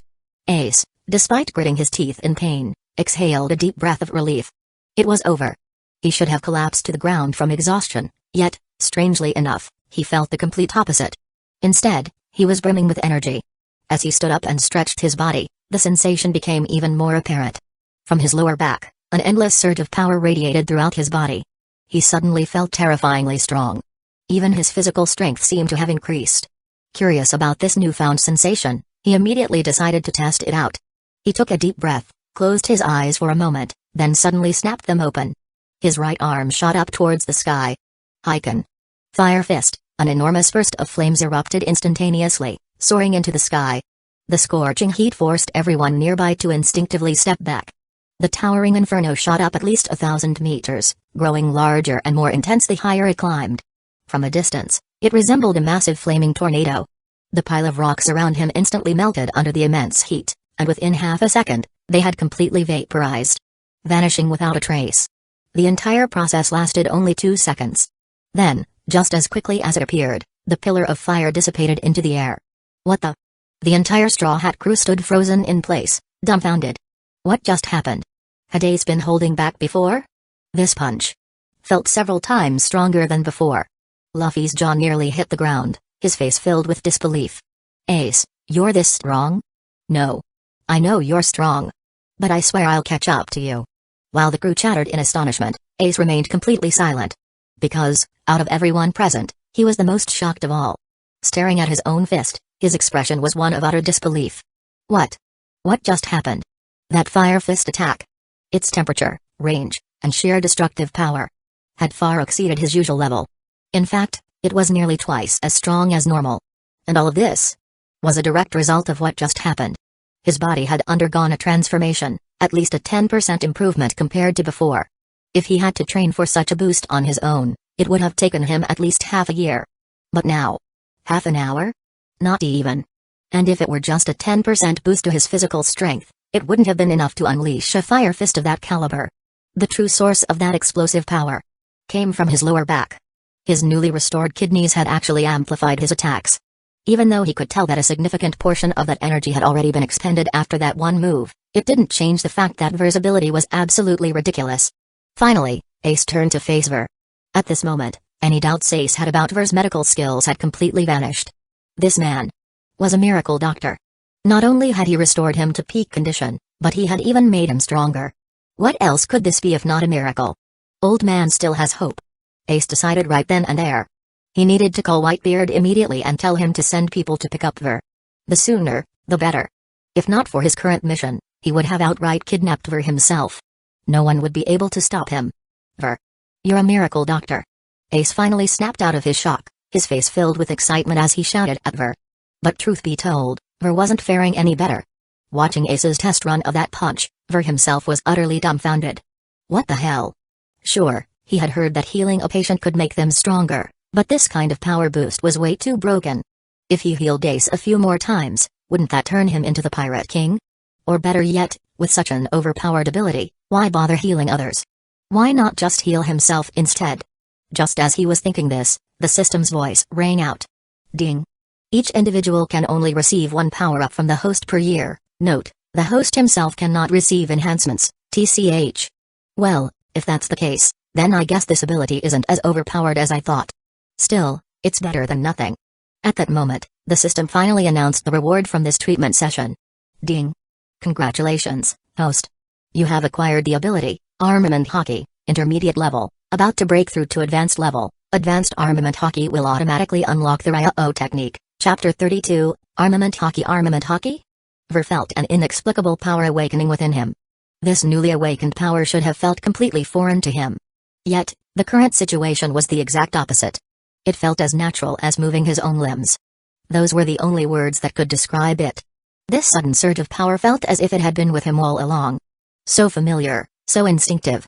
Like all he had to do was think, and the power would instantly flow to where it needed to be. So this is armament hockey? Ver took a deep breath and slowly closed his eyes. After carefully sensing the changes in his body, he opened his eyes again, and with a mere thought. In an instant, his right hand turned pitch black, an abyss-like darkness coating it, radiating a dangerous aura. With armament hockey, dealing with crocodile would be much easier now. And not just any armament hockey. This was some seriously advanced stuff. Looks like Ace wasn't just focusing on developing his devil fruit abilities. With hockey this strong, both offense and defense would receive a massive boost. That said, given Ver's current physical condition, his usage would be quite limited. But for now, it was more than enough. The crew watched him in confusion, eyes fixed on the blackened substance covering his hand. They didn't know what it was, but one thing was clear. It was dangerous. Dangerous enough that their instincts screamed at them to keep their distance. Since when did Ver have something this powerful? That was the question on everyone's mind. Meanwhile, Ace, standing in front of Ver, suddenly widened his eyes in shock. He couldn't help but blurt out in astonishment. Armament hockey? The crew exchanged confused glances. Armament hockey? They had never heard of such a thing and naturally had no idea what Ace was talking about. Ace, however, was once again completely blown away by Ver. He stared blankly at Ver, who was calmly examining his right hand. At the very beginning of the Grand Line, he had actually encountered a rookie pirate who had already awakened armament hockey. Technically speaking, it wasn't impossible. What shocked him was the strength of this hockey. That deep, dark hue and the aura it exuded. It all screamed extraordinary. How is this even fair? He was certain Ver had just awakened it. Because before this, he hadn't sensed even the slightest trace of armament hockey from him. And yet he's already at this level? Are you kidding me? In the future, this guy would definitely become a powerhouse beyond imagination. Luffy really hit the jackpot with this one. Hearing Ace's shout, Ver turned to look at him. Seeing Ace's expression, Ver couldn't help but feel a sense of satisfaction. Oh, this? I kinda just awakened it by accident. Ace's face darkened immediately. By accident. Alright. Fine, you win. You really know how to talk, huh? Noticing the crew's confusion, Ace figured they had never heard of armament hockey before. He had been the same when he first set out to sea. After explaining it to them, everyone's perception of Ver shifted dramatically. According to Ace, the practical applications of armament hockey were absolutely insane. All the top-tier fighters possessed it. And they had all mastered it to an advanced level. There were even warriors who specialized solely in armament hockey, relying on it alone to dominate the battlefield. Its importance couldn't be overstated. Ace explained that armament hockey was awakened through rigorous training. Once a person's strength reached a certain threshold, with enough practice, they would eventually awaken it. However, boosting its strength was an entirely different story. None of them had shown any signs of awakening it yet. As Ace bluntly put it, your bodies are too weak, so you can't awaken it. But Ver? Not only did he awaken it effortlessly. His starting point was already at an insanely high level. The gap was clear as day. This isn't that hard, really. You guys will learn it eventually, Ver reassured them. The crew knew this wasn't something they could force. Their bodies were still too weak. Even Luffy wasn't pestering Ace to teach him yet. How are you feeling, my patient? Ver turned his attention back to Ace. Ace snapped out of his thoughts, realizing he had been too focused on Ver's hockey. I feel way stronger now. How did you do it, Ver? This is insane. Ace had traveled far and wide but had never seen a method of power-up this fast and effortless. Well, maybe not effortless, but definitely fast. Hearing this, everyone turned to Ver, all equally stunned. Wait, what? Getting treated by Ver boosts your strength? No way, right? Sanji and Nami, both of whom had been treated by Ver before, were skeptical. But judging by that punch Ace just threw, the power-up was very real. Then why didn't we get stronger? Are we just too weak? Luffy and Zoro, on the other hand, had a completely different reaction. Their eyes were practically glowing. A way to get stronger? To Zoro, Ver no longer seemed so terrifying. He even looked a little adorable. As a swordsman obsessed with growth, enduring some torture during treatment was a small price to pay. As for Luffy, seeing Ace suddenly pull ahead in strength again felt unfair. If Ace got a cheat then he wanted a cheat too. PFFT, this is just basic stuff. You think I'd make you suffer for nothing? If you're feeling better, let's get moving. Speaking of which, your stomach's really something else, huh? Can't even handle clean food? TSK. Ver eyed Ace up and down before shaking his head in mock disappointment. Ace was speechless. Basic stuff? If this was basic, then reality was completely broken. Ver's medical skills were unfathomable. As for his stomach, even Ace didn't understand why he, the strongest among them, was the only one who got food poisoning. I'm fine now. I feel great. Let's go. Not wanting to continue the topic, Ace quickly changed the subject. With that, the crew set off again. After all, they had wasted enough time here because of him. Luffy, now fully hydrated, was bouncing around at the front, his boundless energy making others tired just watching him. Big bro, can Reindeers learn armament hockey too? Chopper, looking uncertain, glanced up at Ver, his voice carrying a hint of worry. Ver saw his concern, patted his pink hat, and grinned. Of course Reindeers can. Then he leaned in and whispered, with my personal guidance, you'll be the second to awaken it. Chopper froze mid-step, his brain short-circuiting. Wait, weren't we just saying it wasn't something you could teach? Before he could ask, Ver continued, and that trumble ball of yours? It's garbage. Too many side effects. Once we're back on the ship, I'll help you fix it. Chopper's eyes widened in shock, then filled with emotion. Master. Not only is he giving me special treatment, but he's also going to improve my rumble ball. Why is he so good to me? Chopper's lips quivered, and his eyes began to water. This was the third human who had genuinely cared for him, though he had already known. Ver smiled faintly. Just kidding. Teaching them armament hockey would be exhausting. Let them figure it out on their own. But a disciple is different. A disciple deserves to be spoiled. Since I'm your master, of course I'll give you some special treatment. As for the rumble ball, I've been planning to improve it ever since I saw you use it at your home. The side effects were too severe. But I didn't have the ability to do so back then. Stop daydreaming. You're falling behind. Ver smacked Chopper's antlers, causing his head to tilt to the side. Snapping out of his thoughts, Chopper realized he had indeed fallen behind the group. He quickly responded and hurried to catch up. Thank you. Master. Chopper murmured softly, so quietly that even he could barely hear it. But Ver, sitting on his back, smiled knowingly. Chapter 33, The Whitebeard Pirates are shocked. New world aboard the Moby Dick. Oi, what's wrong, Ace? Did something happen? Marco looked at the den-den-mushi in his hand, which was transmitting Ace's face, and asked with some concern. Not long ago, red-haired Shanks had come by, warning them that Ace's current pursuit might be dangerous. Now that Ace was calling, Marco couldn't help but worry that he had run into trouble. Oi? Marco, what's with that tone? You think I'm that weak? That bastard Teach just runs fast, that's all. As long as I catch up to him, I'll definitely take him down. Ace spoke viciously, showing no sign of taking Blackbeard seriously. But enough about him. Marco, I've got good news. It's about Pops. Hearing this, even Marco started getting anxious. Ace was far too careless. He definitely needed to talk some sense into him. But when Ace mentioned good news about Pops, Marco's curiosity was piqued. What news? Ace cleared his throat and said slowly, I've found a doctor who can treat Pop's old injuries. What? The moment Ace finished speaking, a loud exclamation rang out. Even someone as composed as Marco was momentarily at a loss for words. His rough voice practically echoed throughout the entire Moby Dick. Hearing Marco shout like that, the rest of the crew quickly gathered around. If Marco reacted like this, it had to be something big. Jazu, with his broad and imposing figure, was the first to approach. Just as he was about to ask what was going on, Marco urgently spoke into the den-den-mushi. Ace, you better not be joking. You should know that Pop's injuries aren't something just anyone can heal. The gathered crew immediately understood why Marco had lost his composure. Ace had found a doctor capable of treating Pop's injuries. Could he have been deceived? That was everyone's first thought. Even Marco couldn't help but think the same. No one knew Pop's condition better than him. But Ace's next words made them waver. His treatment can also enhance a person's strength. Ace didn't say much. Just that one sentence. Yet, those simple words made everyone's eyes widen in shock. Healing and strength enhancement? What did that mean? Individually, the words were easy to understand, but together, they didn't make much sense. This was unheard of. It only made them more convinced that Ace had been tricked. Surely, Ace didn't actually believe something this ridiculous. But before they could ask further, Ace continued. The person whose strength was enhanced is me. And my power increased by at least 10%. What? This time, the uproar was even louder. The commotion was so great that even Whitebeard, who had been dozing nearby, turned to look. What are these brats up to now? Whitebeard shook his head with a helpless smile. Meanwhile, the gathered crew found themselves at a loss for words.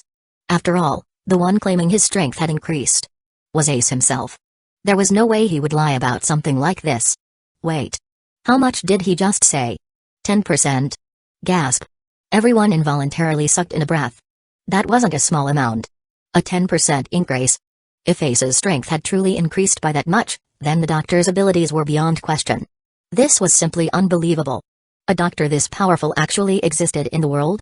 For the first time, they realized that medical skills could be used to enhance a person's strength. They had truly been ignorant.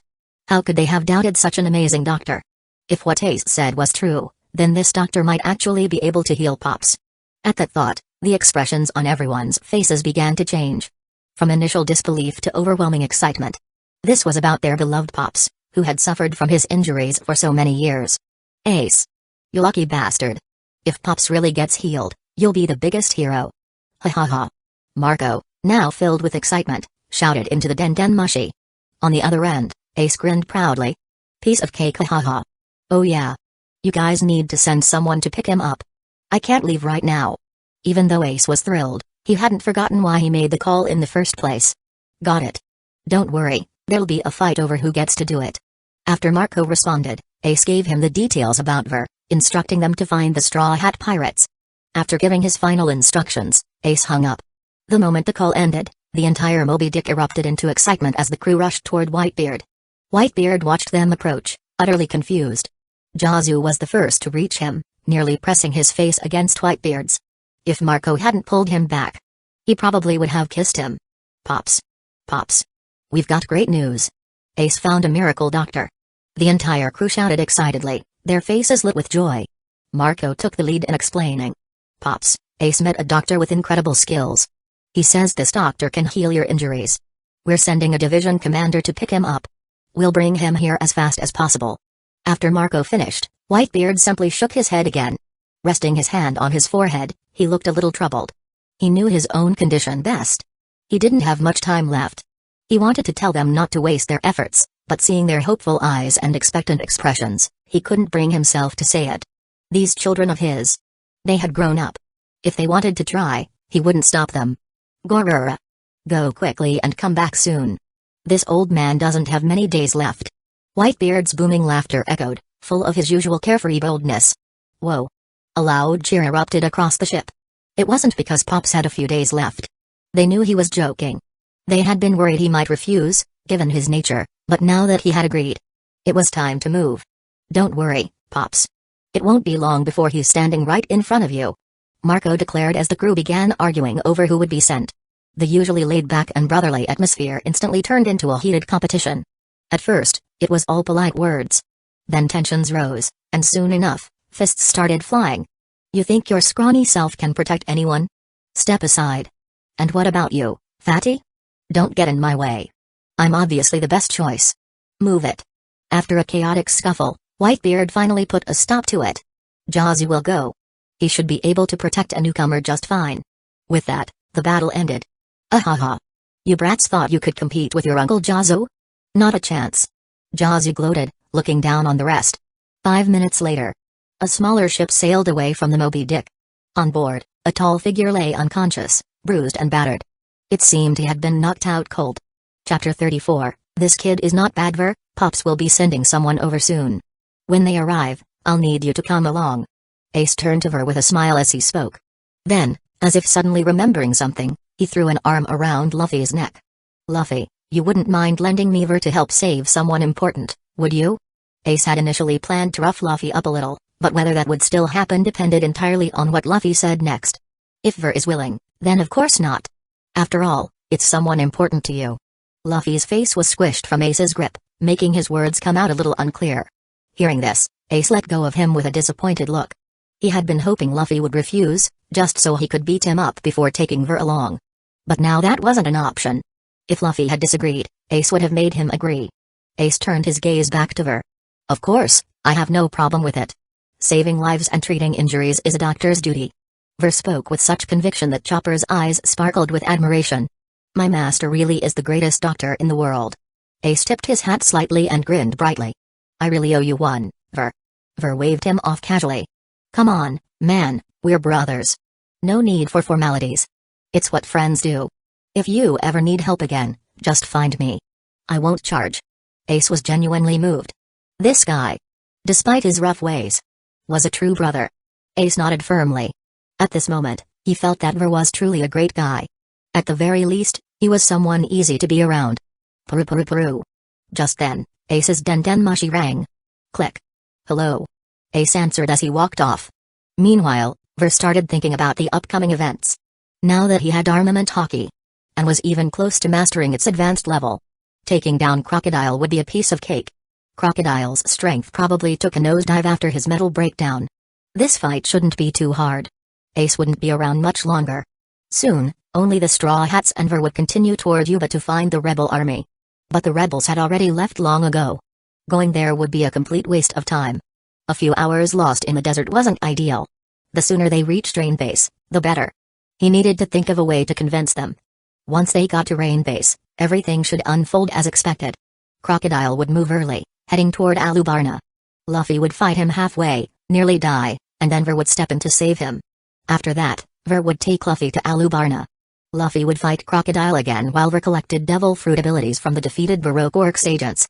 By the time, Zoro and the others would have finished their battles, Ver would sweep through, collecting abilities without wasting a second.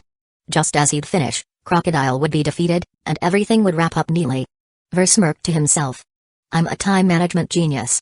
Once everything was settled, he'd have even more strength than he could currently imagine. Luffy. Ace hung up his call and called out to Luffy, who had run ahead again. Luffy turned back. Huh? What's up? The others also stopped, looking toward Ace. I have to go now. The person I'm looking for has already left. I can't keep traveling with you guys. Ace's voice carried a hint of reluctance. After all, it had been years since he last saw his little brother. Ver also looked over. Ace was leaving already? That meant it was time to figure out how to get the Straw Hats to Rain Base directly. Ah. You're leaving? Oh well. Luffy looked disappointed. He hadn't expected Ace to leave so soon. Before leaving, Ace rummaged through his bag and pulled out a small piece of white paper. He tore a part off and handed one piece to Ver before giving another to Luffy. Luffy, puzzled, examined the paper in his hands. Ace grinned and explained, this is a Vivre card. The sea is vast, but this will always point you to me. Luffy watched in amazement as the paper moved slightly in Ace's direction. Whoa. That's awesome. Ace then turned toward the Straw Hat crew, bowing slightly. My idiot brother has probably caused you a lot of trouble. I'll have to count on you guys to look after him. Nah, it's fine. He's not that dumb. You're too polite. Too polite. The crew felt a little flustered. Who would have thought Luffy had such a well-mannered older brother? It was honestly surprising. Oh, right, Luffy. According to my intel, the rebels already left Yuba. Going there would be a waste of time. Ace's information came from Marco, who had just called him. Marco had a friend in the intelligence business and helped Ace out as a favor. Ver's eyes lit up. He had been wondering how to convince them, but Ace had just taken care of it for him. Nice. He really is a bro. Ver, the old man has already sent someone, but it'll take at least a month for them to get here. Don't worry, though. He'll find you when he arrives. Just stay on Luffy's ship for now. Ace spoke with sincere gratitude toward Ver. Got it. Don't worry. That's just a minor injury for me. You'll hear good news soon. Hearing this, Ace felt a lot more at ease. He now had even greater confidence in Ver's medical skills. It seemed like there was no injury or illness in the world that could stump him. After saying his goodbyes, Ace set off on his journey. Watching his retreating figure, Ver couldn't help but call out, Ace. Never underestimate anyone. But Ace didn't turn around. He simply raised a hand and waved. Ver sighed with a hint of helplessness. Can't be helped. That's just the kind of guy he is. Though they hadn't spent much time together, Ver genuinely liked Ace. And definitely not just because Ace had gifted him 24,000 negative points and insanely strong armament hockey. No, it was just because he thought Ace was a genuinely good guy. Chapter 35, Arrival. Let's go. Straight to Rain Base. Take down that so-called Mr. Zero, and this country's crisis will be over. Ver looked at Luffy, who was still staring longingly at Ace's departing figure. His gaze shifted between Ace and the Vivre card in his hand. Hearing Ver's words, Luffy snapped back to reality. Oh. That's right. We should have done that from the start. Just beat that guy up and be done with it. Luffy found the idea excellent. The rest of the crew had no objections either. After all, Ace's intel was reliable enough. Since that was the case, heading straight for the enemy's stronghold was the best move. Vivi was a bit worried, but when she thought about Ver's terrifying strength, Mr. Zero didn't seem that scary anymore. With no further objections, The group moved swiftly. After confirming the direction on the map, they resumed their journey. Ver sat on Chopper's back, taking the rear of the group. Seeing that everything was going according to plan, he felt relieved. He began explaining hockey. Specifically armament hockey. To Chopper in detail, describing its nature within the body and the conditions required for awakening it. Chopper listened intently, looking extremely serious. If he had hands free, he would have pulled out his little notebook to take notes. Whenever he didn't understand something, he asked, and Ver answered patiently. Advancing in armament hockey wasn't just about gaining power, it was also about knowledge. As they traveled, Ver sat cross-legged, leisurely explaining everything.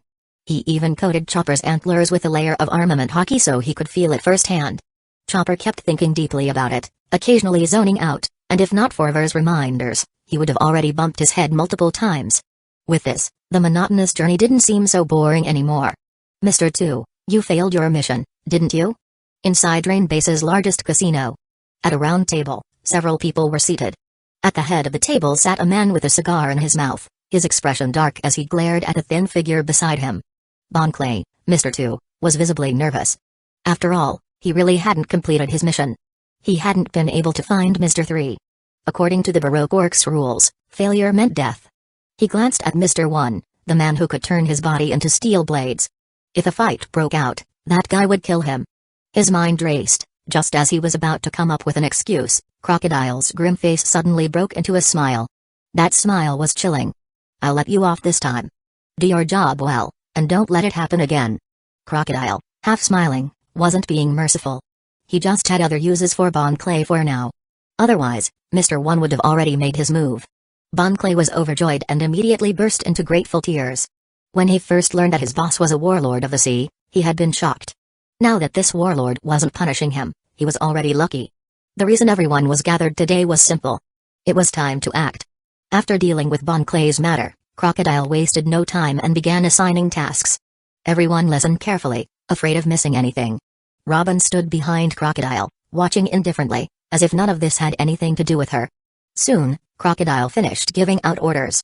He then slammed the table and stood up. For our Utopia plan. Everyone, do your part. His voice rang out, and the subordinates responded in unison. Seeing this, Crocodile nodded in satisfaction. He waved them off to carry out their assignments, and soon, only 2 people remained in the hall. There had been a small interlude during the meeting. Mr. 3 had somehow come back to throw his life away. Now, he was inside a giant crocodile stomach. Crocodile had no sympathy for useless subordinates. Trash should be disposed of. The princess has arrived. Those fools probably won't be able to handle her. Go and bring her to me. He instructed Robin. Crocodile was well aware of Vivi and Koz's relationship. If those two met, the war would likely be prevented. Robin had no reason to refuse. Crocodile was her boss, after all. Understood. Soon, the grand hall was empty, leaving Crocodile alone. Sitting in silence, he seemed deep in thought. Or perhaps, he was simply waiting. That's all for the theory. The rest is up to you. Yeah. Don't worry, big bro. I'll do my best. I won't let you down. Chopper turned around with a determined look, nodding at Ver. Ver, seeing this, was satisfied. This kid had strong determination.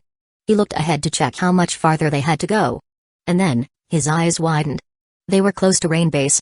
But what shocked him was, the others were gone. Where was everyone? Where did they go? No way. Just a minute ago, he had seen all of them still there. Wait. Ver suddenly had a realization. These idiots must have spotted the town and rushed in to buy water. That had to be it. And they didn't even call us? We're still out here. Unbelievable. Hurry, Chopper. Let's see if we can catch up to them. He shouted at Chopper, who immediately picked up speed. Soon, they reached the town. But with such a big place, it wasn't going to be easy finding those fools. Forget it, the casino was the best bet. They were bound to end up there. Seriously, these guys were a handful. In the original story, Sanji had saved them, but this time, Sanji was with them. If he didn't hurry, they might actually drown in the Seastone prison. Vivi might even get fed to one of those giant crocodiles. After asking someone for directions, Chopper bolted toward the casino. Smoker was probably there too, also about to get flooded. Although in the original, he didn't really struggle much with the water. This time, though, Ver would let him stay in there a bit longer before saving him. Rescuing drowning people was something he was pretty experienced with. A toilet plunger works wonders. One pull, and you get a lot of points. It doesn't take much time either. Might as well make the most of it. Also, Mr. 3, who was inside the giant crocodile. That kidney boost pills he gave Ace earlier still had some left. Might as well use it to patch him up quickly. That'll be some negative points for sure. Crocodile will probably be gone by then. As for dealing with the giant crocodiles? Easy. For now, the priority was getting there before things spiraled too far. Otherwise, who knew how messy it would get? Chapter 36, I'm not late, am I? At this moment, everything was unfolding just as Ver had expected. Inside a small sea stone prison, several figures were locked up. Sanji and Smoker were among them. Vivi was tied to a chair. Before her stood a man exhaling clouds of smoke. Crocodile wore a satisfied grin. With this, nothing could obstruct his plan anymore. This place will soon be submerged by the lake. Do you want to save them?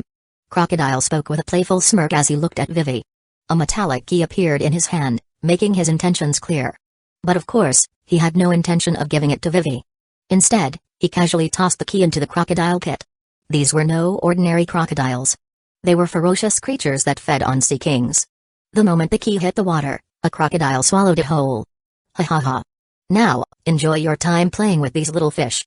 With that, Crocodile left with Robin, leaving Vivi tied firmly to the chair. Luffy was desperately trying to squeeze through the gaps of the iron cage, using all his strength. But the moment his body touched the sea prism stone, he collapsed, drained of all energy. Seeing this, Vivi knew she could no longer afford to sit idly by.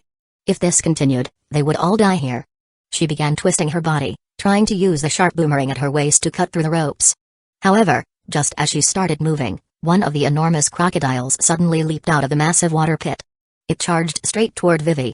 Each step of its massive body sent tremors through the ground. Vivi! Cries of alarm erupted from inside the cage. Just as the beast was about to swallow Vivi whole, the ropes snapped. Vivi sprang to her feet, narrowly dodging the attack.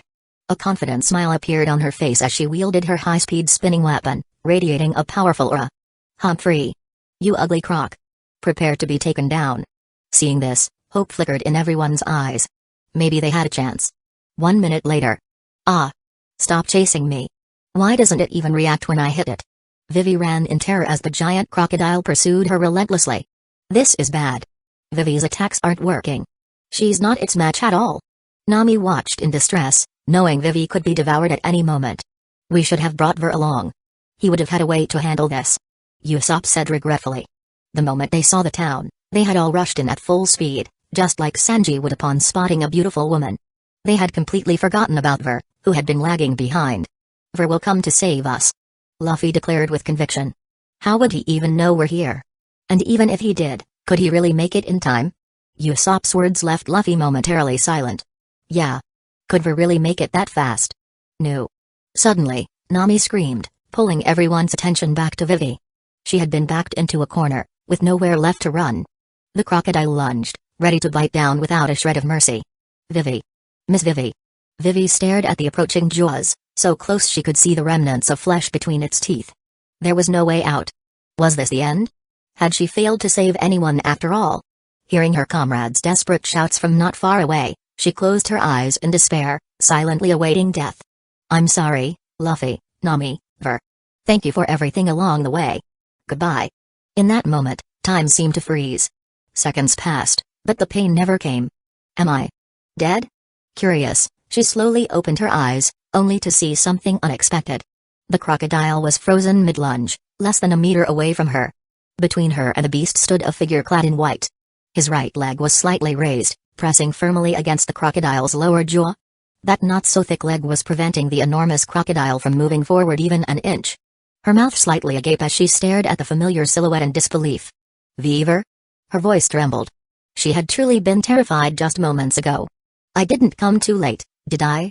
With one hand in his pocket and the other carrying a medical kit, Ver turned to glance at Vivi, who was still visibly shaken. But her fear only deepened. Watch out! She shouted. The crocodile swung its massive tail toward Ver with incredible speed, giving no room for evasion. So annoying. Ver muttered, watching the incoming tail. With a simple and swift upward kick, he struck the crocodile's tail. In the next instant, under everyone's shocked gazes, the multi-ton crocodile was sent flying through the air by Ver's sheer strength.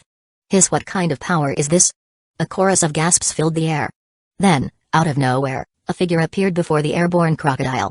No flashy moves. Just a simple, straightforward kick. But this time, his foot was coated in a faint black sheen. Leg reinforcement.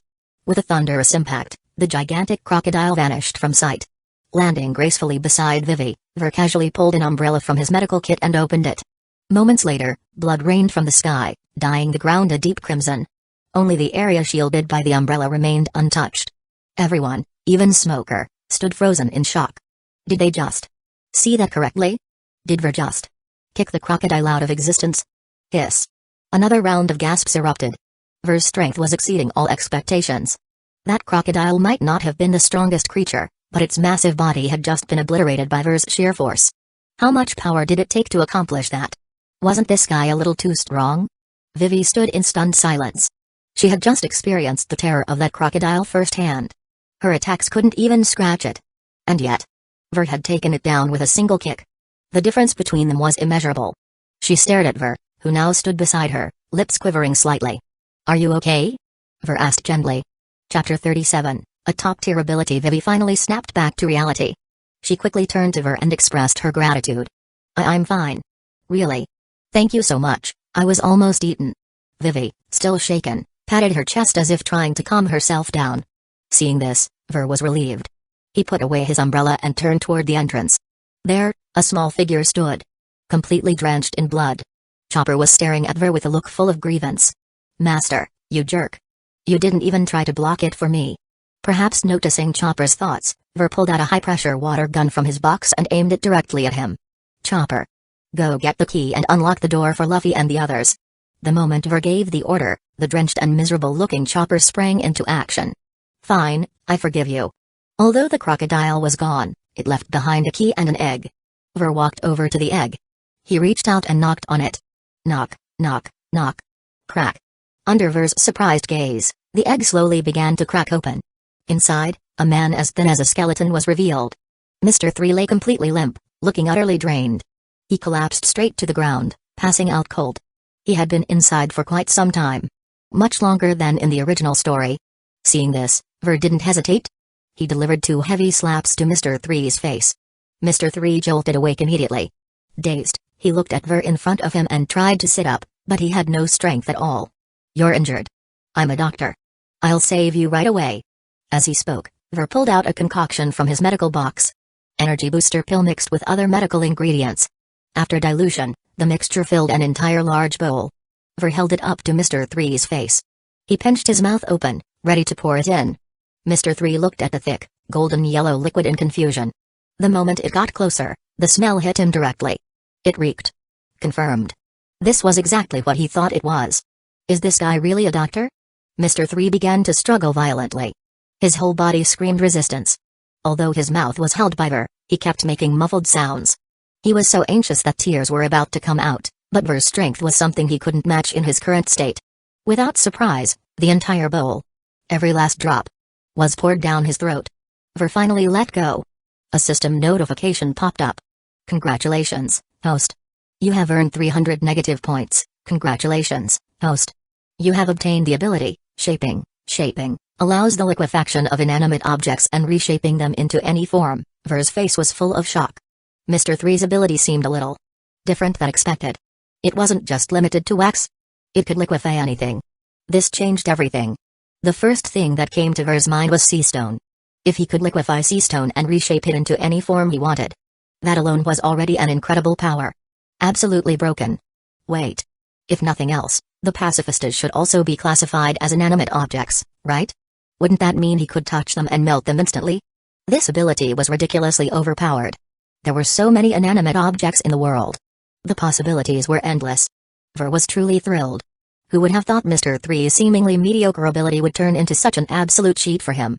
Looking at Mr. 3, who was now hunched over, vomiting violently, Ver couldn't help but grin from ear to ear. It seemed like the system didn't just copy devil fruit abilities as they were. Instead, there were some modifications. The best part? He wasn't affected by sea stone's weakening properties. According to the system's judgment, he hadn't actually consumed a devil fruit. Back on the ship, he had even gone for a swim in the ocean.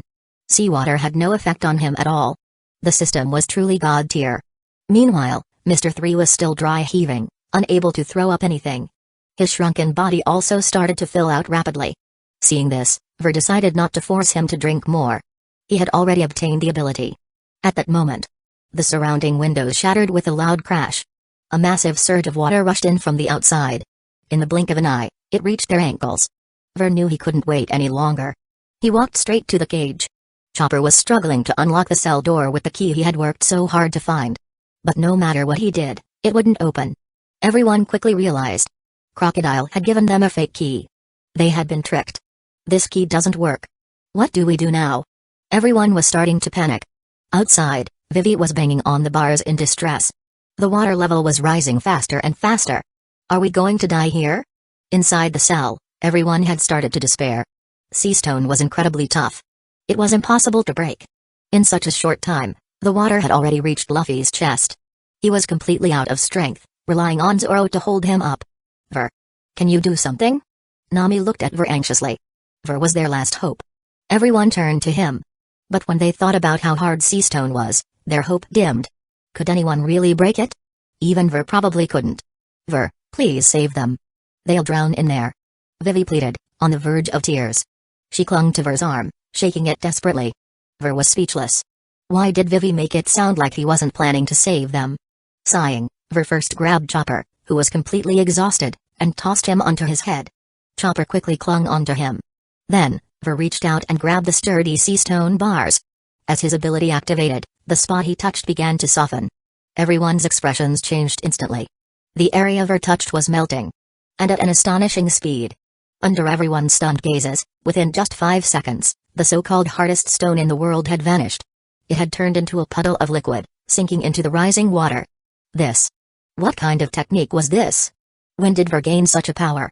Even sea stone could be liquefied. Smoker, standing at the back, widened his eyes in shock. Who was this guy? Kicking a crocodile weighing thousands of pounds into oblivion was one thing.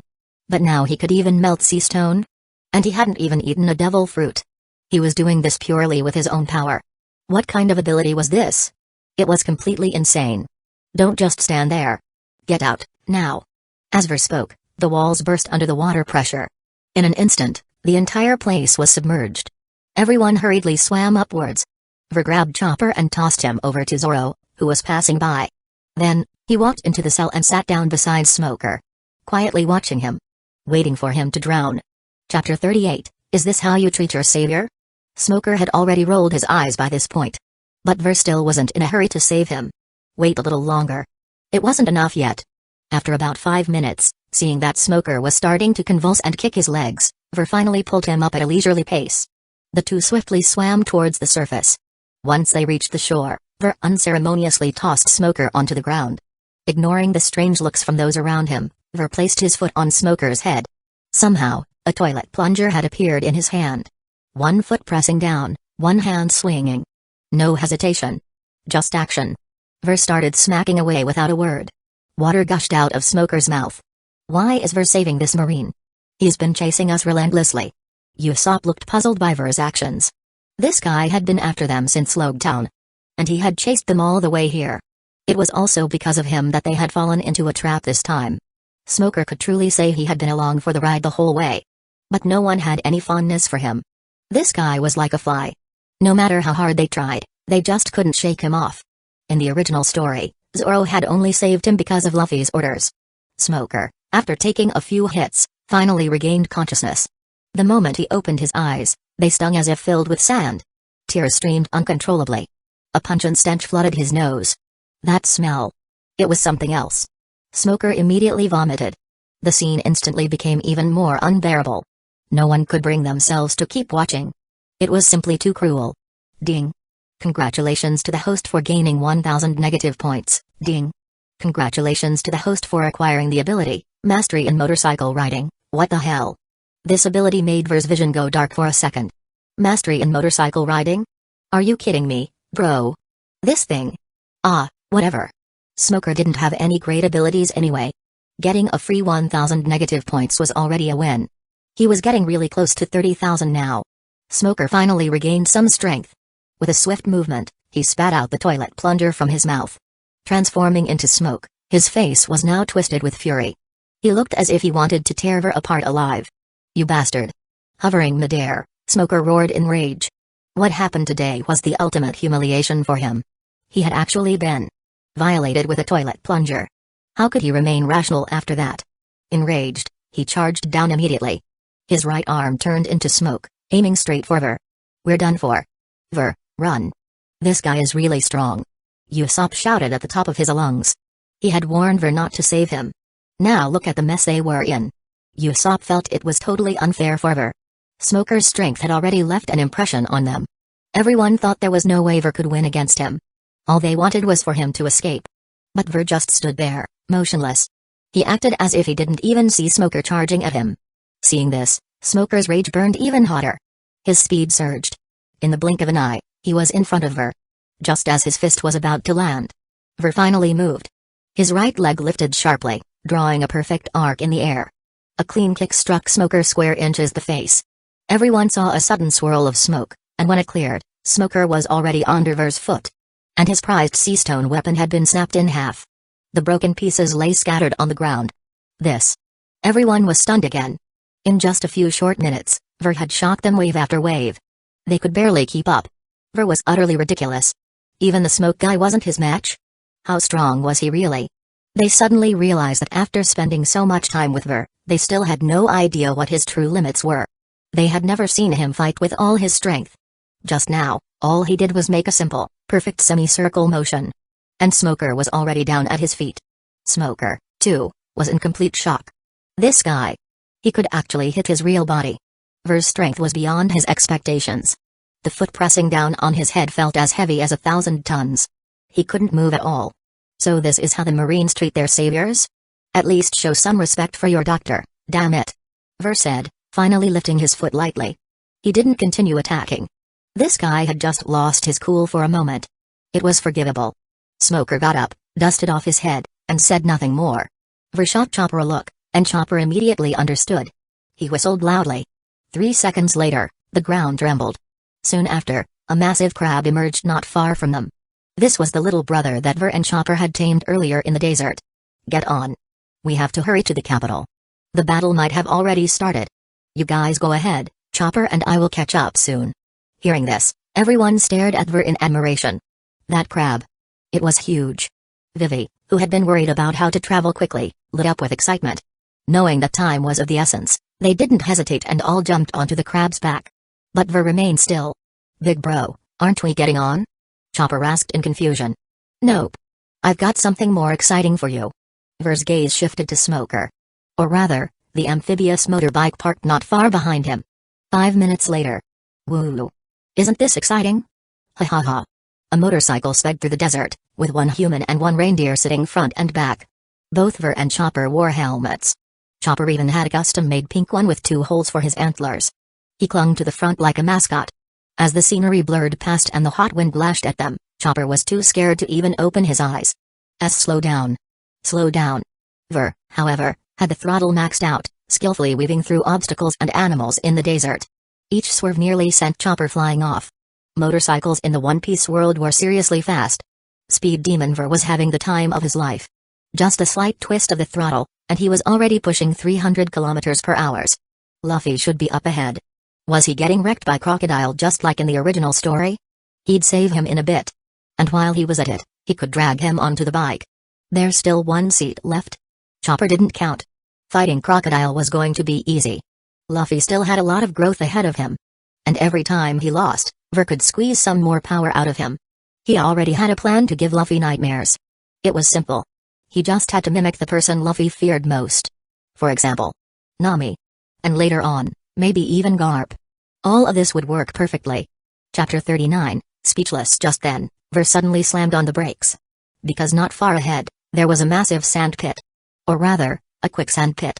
This bike really didn't disappoint. It managed to screech to a stop right at the very edge of the quicksand. He got too deep in thought just now. Almost went straight in. Chopper was already screeching like a duck the whole way. All he could do was keep yelling, ah. Ver looked ahead. In the middle of the quicksand pit, a figure was visible. And as Ver's gaze focused, pale white arms began sprouting from the quicksand. Slowly but surely, they pulled the sinking Luffy back up to the surface. Yeah, the situation was pretty clear. The first battle was already over. And it ended with Luffy getting skewered by Crocodile's hook.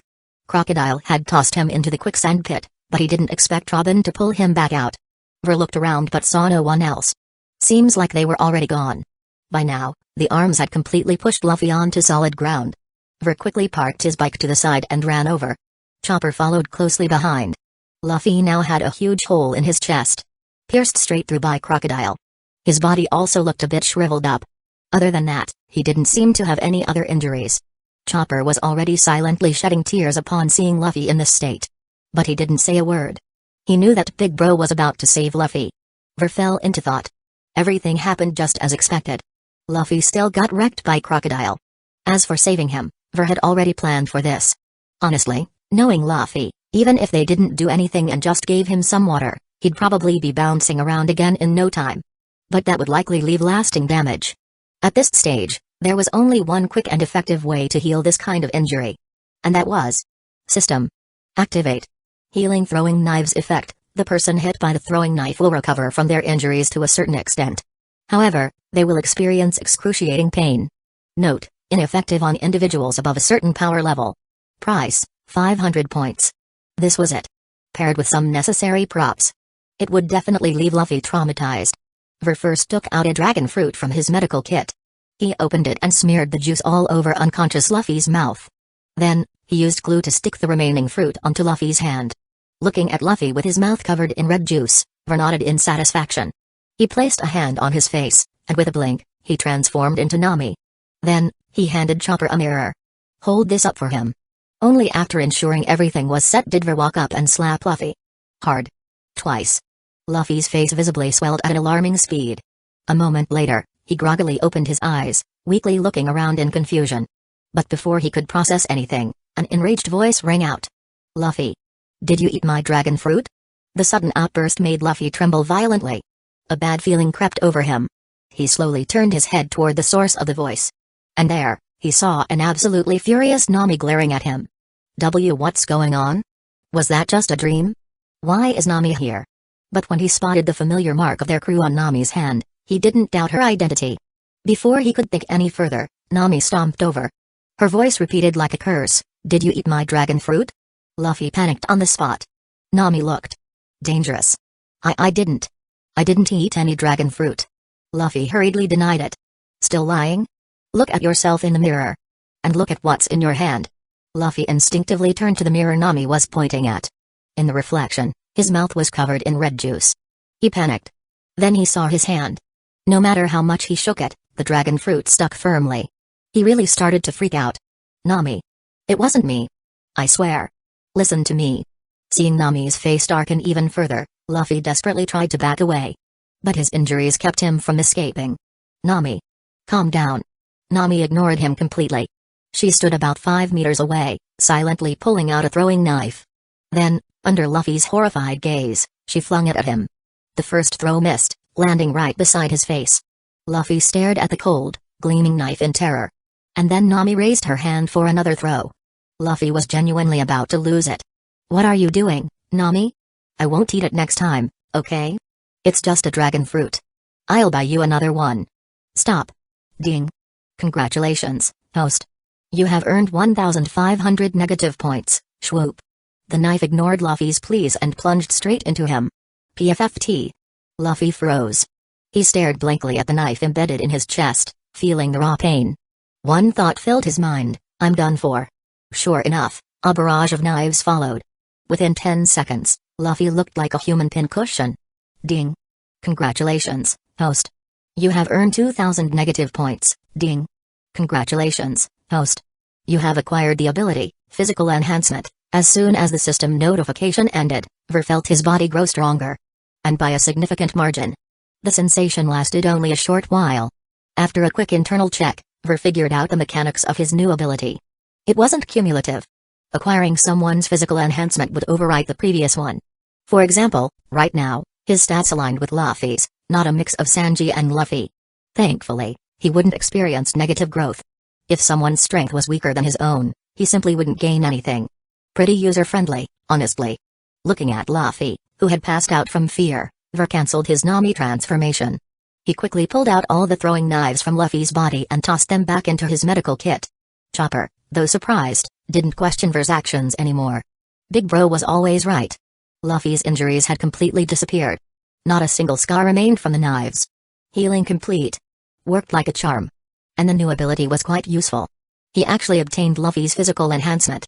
Exactly what he needed right now. Testing it out, Ver threw a few punches into the air.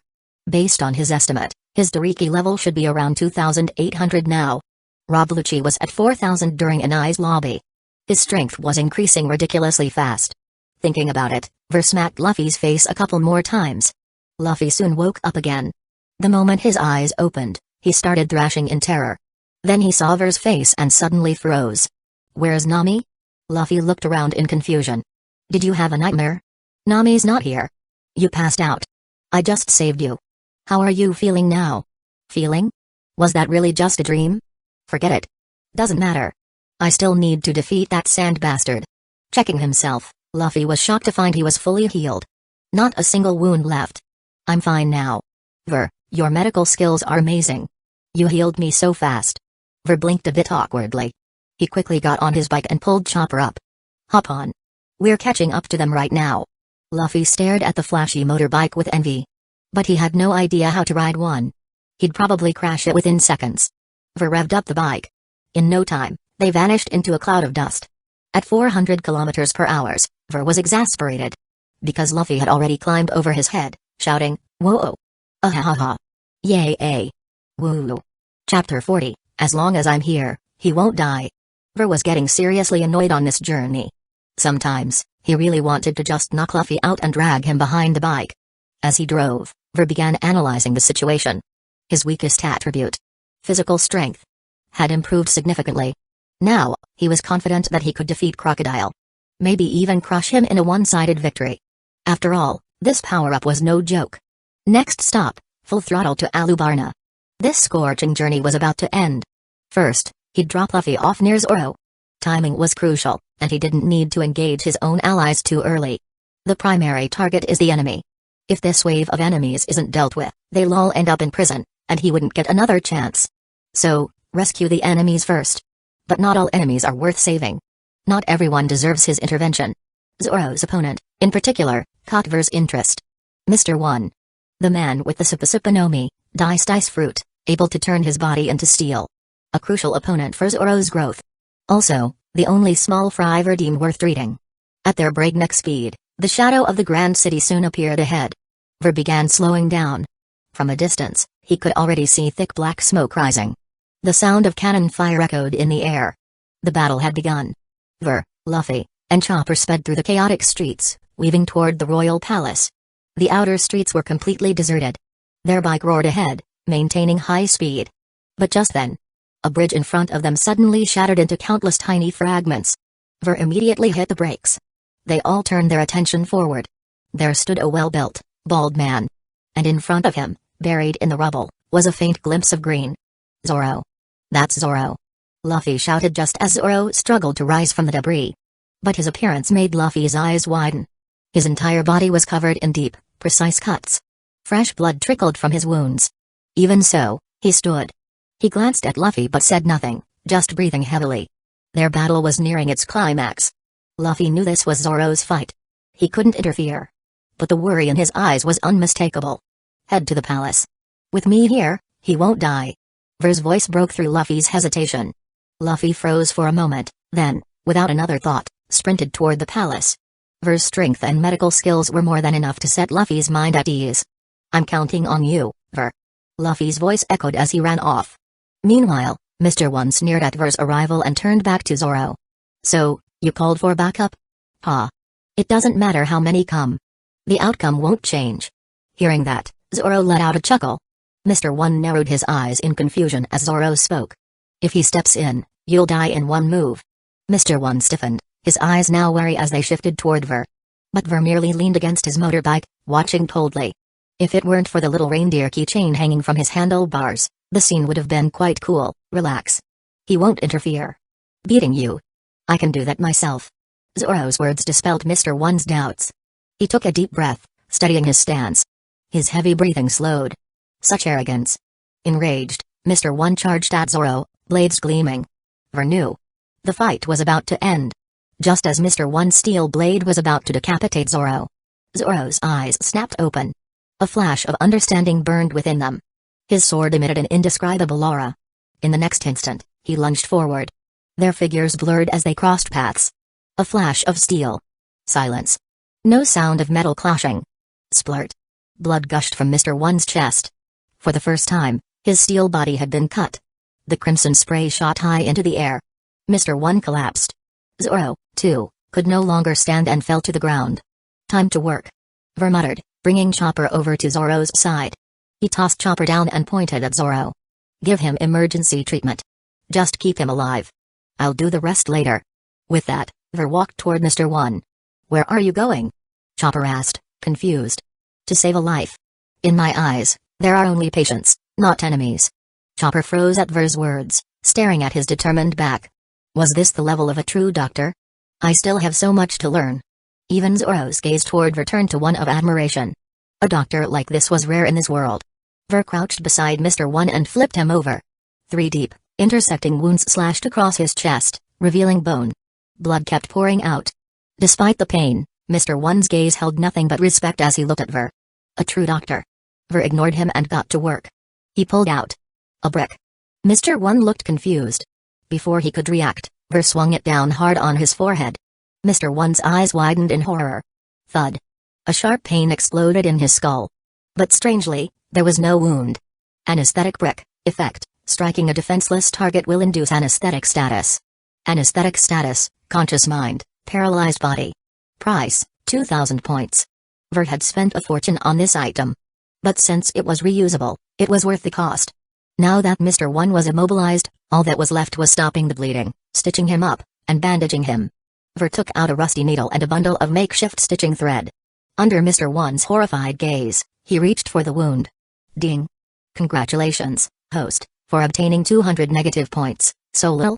Figures. Mr. One was strong but not a major player. As Ver touched the wound, something felt off. A rib was displaced. Not broken, just misaligned. TCH. Annoying. Ver sighed, slipping on his bacteria-covered sterile gloves. Without hesitation, he reached inside Mr. One's chest cavity. Mr. One's mind shattered. He took it back. This guy wasn't a doctor. He was a butcher. An absolute quack? What kind of medical tools were these? Ver grasped the misaligned rib. Bro. What are you doing? Mr. One's eyes were filled with sheer panic. Crack. Not broken. Just reset perfectly in place. Mr. One's expression twisted in utter disbelief. He could do nothing but feel everything, a hand, moving his rib. This feeling. The rest was simple. Disinfect, stitch, bandage. The full treatment was complete in no time. Though. The tools were probably a bit tetanus-inducing. Ding. Congratulations, host, for obtaining 500 negative points. Ding. Congratulations, host, for acquiring the ability, Steel Transformation. Steel Transformation temporarily converts anything touched into steel. Chapter 41, Fine. Fine. Fine. This. Ver stared at the description of the ability. To be honest, it didn't seem all that useful. Steel? In the later stages, that would just be a toy. Something that would shatter upon impact. The real problem was the word temporary. Who knew how short the duration actually was? He'd have to find an opportunity to test it out. But the upper limit of this ability was clearly low. It was only usable in the current situation. On the other side, Chopper had nearly finished patching up Zoro. Big bro. All done. Seeing Chopper's serious expression, Ver nodded in satisfaction. How are you feeling, Zoro? Still able to move? Ver reached out a hand towards Zoro, smiling as he asked. Zoro didn't respond with words. He just smirked and placed his hand on Ver's. Atop the palace walls. A battle was raging. Luffy was panting heavily, his face covered in bloodstains. Crocodile, on the other hand, looked even worse. That slick back hair of his was now a complete mess. His cigar had long since disappeared. His once luxurious coat was now covered in dirt and grime. And his face? It was twisted with pure rage. The guy in front of him was like a damn monkey. It was infuriatingly hard to land a hit on him. The more they fought, the angrier Crocodile became. He was already at the point where he wanted to tear Luffy apart with his own hands. At that moment, a motorbike slowly came to a stop below the palace walls. Ver looked up at the towering walls, feeling a bit helpless. He didn't know how to use moonwalk. There was no way up. Earlier, he had run into Nami and the others. They were on their way to deal with the massive bomb Crocodile had planted. So, Ver had Chopper and Zoro go with them. Before they left, he told Chopper to keep an eye on the clock tower. Then, he made his way here alone. But now, he had no way up. Just as he was at a loss. Gaga. A strange bird-like creature, resembling an ostrich, appeared in front of him. Above, Luffy and Crocodile had clashed once more. It was clear that Crocodile was truly furious now. He had lost all interest in toying with Luffy. His attacks had become ruthlessly lethal. Every move aimed to end Luffy's life. Ground Sacco. Crocodile suddenly slammed his hand onto the ground. The once lush, green palace was instantly engulfed by an aura of destruction. Plants withered. The earth cracked apart. The ground beneath Luffy's feet split open into a massive chasm. If not for his ability to stretch freely, he would have fallen in for sure. Seeing this, Crocodile attacked again. This time, everything around them began turning into sand at a rapid pace. The ground, buildings, statues. All of it crumbled into fine grains of sand. And the devastation was sweeping toward Luffy. Luffy tumbled out of the way, barely avoiding the attack, but he ended up dangling from the edge of the palace wall. Just as he was about to climb up, a hand appeared out of nowhere. It gripped Luffy by the throat. "You damn fly. You're annoying as hell. Die." Crocodile's golden hook swung straight toward Luffy's head. Unlike before, he wasn't trying to drain Luffy dry. This time, he was going for the kill. This was because Ver had restored Luffy to peak condition earlier, making the fight far more troublesome for Crocodile. The deadly golden hook slashed downward. Luffy struggled violently. But the hand gripping him was impossibly strong. He couldn't break free. At that critical moment, a jet black stone hurtled toward them. Just as the hook was about to pierce Luffy's skull, it struck. With a sharp clang, Crocodile's hand wavered involuntarily. The hook veered off course and slashed straight through Luffy's right arm. A flash of steel. A complete, severed limb flew into the air. At the same time, a foot clad in hockey-covered blackness appeared in front of Crocodile. Before he could react, the kick smashed into his face. Crocodile was sent flying, disappearing from Ver's sight in an instant. The sheer impact cracked the palace wall beneath his feet. Crocodile's grip loosened, and Luffy, stunned, watched his severed arm fall away. He plummeted downward. Using the recoil from his kick, Ver grabbed Luffy's detached arm first. Then, with a powerful push off the wall, he chased after the falling Luffy. Seeing Luffy's dazed expression, Ver hesitated. Originally, he had planned to let Luffy break his fall. But now, he just couldn't bring himself to do it. With a thunderous crash, they landed. Dust billowed up in all directions. A massive crater formed beneath them. Ver looked at the dazed Luffy in his arms, then promptly smacked him twice. Luffy slowly turned his head to face Ver. His eyes welled up with tears. His fists were his only means of fighting, and now he had lost one. This was a devastating blow. Ver. My hand. Luffy's voice trembled, on the verge of tears. Stop crying. It can be fixed. It can be reattached. Ver, annoyed, snapped back at him. As he spoke, he pulled out a preservation device from his medical kit. It was a small, box-like container that preserved anything stored inside in its original state. Similar to a refrigerator. Hearing this, Luffy's sorrowful expression froze. Then, realization dawned on him. With his remaining arm, he immediately wrapped Ver in a tight hug. For real, Ver? That's amazing. I thought I was gonna be stuck with just one hand forever. You're incredible, Ver. You can even reattach a severed hand. You're the best doctor in the world. Feeling the strength of Luffy's embrace. Strong enough to choke out 2 elephants. Ver retaliated with a punch to Luffy's head. Are you trying to strangle me? Luffy sheepishly released him. But before he could react, Ver shoved him onto the ground. Don't move. Let's bandage the wound first. We'll reattach it later. You stay here. I'll handle Crocodile. Ver's tone was calm. But beneath that calmness, something else lurked. He had planned to let Luffy grow through experience. But now, that damn Crocodile had hurt Luffy this badly. If Ver had been even a second later, Luffy would have died. Fine. Fine. Fine. Ver pulled out his specially crafted hemostatic powder and sprinkled it onto Luffy's severed arm. The bleeding stopped quickly. He wrapped the wound with bandages, packed up his tools, and stood up. Luffy remained silent. He knew that, with one arm gone, he stood no chance against Crocodile. Ver taking over was the best outcome. Ver, please. Don't let Vivi's country fall. Luffy's voice was solemn. Ver said nothing. He tossed the preservation device into Luffy's lap and turned toward the secret room where the poneglyph was kept. Luffy clutched his severed arm, watching Ver leave. For the first time, the ever-kind Ver had shown a truly dark expression. A cold, Shadowed Fury. Chapter 42, I didn't say you could leave. The 100-meter-high seawall was still beyond visibility to climb. That duck from earlier had also fainted from the fall. Ver was certain that Crocodile had taken a serious hit. His kick had landed squarely on Crocodile's face. There was no doubt. Crocodile had felt the threat from him. That meant he definitely wouldn't be chasing after him. Finding Pluton was Crocodile's top priority now. Since Ver couldn't climb the wall, the only way to find Crocodile was to wait for him in the underground chamber. Not far from the palace, Robin was leading the king toward the chamber's entrance. They had set off before Ver appeared, so they hadn't gotten far yet. Robin frowned slightly as she looked at the Marines blocking their way. This little Marine girl had no idea what she was up against. Robin glanced at Tashigi, who was standing in their way, and didn't bother wasting words. She activated the power of the Hana no Mi. In an instant, slender arms sprouted from the bodies of the surrounding Marines. A series of cracking sounds followed. Every Marine, including Tashigi, lost their ability to fight in an instant. Robin cast a cold glance at the fallen Tashigi before stepping over her. Behind her, the king sighed helplessly and followed along. No one noticed that in a dimly lit alley nearby, an unconscious figure had mysteriously appeared. Under the king's guidance, they soon arrived above the chamber.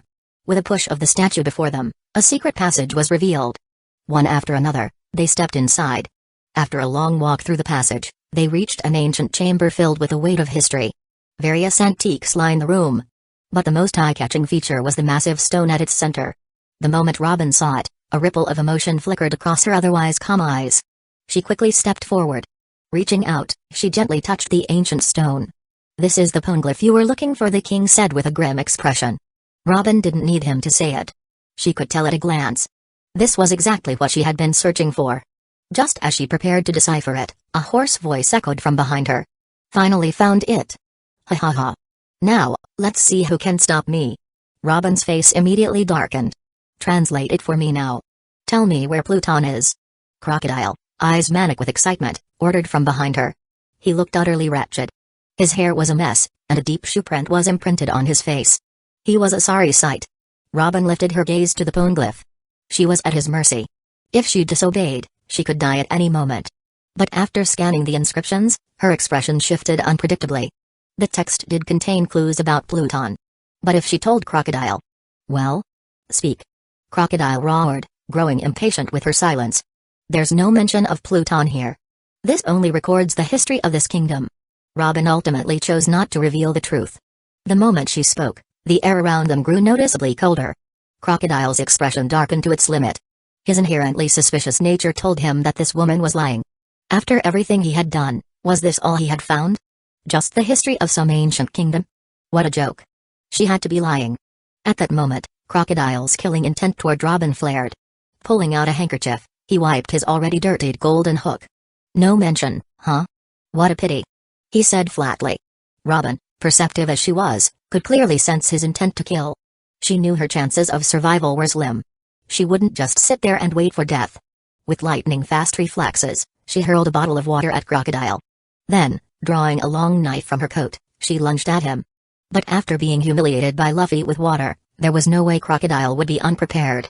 With a swirl of sand, he intercepted the bottle midair. As for Robin's attack, her movements were riddled with openings in his eyes. With a simple flick of his hook, he disarmed Robin's dagger with ease. Then, he clamped his fingers around her throat. The power gap was too vast. Robin couldn't even touch Crocodile. "Die, you pathetic little rat." With that, he thrust his golden hook toward her chest. He despised being deceived. Robin could do nothing but struggle desperately. Feeling the crushing force on her throat, she finally closed her eyes in despair. After hiding for so many years, am I finally going to die? Maybe death isn't so bad. I have nothing left to care about. Perhaps this is my true fate. As that thought crossed her mind, a smile formed on her lips. She had suffered too much over the years. She was exhausted. So exhausted. Just as she was about to embrace death, the expected pain never came. Perplexed, she slowly opened her eyes. Before her was a hand. A hand that had caught Crocodile's golden hook mid-thrust. The hand was coated in a pitch-black substance, radiating an overwhelming sense of danger. Following that arm, she saw a tall figure standing beside her. It was an unfamiliar face. One she had never seen before. There was no emotion in his expression, only an eerie calm. But with her years of experience, Robin could sense the fury hidden beneath that calm exterior. Crocodile was even more shocked. He recognized Ver. The guy who had nearly kicked his head off earlier. How was he here? Panic crept into Crocodile's heart. That single kick had already shown him the power gap between them. He wasn't sure he could beat Ver. This guy could even use armament hockey so effortlessly. The pressure from Ver's grip alone told him. This kid's physical prowess was monstrous. No. He had to find a way to escape. But before he could react, he felt the grip on his hook tighten. His hook was being crushed. The golden hook that had served him for years was turning flat. Its color even began to change, gradually transforming into solid steel. Then, crack. With a sharp noise, Crocodile's right hand was left with nothing but a mangled piece of scrap metal. Panic set in. He instantly released Robin and turned into a cloud of sand, trying to flee. But at that moment, everything around them began turning into steel. As if alive, the liquefied steel surged toward the chamber's entrance. In the blink of an eye, a massive steel door slammed shut, sealing off the only exit. In less than a second, an iron fortress had formed. Steel transformation temporarily converts anything touched into steel. Shaping allows the liquefaction of inanimate objects and reshaping them into any form. Crocodile was forced to stop. His expression was now utterly grim. At the same time, a deep voice finally broke the silence. I didn't say you could leave. With a calm yet chilling gaze, Ver looked at Crocodile and spoke in a low, steady tone. Chapter 43, So Strong. Hearing these words, Crocodile immediately realized that things wouldn't end well today. This guy seemed to be with that damned pest. Was he here for revenge? Damn it. Does he really think I'm that easy to bully? On the other side, Robin, who had fallen to the ground, stared blankly at Ver's back. She had never seen this person before. But why? Why did he save me? Trying to run? Is that all the 7 warlords of the seas is capable of? Ver spoke again. He had no particular reason for saving Robin. It was just on a whim. This woman had endured far more than she should have. As for her abilities, he'd have plenty of opportunities to acquire them later. For now, saving her was just something he did in passing. But the moment he finished speaking, Crocodile could no longer hold back. With a furious expression, he transformed into a whirlwind of sand and charged towards them. Before he even arrived, a massive sand blade had already slashed through the air. His right hand had also formed a sand blade, compensating for the loss of his golden hook. 2 sand blades, one large and one small, struck at Ver from both front and back. Yet, Ver neither dodged nor flinched. Just as the massive sand blade was about to cleave into him, Ver finally moved. He simply raised his right hand and blocked the enormous blade in front of him. In the instant they made contact, the giant sand blade inexplicably transformed into solid steel. Crocodile, who had been charging forward, was completely dumbfounded. What the hell kind of ability was this? He had lost control over the sand blade instantly. After all, it wasn't sand anymore. But even if the sand had turned into steel, the impact should still carry force. However, to his horror, he saw the steel blade suddenly shift in shape. A hole formed in the middle, allowing the attack to completely bypass Ver and Robin. Crocodile was left utterly speechless. What kind of ability combination was this? This was beyond ridiculous. His grip tightened as his frustration grew. There was no way Ver could change something that was already in his hands, right? Robin, too, stared blankly at the massive steel chunk that had landed beside her. She was completely bewildered by Ver's bizarre abilities. Just as Crocodile reached Ver, Ver made his move again.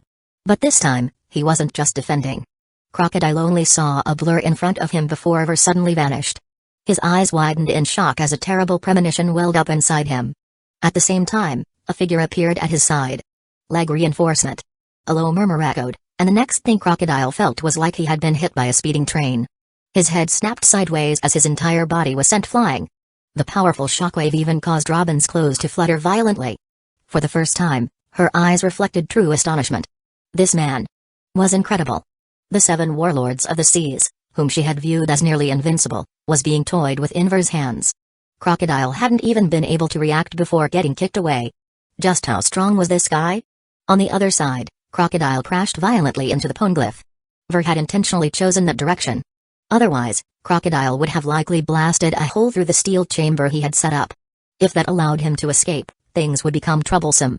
Crocodile lay on the ground, blood gushing from his nose and mouth. That kick had left his mind hazy, his vision spinning. Shaking his head vigorously, he tried to clear his thoughts, but the searing pain in his skull was still intense. Just as he struggled to get up, an immense force suddenly struck from behind. Boom. Crack.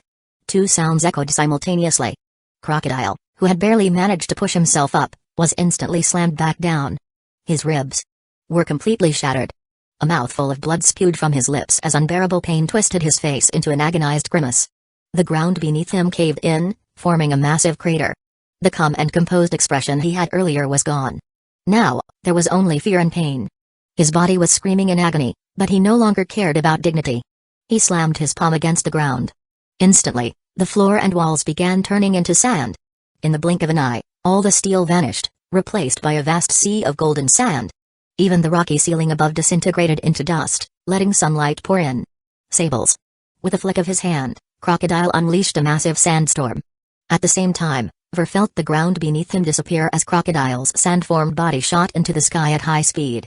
However, Ver simply smirked. As the raging sandstorm rushed toward him, he reached out and touched it. In an instant, the violent tempest transformed into a massive steel cone. Seeing this, Crocodile's eyes widened in disbelief. He was now certain. His devil fruit powers were completely ineffective against this man. Who the hell was this guy? Not only is he incredibly strong, but he's also targeting me. Having relied too much on his devil fruit, Crocodile now realized he had no means to counter Ver. Only one thought remained in his mind. Run. Judging by that earlier exchange, he'd be completely overpowered in a physical fight. There was no other option. He had to retreat. As long as he was alive, there was still hope. Once they left, he could still make a comeback. Seeing the sky so close, a smile finally appeared on Crocodile's face. But just as he was about to escape, he saw Ver leap into the air. For a brief moment, panic flashed across Crocodile's face, but he quickly calmed himself. That guy's jumping ability clearly wouldn't be enough to reach him. A victorious smirk returned to his lips. Robin, however, looked grim. Ver had reached his peak height, but there were still over 10 meters between him and Crocodile. Was he really going to let him escape? If Crocodile got away, his revenge would be even more ruthless. This country would still be doomed. But there was nothing she could do. Suddenly, her eyes widened in shock. She stared at the figure above. Just as Ver was about to descend, a black substance appeared beneath his feet. It's steel. Robin couldn't hold back her astonishment. Crocodile's face twisted in terror. Ver was now right in front of him. His expression remained calm, completely unshaken. Chapter 44, Perverted Cook, can you do something like that? At this moment, directly above the secret chamber was the clock tower where Crocodile had planted the bomb. The entire Straw Hat crew had gathered there, desperately trying to climb the tallest building as fast as possible. Only 5 seconds remained before the bomb would explode. A bomb powerful enough to level the entire royal palace. They were preparing to launch one person up in a relay-style effort. Everyone's faces were filled with urgency. But just as they were about to act, the ground suddenly split apart. Huh? What's going on? Chopper staggered backward in shock. Everyone turned their attention to the scene unfolding before them. The ground was turning into sand, and several buildings began collapsing into the depths below. A massive crater soon formed. Then, a battered and bruised figure emerged from within. It's Crocodile. Vivi gasped in shock. She would recognize the man who wanted to destroy her country, even if he were reduced to ashes. Even the two warring armies paused, turning their gazes toward the spectacle. Nami and the others, upon seeing Crocodile in such a state, couldn't help but wonder. Who had done this to him? Could it have been Luffy? Just as they were questioning it, another figure stepped into view. Who else could it be but Ver? Big Bro. It's Big Bro. He's the one who beat Crocodile like this. Chopper cheered excitedly. Just the sight of Ver made him instinctively smile. Everyone else found it hard to believe. Could a 7 warlords of the seas really be no match for Ver? Just how strong had he become? Seeing Crocodile right in front of him, Ver twisted his body, his right leg lashing out like a whip. His leg remained cloaked in a deep black hue. But now, that blackness was darker than ever. An abyssal shade that was terrifying to behold. The dangerous aura it exuded made Crocodile's face twist in sheer terror. He tried to evade, tried to block. But it was too late. Ver's speed far exceeded his expectations. Just as the kick was about to land, Ver's leg suddenly grew even thicker, its raw power palpable. Then, boom. A deafening impact resounded throughout the palace. Everyone's eyes widened at the sheer force of it. Crocodile vanished in an instant, and a shockwave rippled outward, sweeping across the entire kingdom. The blast of air was so strong that it sent Chopper flying. Even the massive trees nearby were uprooted by the wind pressure. What the hell is that? Nami and the others couldn't help but cry out in shock. The destruction from that single strike was undeniable. Just the aftershock alone was enough to send people flying. Was this even real? Crocodile, struck squarely in the waist, was launched through the air in a perfect C shape. His trajectory? Straight toward the clock tower. Boom. Another loud crash. Everyone's gazes followed him.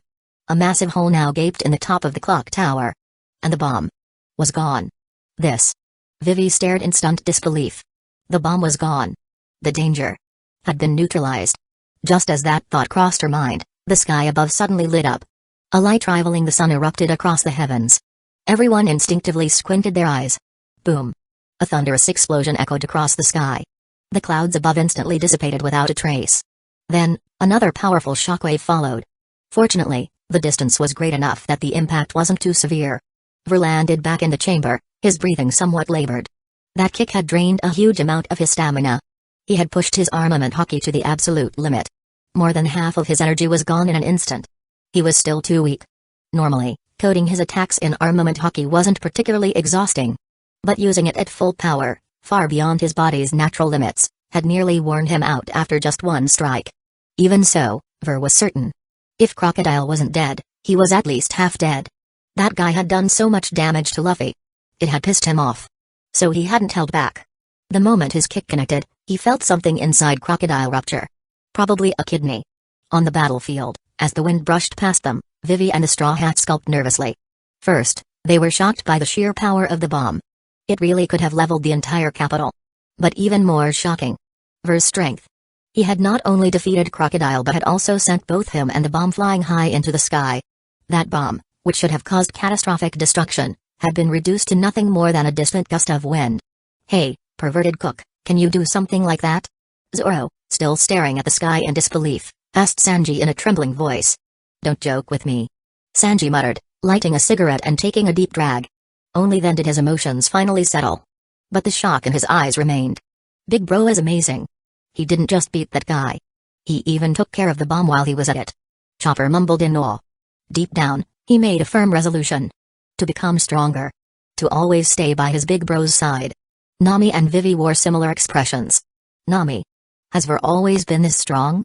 No one really knows just how strong he is. At that moment, not far away, a figure wearing a straw hat slowly approached. Everyone's eyes were immediately drawn to him. Then, in the next instant, a chorus of screams erupted. Back inside the chamber, Ver, after taking a moment to catch his breath, turned his gaze toward Robin, who was still lying on the ground. He walked toward her and extended a hand. Robin hesitated for a moment but eventually reached out and grasped it. Do you have anywhere to go? Ver asked calmly. There was a trace of concern in his voice, and Robin picked up on it immediately. She looked at him in confusion. Why was this man helping her? What did he want? There was no malice in Ver's eyes. Only tranquility. And that faint trace of concern. Though puzzled, Robin shook her head honestly. Want to come with me? I'm the doctor of the Straw Hat Pirates. Our captain would probably welcome you aboard. Ver smiled warmly as he extended the invitation, his sincerity evident. Robin's expression shifted. She hadn't expected him to invite her to join them. Was it because of her ability to read poneglyphs? Was she going to be used again? She had spent her life on the run, always being exploited. That thought naturally crossed her mind. But from Ver's eyes, she couldn't see any ulterior motive. Just casual ease. And yet, he was genuinely sincere. Could he really just be? Robin hesitated. She felt his sincerity. But that only made her more reluctant to join. This man had saved her life. And he treated her with kindness. How could she possibly bring misfortune upon him? In her eyes, she was nothing but a burden. Chapter 45, Two Choices No Need, I'm used to being alone. I can't handle the noise. Robin refused Ver's offer. Her eyes avoided his, unwilling to meet his gaze again. Thank you for saving my life, but I still refuse. With that, Robin turned and walked toward the exit.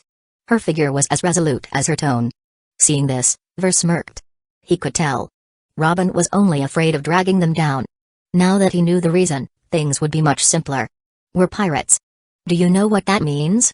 Plundering, pillaging, taking what we want. Who cares if you agree or not? We'll just take you. With that thought, Ver's voice rang out sharply, stop. Hearing this, Robin immediately froze. Ver slowly walked in front of her. Seeing the conflict in her eyes, he almost couldn't hold back a laugh. Keeping a stern face, Ver spoke again, you have two choices. Either come with me willingly, or I'll carry you over my shoulder. Robin looked up at him in shock. She had thought Ver was showing his true colors, but when she looked into his eyes, she saw right through his act again. This guy. He's pretending.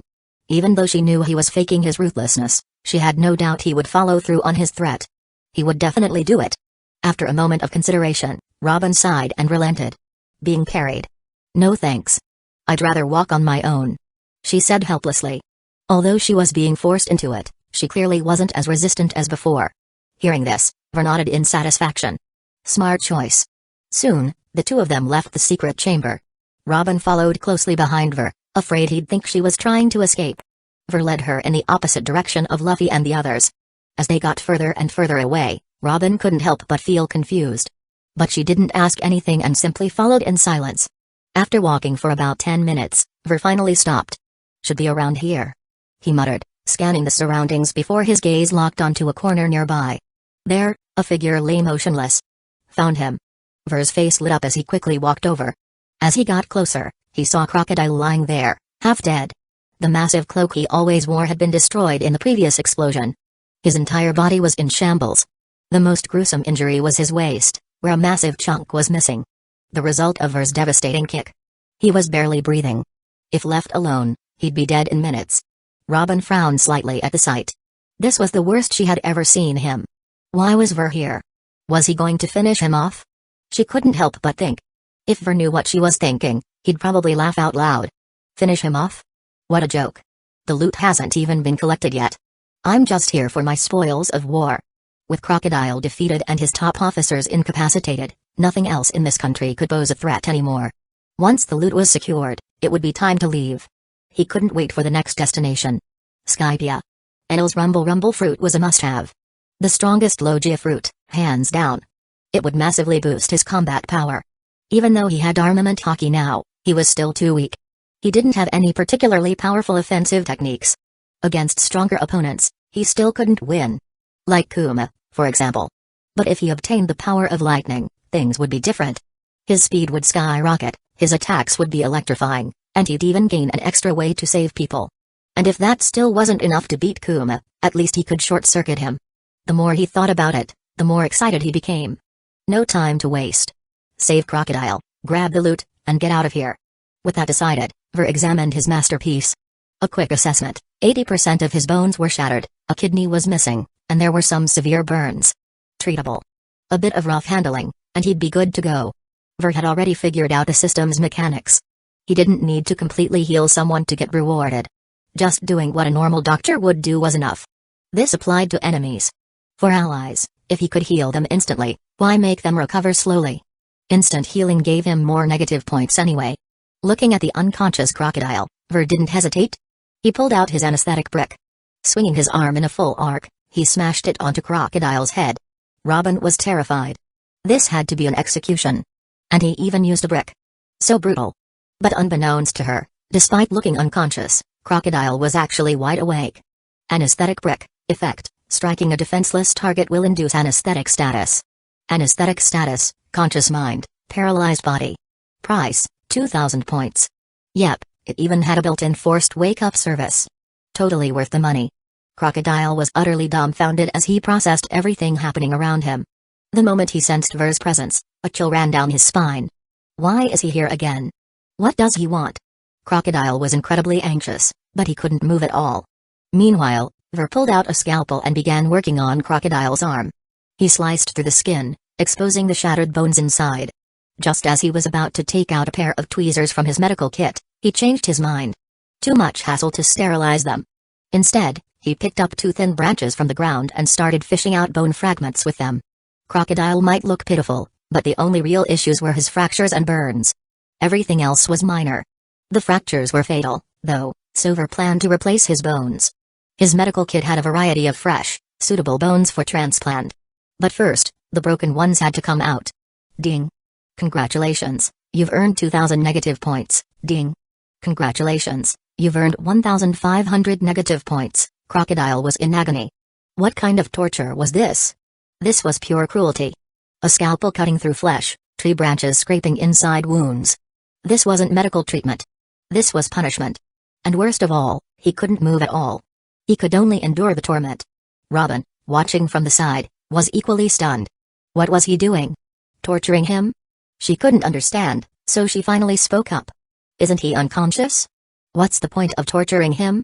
Without stopping his hands, Ver chuckled. You think he's unconscious, but he's actually wide awake. In just 10 minutes, Ver completed the entire bone replacement process. World record speed. As for the experience? Best not to talk about it. With the bones fixed, the burns were easy to handle. He dumped his homemade cheap medicine all over Crocodile, then wrapped him up like a mummy with some old bandages. Done. Ding. Congratulations, you've earned 2,500 negative points, ding. Congratulations, you've acquired Observation Hockey, Intermediate, Chapter 46, The Archaeologist This guy. Damn. Ver stared in disbelief at the ability he had just acquired. You sneaky bastard. Hiding something like this all along. To be honest, Ver was completely stunned. Is this the power of plot armor? During the battle just now, Ver didn't sense this guy using Observation Hockey at all. And not just any Observation Hockey. It was intermediate level. That's already quite high. But this guy acted like he didn't even know how to use it, not even a hint. Maybe he hadn't used it in so long that he forgot how, or something like that. In any case, he didn't use it. And now, Ver had drawn it. This was beyond satisfying. And to top it off, Skypia was full of people using mantra. Which was essentially Observation Hockey for everyone. Now that Ver had mid-level Observation Hockey, wouldn't dealing with them be a piece of cake? This was like having a pillow handed to you just as you got sleepy. The Grand Line had barely started, and he already wielded 2 types of hockey. Ver was in an excellent mood. Wait here for a bit, I'll be right back. Ver said to Robin before dashing off at full speed. Leaving behind a confused Robin. Is he not worried that I'll run away? Robin murmured to herself. But thinking about the consequences of getting caught again, a faint blush crept onto her face. Forget it, might as well not run. Robin didn't have to wait long. About 3 minutes later, a motorcycle screeched to a stop in front of her. It was still Smoker's bike, but its appearance had changed. Ver had reshaped it into a modern motorcycle. This design reduced wind resistance and boosted speed significantly. He tossed Robin a pink cartoonish helmet, gesturing for her to get on. Robin eyed the not-so-spacious seat hesitantly but eventually took the helmet from Ver's hand. Soon, the two sped off into the distance, but Robin, seated in the back, was visibly uneasy. The battlefield was filled with craters from the 2 armies clashing. Which meant some inevitable body contact during the ride. And so, Robin's delicate face grew redder and redder. Ver's driving skills were solid, and in less than 2 minutes, Luffy and the others were in sight. Nami and the rest were looking at Luffy's severed arm with deep concern. Luffy, however, just grinned like an idiot. The massive explosion earlier had caused both sides to temporarily halt the battle. Vivi seized the opportunity to shout out the truth to the soldiers below. Ver slowly brought the motorcycle to a stop, listening to Vivi's desperate cries. He knew then. The war was coming to an end. As soon as the others saw this ridiculously cool helmeted figure, they instantly recognized him. Ver's outfit was quite distinctive, after all. With Ver back, all eyes turned to him. Their expressions were filled with urgency. Just as they were about to ask about Luffy's arm, their gazes landed on Robin behind Ver. The words they were about to say were immediately swallowed back. The urgency on their faces transformed into wariness. Isn't she the second in command of Baroque Works? Ver, you. Nami was the first to voice her doubt. None of them could understand why Ver had brought Robin here. Robin, seeing the wary looks from everyone, couldn't help but feel a bit dejected. Her slender fingers subconsciously gripped Ver's shoulder tighter. At that moment, Ver slowly removed his helmet. Instead of answering immediately, he turned his gaze toward Luffy. Luffy, as expected, looked excitedly at Ver and Robin, grinning as he asked, Ver, is this our new crewmate? Seeing Luffy's dumb expression, Robin's gaze toward him subtly changed. Ver, on the other hand, instantly knew. This idiot captain wouldn't object. He would probably even raise both hands in approval. How, you ask? Well, he was still holding a preservation device. If Ver had said no, Luffy might have tried to kidnap Robin himself.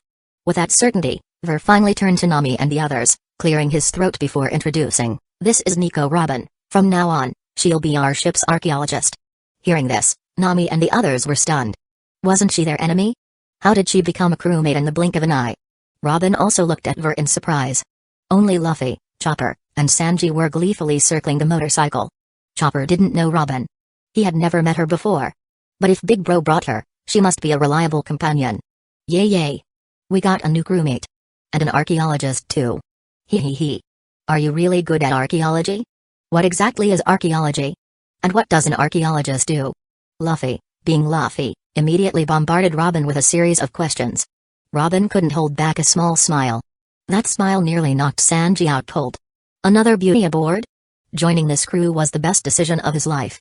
He was already fantasizing about their beautiful future together.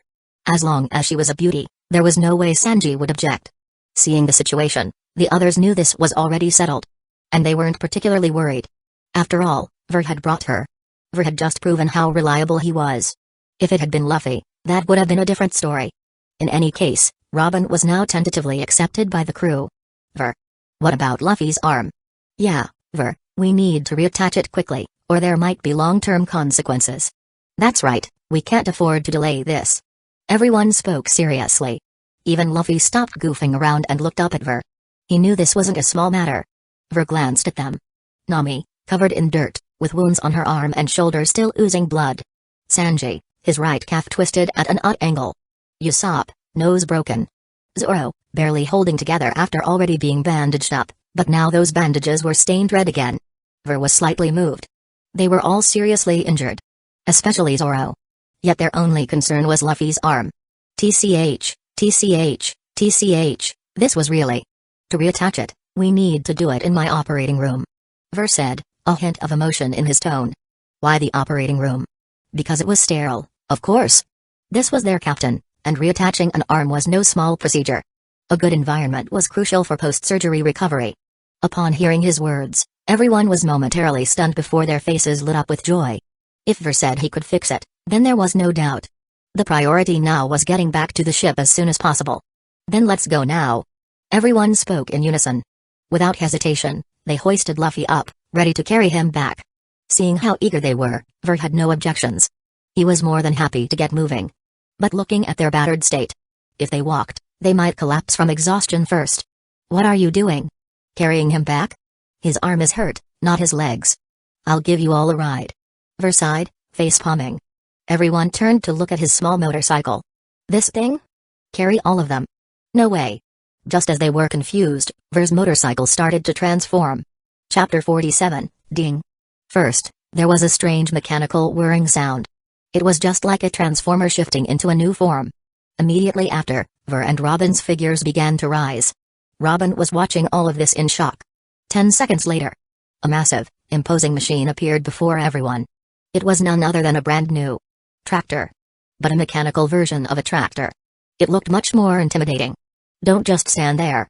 Get in. Sitting in the driver's seat, Ver impatiently called out to the dumbfounded crew. Ho ho ho yo. What is this? Ver, this is way too cool. You can even transform. Luffy, being Luffy, immediately jumped onto the hood of the tractor. Only then did the others snap out of their daze. They quickly climbed into the cargo bed at the back. As soon as they got in, they were surprised to find that the vehicle actually had seatbelts. A beat-up tractor. With seatbelts. What's the point of that? Though puzzled, they still chose to buckle up, prioritizing safety. At that moment, Nami suddenly thought of something. What about Vivi? She voiced her concern. Everyone turned to look at the woman who had fought so hard for her country. With just that one glance, they all had their answer. She wasn't cut out to be a pirate. She has her own path to follow. It's obvious that her road and ours do not intersect. Buckle up. Hold on tight. We're taking off. Ver finished speaking and started the vehicle. The massive engine roared to life. The sound was so loud that it was a little terrifying. It made their hearts clench involuntarily. A sense of impending doom instantly washed over them. And sure enough, after a few swift operations, Ver stomped on the gas pedal. The tractor shot forward in an instant. Everyone in the back was thrown backward uncontrollably. If not for the seatbelts, they would have all been flung out of the vehicle. Nami and the others let out ear-piercing screams. At the front, Luffy held onto the hood tightly with his one remaining hand. But his face was filled with nothing but excitement. His wild howls echoed across the desert. The others, however, had a completely different experience. Wasn't this speed a bit too much? Was this even still a tractor? Might as well call it a flying tractor. Did it have to be this terrifying? Were they about to take off into the sky? 0 to 100 in 0.3 seconds. Not bad, not bad. Ver muttered to himself. With an average speed of 450 kilometers per hour, the tractor quickly brought them to their destination. Without minding the others, Ver first carried Luffy into his room. Looking at Luffy, who had vomited all over the place, Ver was speechless.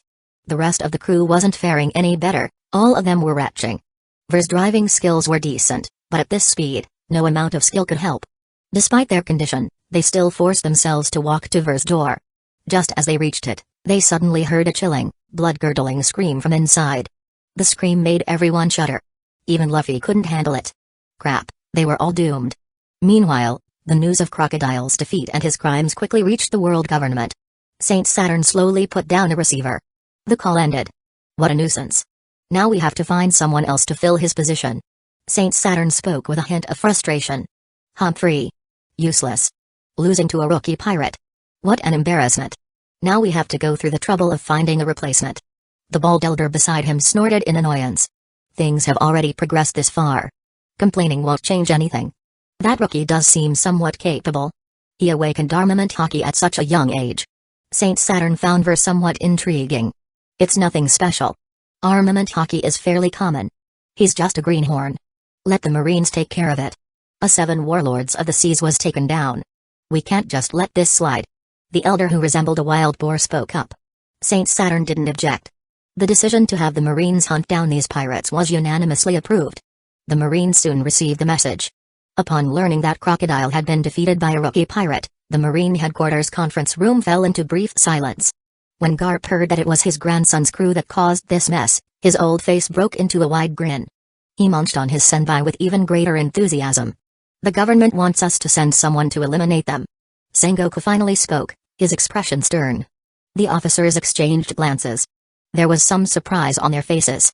A pirate crew with a captain worth only 30 million Baileys had made it to their top-level meetings? That crew should feel honored. Kawaii are rookies these days really this scary? Even a 7 warlords of the seas isn't their match. Kizaru drawled lazily, clipping his nails with a pervy expression. Defeating Crocodile in his first real battle. What a terrifying little guy. Aokiji, usually laid back, looked mildly surprised. He had met Crocodile before. The guy had some strength. A rookie, huh? Scary indeed. Do we really need to discuss this? Just send a captain. If that doesn't work, a rear admiral will do. There are countless pirate crews like them on the seas. Okainu, looking as serious as ever, spoke impatiently.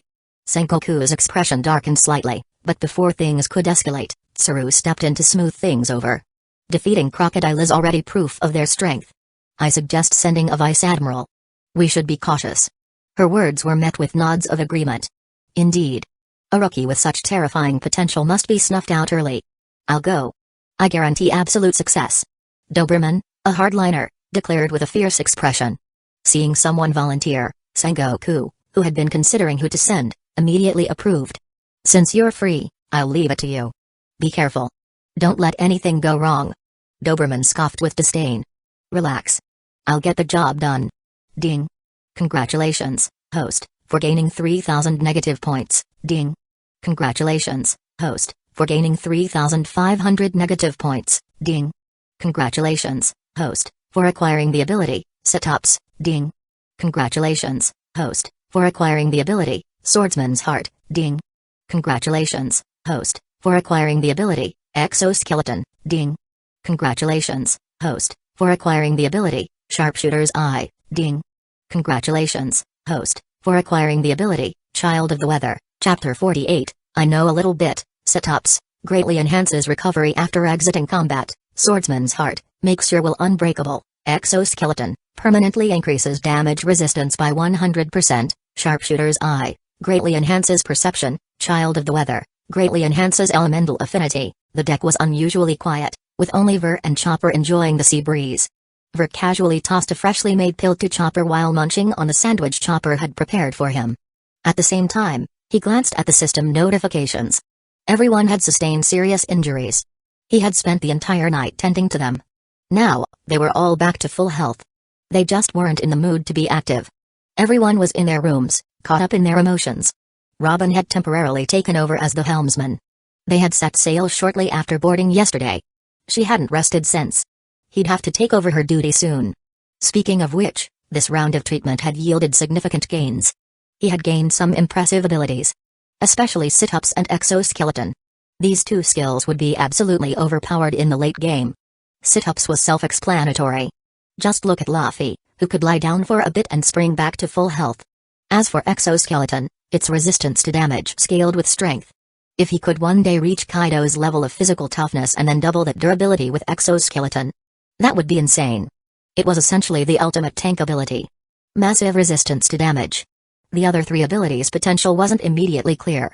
He'd have to test them later.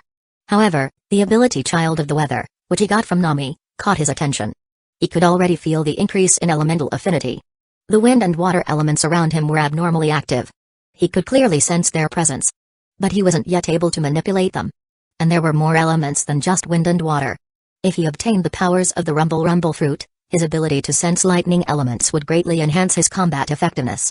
Every Logia-type devil fruit corresponded to an element. So Nami's ability would definitely prove useful in the future.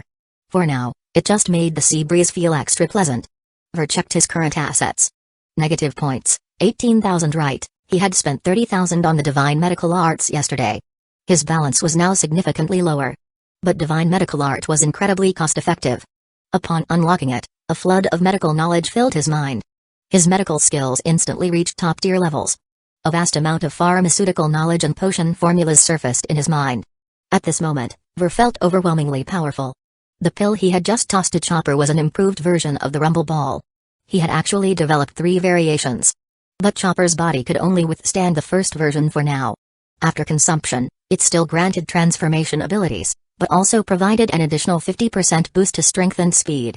And it lasted for a full 3 hours. Most importantly, no side effects. No post-use exhaustion. Chopper's old Rumble Balls were essentially overdrawing his stamina. To think that he had earned so much from just the Alabasta arc. Not only had he obtained both types of hockey, but his physical strength had also reached levels close to Rob Lucci. And that wasn't even mentioning the other powerful abilities he had gained. Both steel transformation and shaping were insanely useful. Practically broken. Last night, he even tested whether steel transformation and shaping could be used on people. The answer was no. He could temporarily turn Chopper's antlers into steel, but he couldn't reshape them afterward. Because according to the system, that was living steel. And shaping could only be applied to non-living objects. A pity. It was close to being a conceptual god-tier ability. Ver roughly estimated that his current strength should be at least at the level of a Marine Rear Admiral. If his physical stats improved further, he could reach the level of a normal Vice Admiral. Vice Admirals all had mastery over both types of hockey. Though Ver had mastered both, his stamina wasn't high enough to maintain them for extended periods. So he couldn't quite be considered Vice Admiral level yet. Given all the commotion he had caused, the Marines would likely take action. After all, the one who defeated Crocodile wasn't Luffy. And Ver had no strong backing. It was only natural for the Marines to send someone after him. An admiral was out of the question. No admiral would waste their time chasing after a rookie pirate who had barely set sail. A rear admiral wouldn't be strong enough, considering Crocodile's level. At the very least, a vice admiral would be sent. But an ordinary vice admiral wouldn't be able to capture him. His numerous abilities were just for show. They all provided significant combat boosts. Even if he couldn't win, he certainly wouldn't lose. Their next destination was Skypia. Getting there would be tricky. They needed to find a guy named Montana Blank Cricket. He knew where the knock-up stream would erupt. By riding that stream, they could reach Skypia. Just as Ver was thinking this, his expression suddenly changed. He sensed something unusual. The sea. It was about to get rough. Without hesitation, Ver dashed into the kitchen resting quarters helm room. Chopper. Take down the sails in 3 minutes. He shouted before heading inside. Robin was at the helm, carefully steering the ship in the direction indicated by the log pose. Seeing Ver rush in frantically, she was startled. But there was no time to explain. Ver grabbed the wheel and executed a full 3,600-degree spin. The ship made a sharp right-angle turn. Everyone on board was thrown off balance. Those lying in bed tumbled to the floor. They all stumbled out, bewildered. An angry Nami stormed toward the helm. She wanted to see who was messing around. Robin glanced at the perfectly clear skies and had no idea what Ver was doing. But seeing his expression, she remained silent.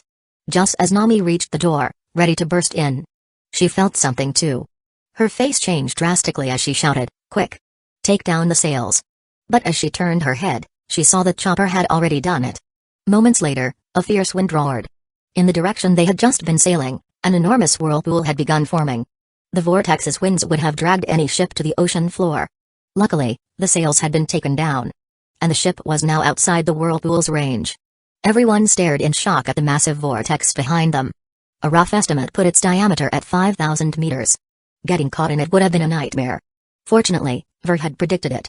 The ship soon reached calm waters once more. The sails were raised again. But everyone was still shaken. Even Nami was puzzled. She had only sensed the disturbance a minute before the whirlpool formed. The cabin door opened, and Ver walked out. Seeing him, Nami's eyes widened in shock. "You can navigate?" "A little bit." Crisis averted, Ver headed for his quarters without looking back. He needed to prepare some medicines for his medical kit. The divine medical arts had provided him with a trove of miraculous formulas. It was enhanced perception and elemental affinity that had allowed Ver to sense the danger in time. The others stood there, dumbfounded. What is this guy made of? He can fight, heal, steer the ship. What can't he do? This was beyond ridiculous. Chapter 49, I am the log pose. After this incident, everyone seemed to have regained their spirits. No longer did they look like they were on the verge of death. They went back to doing what they were supposed to do. Although they had suffered a huge mental blow, the increase in their strength made them feel like it wasn't entirely unacceptable. Ver's treatment had significantly boosted their abilities. While they had witnessed this once before, experiencing it themselves was still utterly shocking. They were amazed by Ver's exceptional medical skills and equally stunned by his ruthless methods. This guy showed no mercy. He went all out, as if he were trying to kill them. This only made them even more eager to grow stronger. After all, the stronger they were, the less likely they were to get injured. Because once they got injured, the consequences were unimaginable. This led to a training frenzy on the ship. Even Luffy stopped fishing and joined Zoro's training squad. Nami, after witnessing Ver's abilities, became especially determined. If she couldn't even compare to the ship's doctor, what kind of navigator was she? Meanwhile, Ver was experimenting on his rumble balls with Chopper. He had only made 10 of this first version. It should be enough until Chopper unlocked the second version. Since there were no side effects, Ver decided to just let Chopper read one directly to experience it firsthand. But before that, he wanted to measure Chopper's strength without it. Come on. Punch me. Ver spoke up immediately. The burly Chopper hesitated for a moment, but seeing Ver's confident gaze, he clenched his fist and threw a punch at Ver with all his strength. Ver didn't dodge or block. It landed squarely on his face. Chopper was instantly terrified. He rushed to check if Ver was hurt. Big bro, are you okay? Why didn't you block? As he spoke, he suddenly stopped. He had thought that his fierce punch would have caused his master significant damage. But at this moment, Ver's face didn't have so much as a scratch. Not even the skin was broken. Chopper, in disbelief, touched Ver's face, and upon confirming it was completely unharmed, his eyes widened in shock. Big bro, what's going on? I couldn't even break his defense? Just as he was utterly stunned, Ver spoke up. Only 800 Jin of force. Chopper, that's not good enough. Try again after taking this. With that, Ver tossed a rumble ball to Chopper. Hearing Ver's comment that he was weak, Chopper felt the need to prove himself. He caught the pill and immediately swallowed it. Closing his eyes, he began to feel the changes in his body. Very quickly, Chopper's aura shifted. Even his body seemed to grow more robust. Arm boost. At that moment, Chopper's eyes snapped open, and with a loud shout, he threw another punch at Ver. This time, his right arm was clearly much thicker, brimming with power. Even his speed had increased significantly. So much so that even Ver was a bit surprised. This time, Ver didn't take the hit head-on. He simply raised his hand and effortlessly blocked Chopper's strike. With a muffled boom, the impact echoed. Chopper's eyes widened again. This punch had at least 5,000 Jin of force. But his master. Just how strong was his master? It was simply unbelievable. Not bad, you reached 6,000 Jin. The drug actually brought out 130% of its intended effect. Ver spoke again. Chopper's strength had increased by at least 700%. Normally, it should have only been a 500% boost, but Chopper seemed highly compatible with this drug. This thing was only suitable for animals. Otherwise, Ver would have wanted to eat it himself. This stuff has no side effects. I'll give you a few more. Get used to them over the next few days. If you run out, come find me. Ver finished speaking, and Chopper was completely dumbfounded. From the way his masters spoke, it sounded like these were as common as cabbage. So he could just eat them whenever? Oh, and if you take 3 at once, you can transform into your monster point. You won't lose your rationality, but the duration is short, and there will still be a period of weakness afterward. Try not to use it unless necessary. This is just the first version, so the effect is a bit lacking. But that's because you're still too weak. When you get a bit stronger, I'll give you an even better version. Ver patted the utterly dumbfounded Chopper on the shoulder and said earnestly, train hard. Don't be stingy using them. Big bro has plenty. With an encouraging look, Ver turned and went back to his room. He still had a lot of medicine to prepare. Meanwhile, Chopper stood there, completely stunned. Staying rational even in Monster Point? Something he had struggled with for so long was solved just like that by Ver? And he called this the first version? Said its effects were lacking? This is lacking? Chopper now felt terrifyingly strong. Once he got used to his boosted body and transformed states, he felt like he could even fight Sanji and Zoro. And this was just the first version? How strong would the later versions be? More importantly, his big bro seemed to have an unlimited supply. If he wanted, he could stay in this state for life. He could eat rumble balls like candy. No way. Big bro is so good to me. I absolutely can't let him down. I need to train hard. I will become the first reindeer to awaken armament hockey. And so, the training squad gained another devoted member. 3 days later, under the guidance of an increasingly determined Nami, their journey remained completely safe. There were several moments when Ver sensed something, but before he could even say anything, Nami had already reacted. Every time, she would turn and ask, "How was that?" Not bad, right? Like a little girl seeking praise, she wanted Ver's approval. Each time, Ver would give her a few words of encouragement. But he couldn't help but admire Nami's talent. When she put her mind to it, she was truly unmatched by a half-baked navigator like himself. Eventually, Nami encountered a log pose pointing skyward. Confused, she had no idea what was going on. So she went to ask Ver and Robin. Robin had been staying in Ver's room lately, helping him out. When she wasn't busy, she would sit there reading. Though whether she was only reading was another matter. Hearing Nami's question, Ver immediately knew. Skypiea was near. He explained the concept of Skypiea and told her they needed to head to an island called Jaya. There, someone would know how to reach the sky. Moreover, Jaya had Bellamy. His ability wasn't bad. If he came knocking, it might be worth taking. They wouldn't spend too much time there. At most, a day, before setting sail for Skypiea. Jaya Island? But we don't have a log pose. How do we know where to go? The only log pose they had pointed straight up into the sky, leaving Nami at a loss. No log pose? In that case, they'd just have to use a human compass. Since the log pose pointed toward the sky, Jaya must be close by. Determining a direction? Easy. Ver led Nami to the ship's foe. Pushing his sensory abilities to the limit, he closed his eyes and focused for several seconds. Feeling the elements around him, Ver finally locked on to a direction. That way. There were faint traces of earth drifting in the air. Nami watched Ver's actions with growing shock. This looked like sensing something? Just like what she sometimes did. But she only ever got vague feelings. Could it be that Ver was sensing those same things? Nami. Steer that way.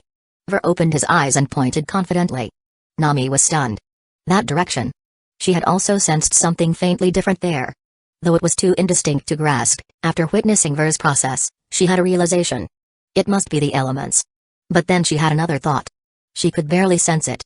Why could Ver perceive it so clearly? Was this his terrifying talent? Her gaze toward Ver completely changed. This guy wasn't human. As if his medical skills weren't enough, his navigation instincts were monstrous. How was anyone supposed to compete? Before long, Jaya came into view. Nami clenched her fists, determination flaring. She had to catch up to this monster.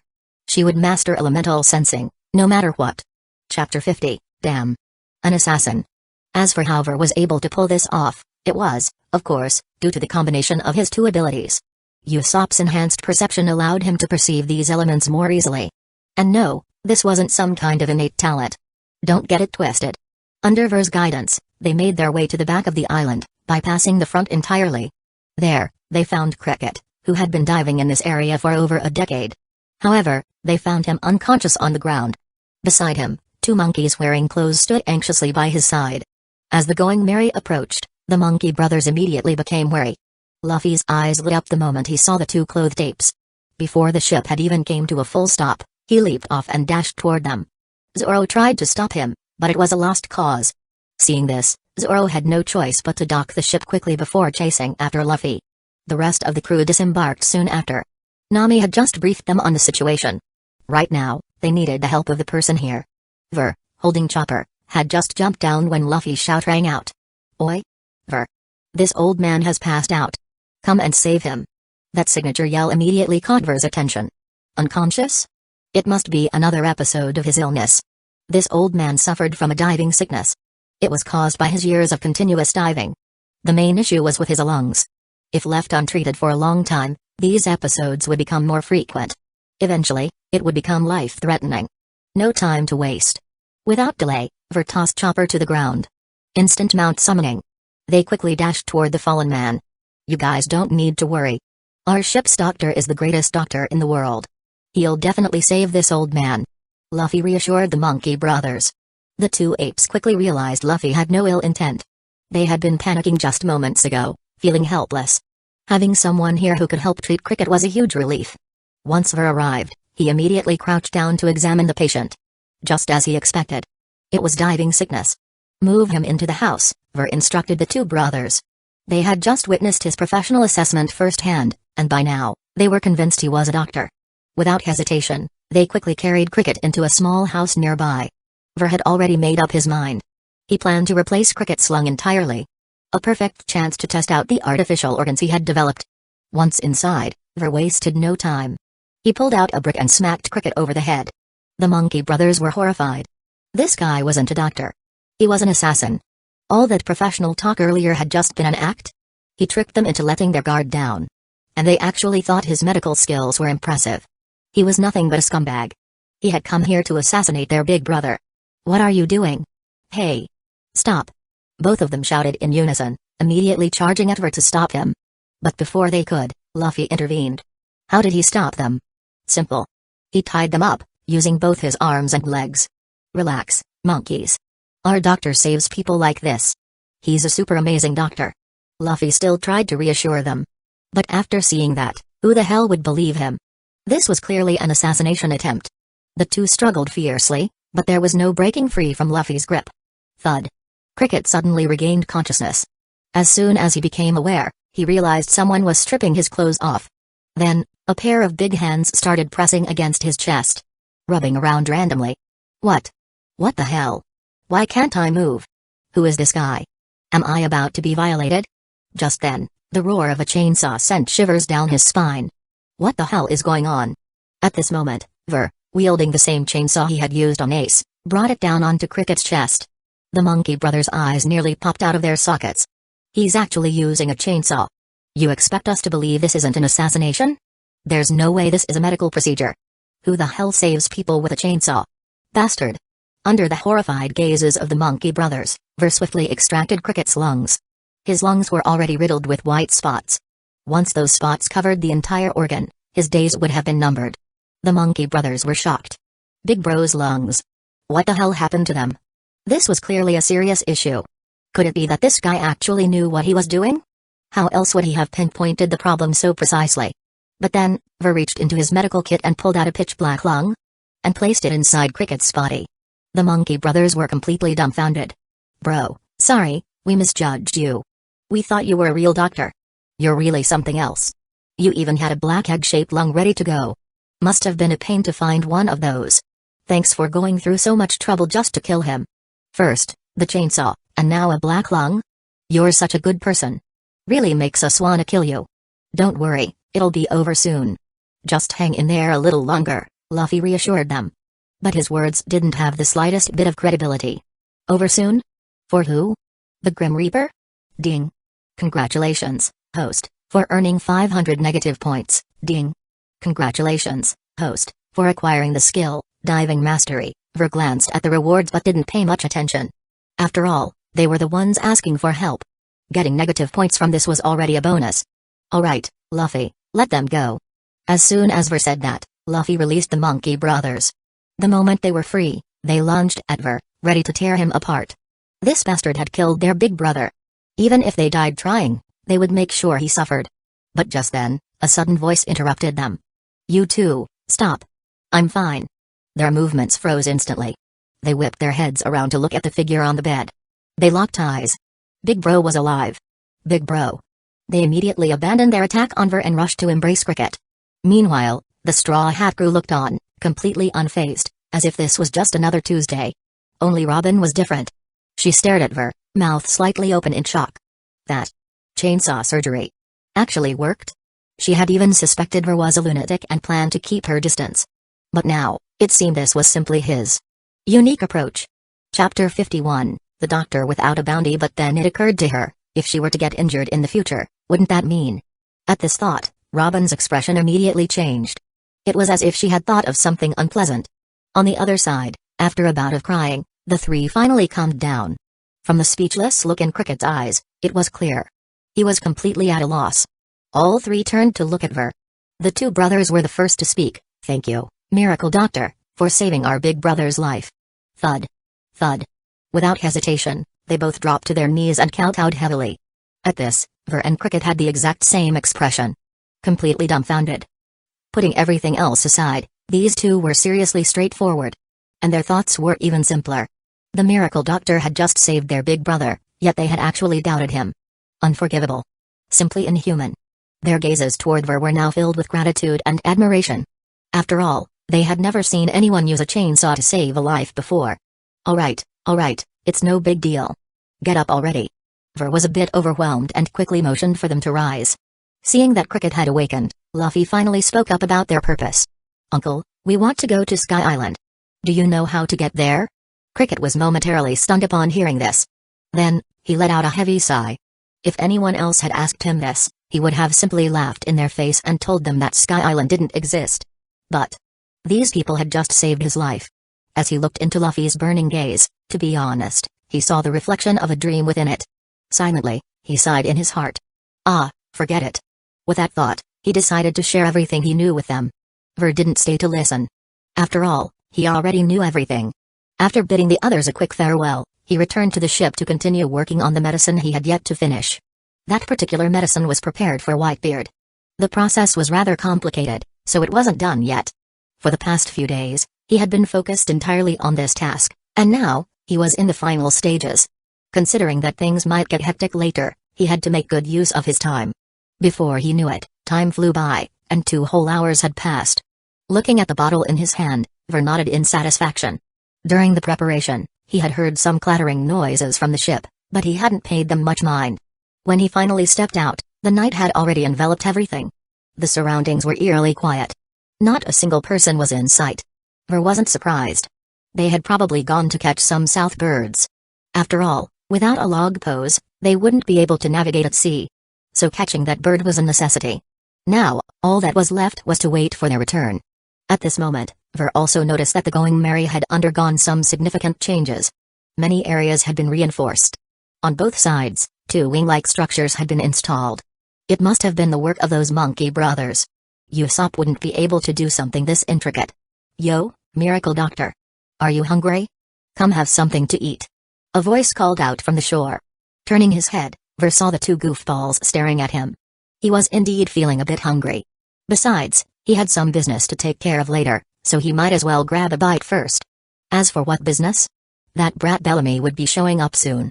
Cricket's information about the gold had probably reached his ears by now. With his spring fruit, he was definitely a strong offensive fighter. Might as well go all out and increase the chances of taking that ability for himself. Soon, the 4 of them sat around the dining table, happily eating away. There wasn't much conversation because Ver was eating too aggressively. The others couldn't even get a word in. The 3 of them exchanged doubtful glances. Was Ver really that strong? They couldn't tell at all. Before heading out to catch birds, Cricket and the others had offered to help watch the ship. But Luffy had laughed and said, no need. With Ver here, no one would dare lay a finger on even a single plank of the Merry. From the way he spoke, it sounded like Ver was incredibly reliable. But Ver was just a ship doctor. How could he possibly be that strong? They had even looked into it.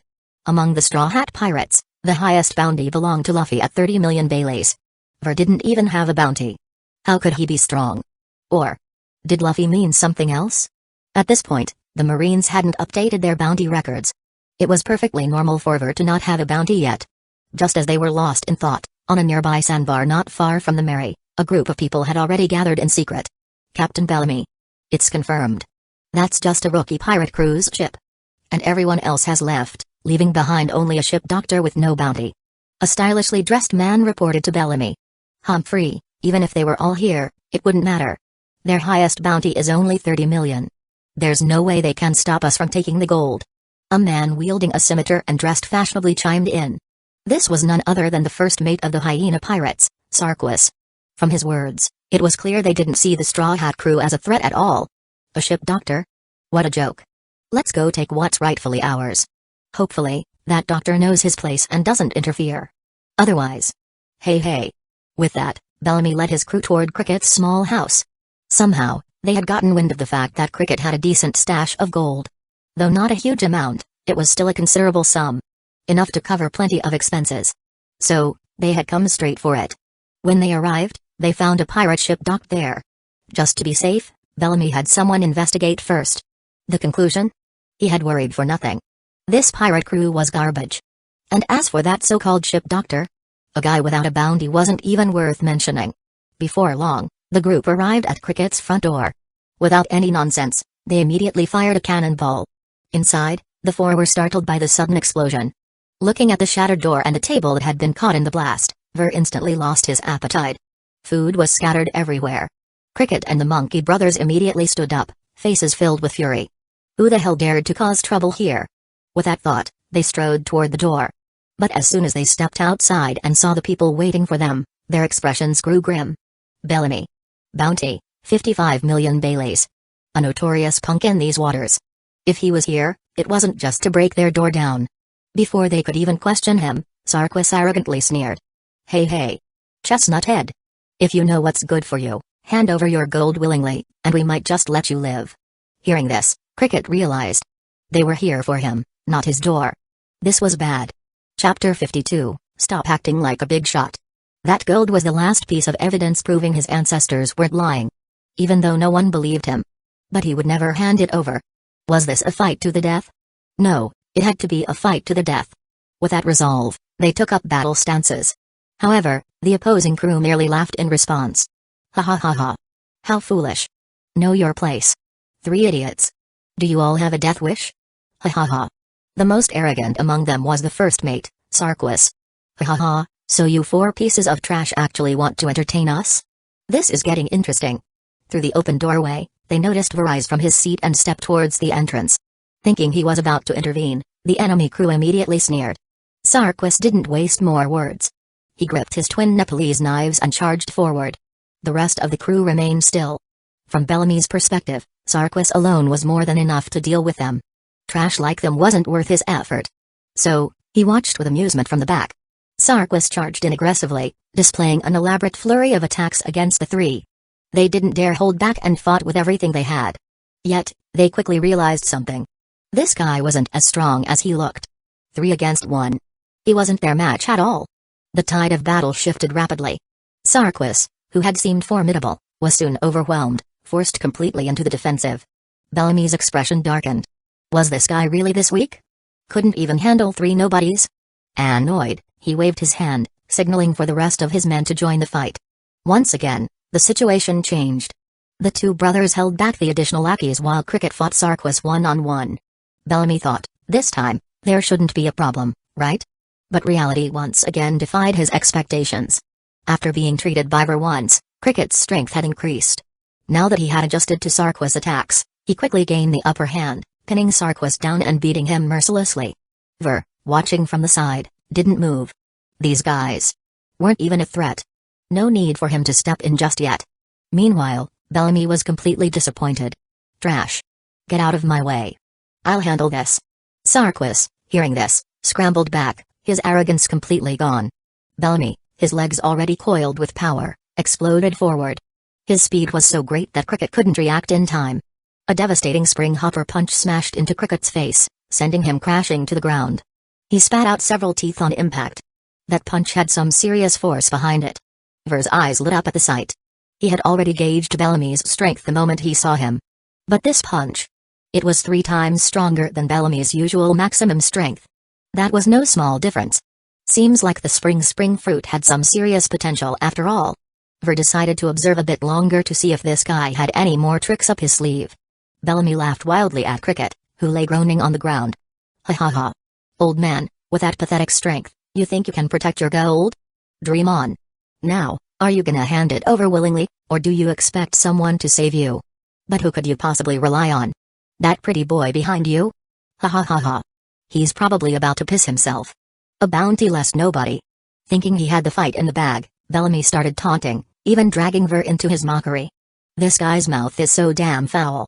Acting like a big shot just because he's got a couple of tricks. First thing I do when I fight him? Shut him up. Ver thought viciously. Cricket struggled to his feet, assuming a defensive stance once more. Bellamy's laughter stopped. He got serious. This old man still dared to stand? Unforgivable. His legs compressed once more, springs forming along his limbs. But this time, he didn't charge directly at Cricket. Instead, he bounced around like a rubber ball, ricocheting off the surroundings. Faster and faster. He moved so quickly that after images began to form. Everything he touched. Trees, buildings. Shattered and collapsed. Cricket's face grew solemn, his body tense to the extreme. He knew. One mistake, and he would die. Ver continued watching calmly. This bouncing thing actually increased his speed. Not bad. But suddenly, his expression changed. Because the guy was now bouncing toward the Mary. By now, the surrounding area was nearly destroyed. That guy was likely planning to land one last kick on the Mary before launching his final attack. If that was the case, Ver could no longer just stand by and watch. Bellamy's thoughts were exactly as Ver had suspected. He was ready to smash the old man into pieces with one final blow. His face twisted into a crazed grin. Cricket's heart sank. Judging from the destructive power Bellamy had just displayed, this kick would surely leave a massive hole in the Mary. Instinctively, he turned to look at Ver, wondering what he would do. But Ver was already gone. Boom. Bellamy made his final push. Yet the expected explosion of speed never came. Instead, he stopped midair. As if something had glued him in place. The Mary. Completely unharmed. On the ship's deck, a lone figure stood. His right hand stretched out, gripping Bellamy's ankle. Kid, if I let you break this ship right in front of me, I'd be making a fool of myself. It's our companion too. The voice stunned everyone. Wasn't that the useless ship doctor? They all stared in disbelief at the figure in the dark. Though it was difficult to see clearly, they could still make out that it was Ver. Gasp. When did he move there? Cricket's eyes widened in shock. That speed. Just moments ago, Ver was still standing at the entrance. Did he move faster than Bellamy, who had been storing energy for so long? What shocked him even more? Ver had stopped Bellamy's high-speed charge with just one hand. It seemed simple, but in reality, it was anything but. That massive kinetic force had vanished in an instant. Just how much strength did that require? How was this possible? Wasn't he supposed to be a guy without even a bounty? Chapter 53, he slipped and fell, honest. Bellamy's face was filled with horror. Someone who could forcibly stop him like that? He had never seen such a thing. He knew better than anyone how difficult that was. When he turned around and saw it was Ver, his expression became even more astonished. Impossible. He couldn't help but exclaim, unable to comprehend what had just happened. This useless guy seemed a little unusual. A bad premonition started creeping into his heart. Just then, he saw a figure above move in a blur. In the next moment, a foot came crashing toward his face. More accurately, his mouth. The speed was so fast that he had no time to react. Boom. A dull impact rang out, and a figure was sent flying before slamming heavily into the sand. A massive crater instantly formed, its edges even extending to where Mont-Blanc Cricket was standing. The sudden scene left Cricket utterly shocked. He stared in disbelief at Ver, who was slowly walking toward them, his expression complex and unreadable. But the underlings nearby reacted differently. Their faces were filled with terror. Some even turned around and fled immediately. However, at that moment, the ground itself began to move. The soil seemed to come to life, transforming into massive hands that wrapped around everyone, including Bellamy's first mate. In the blink of an eye, only a few round dirt spheres remained, with terrified screams echoing from within. As Ver clenched his right hand, the spheres began to contract. Soon, everything fell silent. Only Cricket and the two monkey brothers were left, staring at each other with wide eyes. They swallowed hard. Their expressions were rich with emotion. Now, they finally understood what Luffy meant. He wasn't joking at all. With someone like Ver here, at the very least, no one on this island would be able to lay a finger on the going Mary. This strength was insane. Ver looked at the dirt spheres, where blood had begun to seep out, and shook his head in disappointment. Liquefying the ground only worked in a small radius. And its strength wasn't very high. If the target was too far away, he couldn't control it at all. This ability really wasn't suited for combat. With a flicker of movement, Ver grabbed Bellamy and lifted him up. He casually tossed him to the ground, then crouched down and took out a handful of teeth from his medical kit. Looking at the unconscious Bellamy, whose teeth were shattered, and whose face was deeply dented in, Ver simply got to work. First things first. A brick to wake him up. Thud. With a loud bang, Bellamy's consciousness snapped back. After gently awakening his sleeping soul, Ver began his treatment. The face?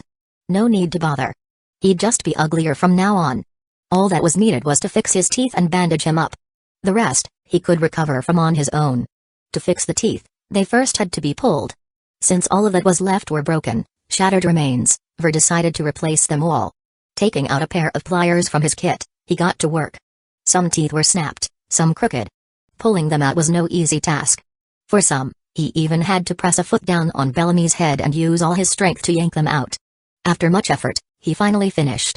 Replacing them was simple. The teeth he had prepared were self-developed, with an automatic attachment function. Once inserted in the right position, they would take root on their own. The process, however, wasn't exactly pleasant. Ver didn't hesitate, and before long, Bellamy had a full set of teeth again. To him, they looked pristine. But to Cricket and the others, they looked like the most yellowed, unclean teeth ever. Some even had worms crawling through them, which utterly disgusted them. Ding. Congratulations, host, for obtaining 1000 negative points. Ding.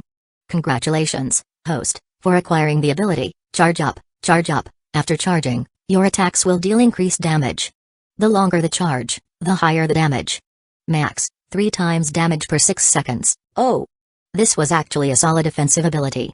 Looking at his newly acquired skill, Ver was quite pleased. 3 times the damage wasn't a small number. If he fully charged an attack, he could even create miracles. This was quite the fruitful haul. Viver bro.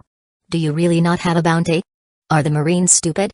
Why don't they have a bounty on you? The Monkey brothers stammered as they asked Ver. In their eyes, his strength was easily worth at least 100 million baileys. Yet such a pirate had no bounty. Were the Marines asleep? No one was cursing the Marines harder than the still-lying Bellamy. Right now, he hated the Marines more than ever. How could they be so unprofessional? Leaving someone like this at 0 bounty? They were basically setting people up. If they didn't want the job, they should just quit. Bounty? I wouldn't know. That thing is useless anyway. Just for scaring people. Ver said nonchalantly. But his words left the 3 of them completely dumbfounded. Scaring people? Wasn't it a symbol of strength? How did it become just a tool for intimidation? Just as they were still processing, a commotion broke out in the distance. Luffy and his crew had returned together. Zoro held a peculiar-looking bird in his hand. Its head was constantly pointing backward. Toward the south. They quickly approached and immediately noticed the massive crater. They instantly realized what must have happened. Someone had clearly tried to cause trouble. Whoa. Ver, was this you? What a huge crater. Luffy exclaimed excitedly. The others wore similar expressions of surprise. Yeah. This guy tripped and fell, wrecking the ground like that. Even busted his face. I just patched him up. Ver said, giving Bellamy a small kick. Cricket and the brothers twitched at the corners of their mouths. Who the hell trips and ends up like that? Even in the world of absurdity, this explanation was beyond ridiculous. Oh, he must have been really clumsy then. Bonk. Are you stupid? Why do you believe everything he says? Nami's fist came down hard on Luffy's head. After some commotion, they prepared to set sail. According to Cricket, at dawn, about 40 kilometers south, a knock-up stream would erupt. They needed to hurry. After bidding farewell to Cricket and his crew, the Straw Hats resumed their journey. Throughout the trip, Luffy was bursting with excitement. We're going to the sky soon. This is awesome. We're all going to the sky together. Bonk. Shut up, you idiot. After a night of sailing, they finally reached the target location at dawn. The waters seemed calm. Nothing unusual. But Ver knew. The big event was about to happen. The knock-up stream was about to erupt, and the surrounding water elements were becoming incredibly restless. As long as they rode the current, they would soar to Skypiea. Chapter 54, No Way We're Paying. Suddenly, they felt something strange about the ship. It had started moving sideways. But upon closer inspection... What the hell? A massive whirlpool. An extremely enormous whirlpool had silently formed. They were being dragged by the waves towards the seabed. Everyone's faces were filled with terror. One by one, their faces turned deathly pale. But suddenly, everything seemed to vanish. The sea returned to its usual tranquility. Just as everyone thought it was over, Ver grabbed onto Chopper's little reindeer antlers. And then... boom! A gigantic wave surged into the sky. The Going Merry abruptly tilted upwards. The sudden force nearly flung Luffy off the ship. Luckily, he extended his arms and grabbed onto the mast. The others also scrambled to grab hold of something to stabilize themselves. Chopper, swinging helplessly in the wind, looked utterly horrified. This was the same reindeer that got scared just from riding a motorcycle. Now it was on the verge of passing out. Fortunately, Ver had a firm grip on Chopper's antlers, so there was no need to worry about him flying away. Everything around them rapidly blurred as they shot upward. 1,000 meters. 3,000 meters. 8,000 meters. With the current propelling them, their ascent was as fast as a rocket. At one point, a bird even crashed into Luffy's head and exploded on impact. Fast was an understatement. After a few minutes of rapid ascent, the violently shaking ship finally stabilized. The crew slowly opened their eyes. What they saw was an endless sea of clouds. Their ship was now sailing along a river of clouds. The winding cloud river stretched far into the distance, its destination unknown. Everyone looked as if they had just stepped into another world. Staring at the stunning cloudscape, they let out gasps of amazement. Ver looked at Chopper, who somehow seemed quite energetic, and asked in confusion, "Yo, Chopper. You didn't pass out?" Big bro, I'm fine. I'm completely fine. I'm totally awake. Please don't kill me." Ver's voice had startled Chopper so much that he nearly fell off the ship. The reason he hadn't fainted earlier was because, right before passing out, he suddenly realized what would happen if he did. The mere thought of Ver snapped him awake instantly. "What? You think the speed was too intense?" Compared to one of his master's treatment sessions, this was nothing. Given the choice, Chopper would much rather stay awake and survive. Seeing this, Ver chuckled. The poor kid had trauma. Guess he'd have to be a little gentler next time. As Ver took in the surroundings, he began contemplating their next steps. Soon, they would pass through the Heaven's Gate, which was basically a toll station. But would they pay? What a joke. If anyone dared to pay, Nami would probably kill them. Once they illegally entered Skypiea, they would be wanted by the enforcement squad. But it didn't matter. Those guys were just small fry. Ver's true target had always been Enel. Any trouble along the way should be avoided if possible, and if not, it should be dealt with swiftly. Even though Ver knew the original story, he had no idea where to go. It would be best if they could find a local guide. And that guide would be arriving very soon. Once they reached the White Sea, they would be attacked by some native warriors. Perfect? He could just capture one or two of them. Having them lead the way would be ideal. What? What if they refuse? No problem, fights always result in injuries, right? A little medical treatment, and they'd be more than willing. The ship soon arrived at the entrance of the Heaven's Gate. The enormous and majestic gate looked awe-inspiring. One might even mistake it for the gateway to paradise. The ship continued drifting along the Cloud River. But upon reaching the gate, it came to a halt. It was as if the Cloud River stopped flowing at this point. As everyone wondered what was going on, a short and elderly woman walked out from beneath the Heaven's Gate. Her face was full of wrinkles. She glanced at them indifferently before speaking in a monotone voice. "If you wish to enter, you must pay a fee of 10 billion X-tolls per person." Everyone was stunned. 10 billion? They didn't know what an X-toll was, but the number 10 billion was terrifying enough. "Can we not pay?" Nami tentatively asked, though she didn't hold much hope. But the old woman's response shocked them all. "Of course." Everyone was dumbfounded. You could actually enter without paying? Although they were full of questions, they didn't push their luck. If they could get in for free, that was the best outcome. The old woman said nothing more, and the massive gate slowly opened. A giant crab emerged from below, grabbing their ship and carrying them forward at high speed. After another long journey, they finally arrived at the White Sea. An endless ocean of clouds stretched before them.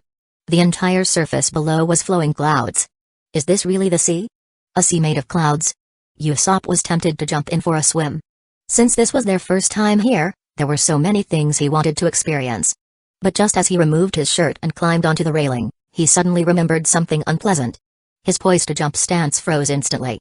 He awkwardly turned his head to glance at Ver. If he drowned in there, wouldn't he be screwed? Forget it. Better not gamble with his life. Usopp climbed down quietly. But the moment he landed, his entire body felt weak. He collapsed to the side, gasping for breath like he had just run a marathon. Everyone stared in shock. All he did was climb up and down a railing. How did that leave him exhausted? Since when was Usopp this weak? As they puzzled over it, a group of strange figures suddenly sprinted across the cloud sea in the distance. They wore peculiar masks, and their shoes emitted bursts of air. Their target seemed to be the Going Merry. Seeing this, Ver's eyes lit up. Here we go. As he observed Usopp's condition, Ver suddenly recalled that bodies needed time to adjust to Skypiea's environment. Even minor movements would feel exhausting at first. But that was no problem for him. He opened his medical kit and pulled out a syringe filled with an ominous, jet-black liquid. Darker than even Garp's armament hockey. This was an injection designed to help people rapidly adapt to any environment. Without hesitation, he jabbed it into his own chest. As the serum coursed through his body, Ver immediately felt his breathing become smoother. Meanwhile, the three masked figures leaped onto the ship. Zoro, Sanji, and Luffy quickly realized the intruders were hostile. They launched their attacks without hesitation. But both their speed and strength were far weaker than usual. Despite their best efforts, they couldn't even touch the enemy's clothes. Instead, they exhausted themselves. The three masked attackers took the opportunity to counterattack. Luffy and the others were completely overwhelmed. Before long, all three were down. And now, the masked figures turned their sights on Ver. They intended to take out the most threatening-looking one first. Ver, having observed them closely, already understood their abilities. Nothing special. Their entire combat strength relied on those bizarre dials they carried. Chapter 55, Too Timid. Nami and the others were utterly shocked to see Luffy taken down so easily. Had their strength weakened so much? They barely even fought before collapsing. Were these enemies really that strong? Just as they were worrying, they suddenly noticed that the enemies were now charging toward Ver. Seeing this, they all let out a sigh of relief. Oh, they're going after Ver? Then it's fine. You guys, do your best. The leader of the group, however, seemed to sense that Ver was not someone to be trifled with. Without hesitation, he pulled out a massive cannon from his back and fired directly at Ver. The cannonball was highly destructive. If it so much as touched him, things would go south fast. The cannonball led the attack, followed closely by three spear-wielding warriors. As the cannonball approached, Ver simply lifted his foot and kicked it. Seeing this, the three warriors' faces lit up with excitement. This type of cannonball explodes on contact. This guy was dead for sure. Just another ignorant blue sea dweller. But the expected explosion never happened. Instead, the dark cannonball seemed to turn even blacker. Ver wasn't blown away. Instead, the cannonball had been kicked far off into the distance. The three warriors couldn't comprehend what had just happened. But they had no time to think. They launched their attack, thrusting their spears at Ver in perfect synchronization. Yet, in that moment, Ver suddenly disappeared. Before they could even react, each of them felt a powerful kick land squarely on their stomachs. One of them, held by the neck, didn't get sent flying. The other two weren't so lucky. One was blasted hundreds of meters away, plunging straight into the white sea below. The other, a female warrior with impressive pectoral muscles, crashed hard into the ship's railing. Surprisingly, the railing did not break. Instead, it momentarily transformed into solid steel at the moment of impact. The one in Ver's grip still tried to struggle. But before he could put up much of a fight, Ver lifted him and smashed him headfirst into the iron deck below. Instantly, the man stopped resisting, coughing up a mouthful of blood. The injuries were just severe enough to keep him from getting up anytime soon. Seeing this, the female warrior grew visibly anxious. They had seriously kicked a steel plate this time. This guy was unstoppable. They had to retreat immediately. But she wasn't about to abandon her comrades. Instead, she charged at Ver again. Ver attempted to restrain her by manipulating the wooden planks of the Going Merry, but it didn't go as planned. With agile footwork, she effortlessly slipped past and appeared right in front of him. Her pale right hand lifted slightly, revealing a strange shell in her palm. And then... impact. A powerful impact dial released a devastating shockwave. The blast struck Ver directly in the face. Even Usopp and Nami, standing behind him, were sent flying, crashing into the wooden planks behind them. The attack was fearsome. Everyone anxiously turned to look at Ver. Meanwhile, after delivering the blow, the woman quickly grabbed her fallen comrade and attempted to retreat. But just as she was about to leave, a foot suddenly appeared in front of her chest. Then, boom. A tremendous impact sent her hurtling backward, crashing into the same steel railing as before. This time, even the reinforced steel couldn't hold up, bending significantly from the force. She coughed up a mouthful of blood and could no longer stand. Kneeling on one knee, she looked up at Ver in shock. He had taken a direct hit from her impact dial. Yet he didn't even have a scratch on his face. How was this possible? And just like that, in under 2 minutes, one was missing, and two were heavily injured and captured. Rocky couldn't accept this reality. How could someone from the Blue Sea be this powerful? She and Kamakiri were among the strongest warriors in their tribe. Only Wiper was stronger than them. Yet, neither of them had lasted even 2 moves against this man. Just who the hell was he? As Ver approached her, he first grabbed the bent railing. With a simple motion, it returned to its original shape. Then, he casually reached out and pulled off her mask. Sure enough, beneath it was a woman's face. Her long hair cascaded down freely. This woman seemed to be called Rocky. At that moment, she glared at Ver with an intense, defiant expression. A look that said she would rather die than surrender. Ver couldn't help but laugh. You guys came looking for trouble, lost miserably, and now you're giving me that look? How unsporting. And you call yourselves bandits? What a disgrace to real outlaws. Rocky turned her face away, clearly determined not to acknowledge her. But he paid her no mind. Instead, he walked over to the man called Kamakiri, pulling out his medical kit. 1 minute later, screams filled the air. 10 minutes later, the screams finally stopped. Ding. Congratulations, host, you have gained 200 negative points. Ding. Congratulations, host, you have acquired the ability, Dial Mastery. After finishing his treatment, Ver calmly put away his tools. But Rocky's gaze toward him had changed entirely. This guy. He was a demon. Then, she suddenly remembered her own injuries. Her heart skipped a beat. Her face turned pale as a sheet, and sheer terror filled her eyes. She glanced at Kamakiri, who now looked utterly lifeless. Her fear deepened. Ver, having packed up his kit, was now walking toward her. Instantly, Rocky tensed up. Watching him approach, expressionless yet with a slight smirk playing on his lips. She panicked. No. Stay away from me. What do you want? I'm not sick. I don't need treatment. Stay back. I'm perfectly fine. I'm healthy. She shouted as she backed away. But behind her was the railing. Where else could she go? Ver's grin widened as he walked closer. But in Rocky's eyes, this was the most terrifying sight imaginable. Finally, she broke. Just tell me what you want. I'll agree to anything. Just stop, okay? Please. Ver was a bit puzzled by her reaction. Why is she so scared? I just gave that guy a new neck. Well, not exactly a neck, but something similar. Why is she so frightened? She's really too timid. Even the veteran crew members, long accustomed to Ver's bizarre ways, were once again left speechless. Just moments ago, that guy's head had been detached. Ver was getting more and more insane. Robin, in particular, had turned pale. This ship's doctor was even scarier than she had imagined. Chapter 56, Bleeding Gums? Ver sighed helplessly at the scene before him. His method of practicing medicine was apparently even more effective than brutal torture. That was truly something. Seeing the terrified look on Rocky's face ahead, Ver decided not to push her any further. Scaring the poor kid too much wouldn't be good. It's nothing else, really. We just arrived here and don't know the place well. We just need you to act as our guide. Ver spoke in a calm and friendly manner. Upon hearing this, Rocky froze for a moment. Her expression was indescribable. Guides? Just asking us to be guides? Bro, I was ready to sell out my ancestors 18 generations back, and now you're telling me you just want us to be guides? Does that even make sense? Was that level of torture really necessary just to find a guide? You even chop a head off. And then put it back on. Are you messing with me? Even though her brain was on the verge of exploding from confusion, she still immediately agreed. She expressed her willingness to serve as a guide for them during their time on Skypia. From her tone to her expression, she did her best to convey that she was absolutely doing this voluntarily. Definitely not forced. She was very happy. Even if she didn't understand why, it really wasn't a difficult condition to accept. Seeing this, Ver nodded in satisfaction. Whatever the case, he had achieved his goal. Having a guide would make things much easier. Now, even Rocky looked much more pleasing to the eye. But just then, Rocky suddenly let out a cough. Ver, who had just turned around, instantly snapped back like a shark that had caught the scent of blood, locking his gaze onto her. She's seriously injured. She needs treatment. Rocky, seeing the terrifying gleam in Ver's eyes, turned pale with fright. And no, doctor. I'm fine. But even after she said this, Ver remained unmoved, continuing to stare at her.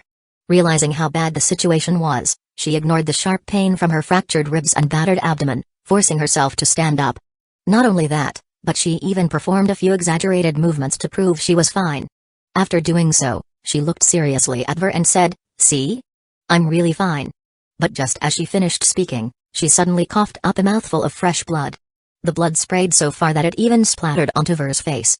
Ver blinked, wiped the blood off his face, and even noticed some fragments of internal organs in it.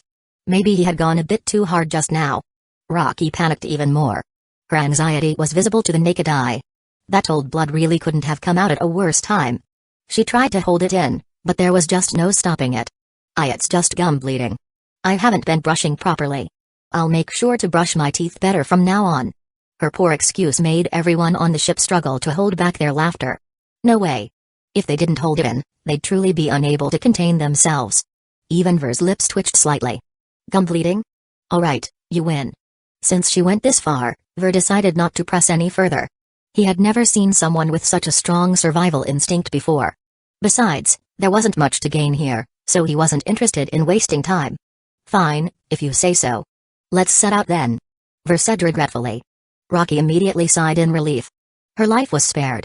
After speaking, Ver moved over to the 4 people still lying on the ground and injected each of them with a shot. It was the same serum that helped people quickly adapt to the environment. After receiving the injection, the 4 quickly recovered.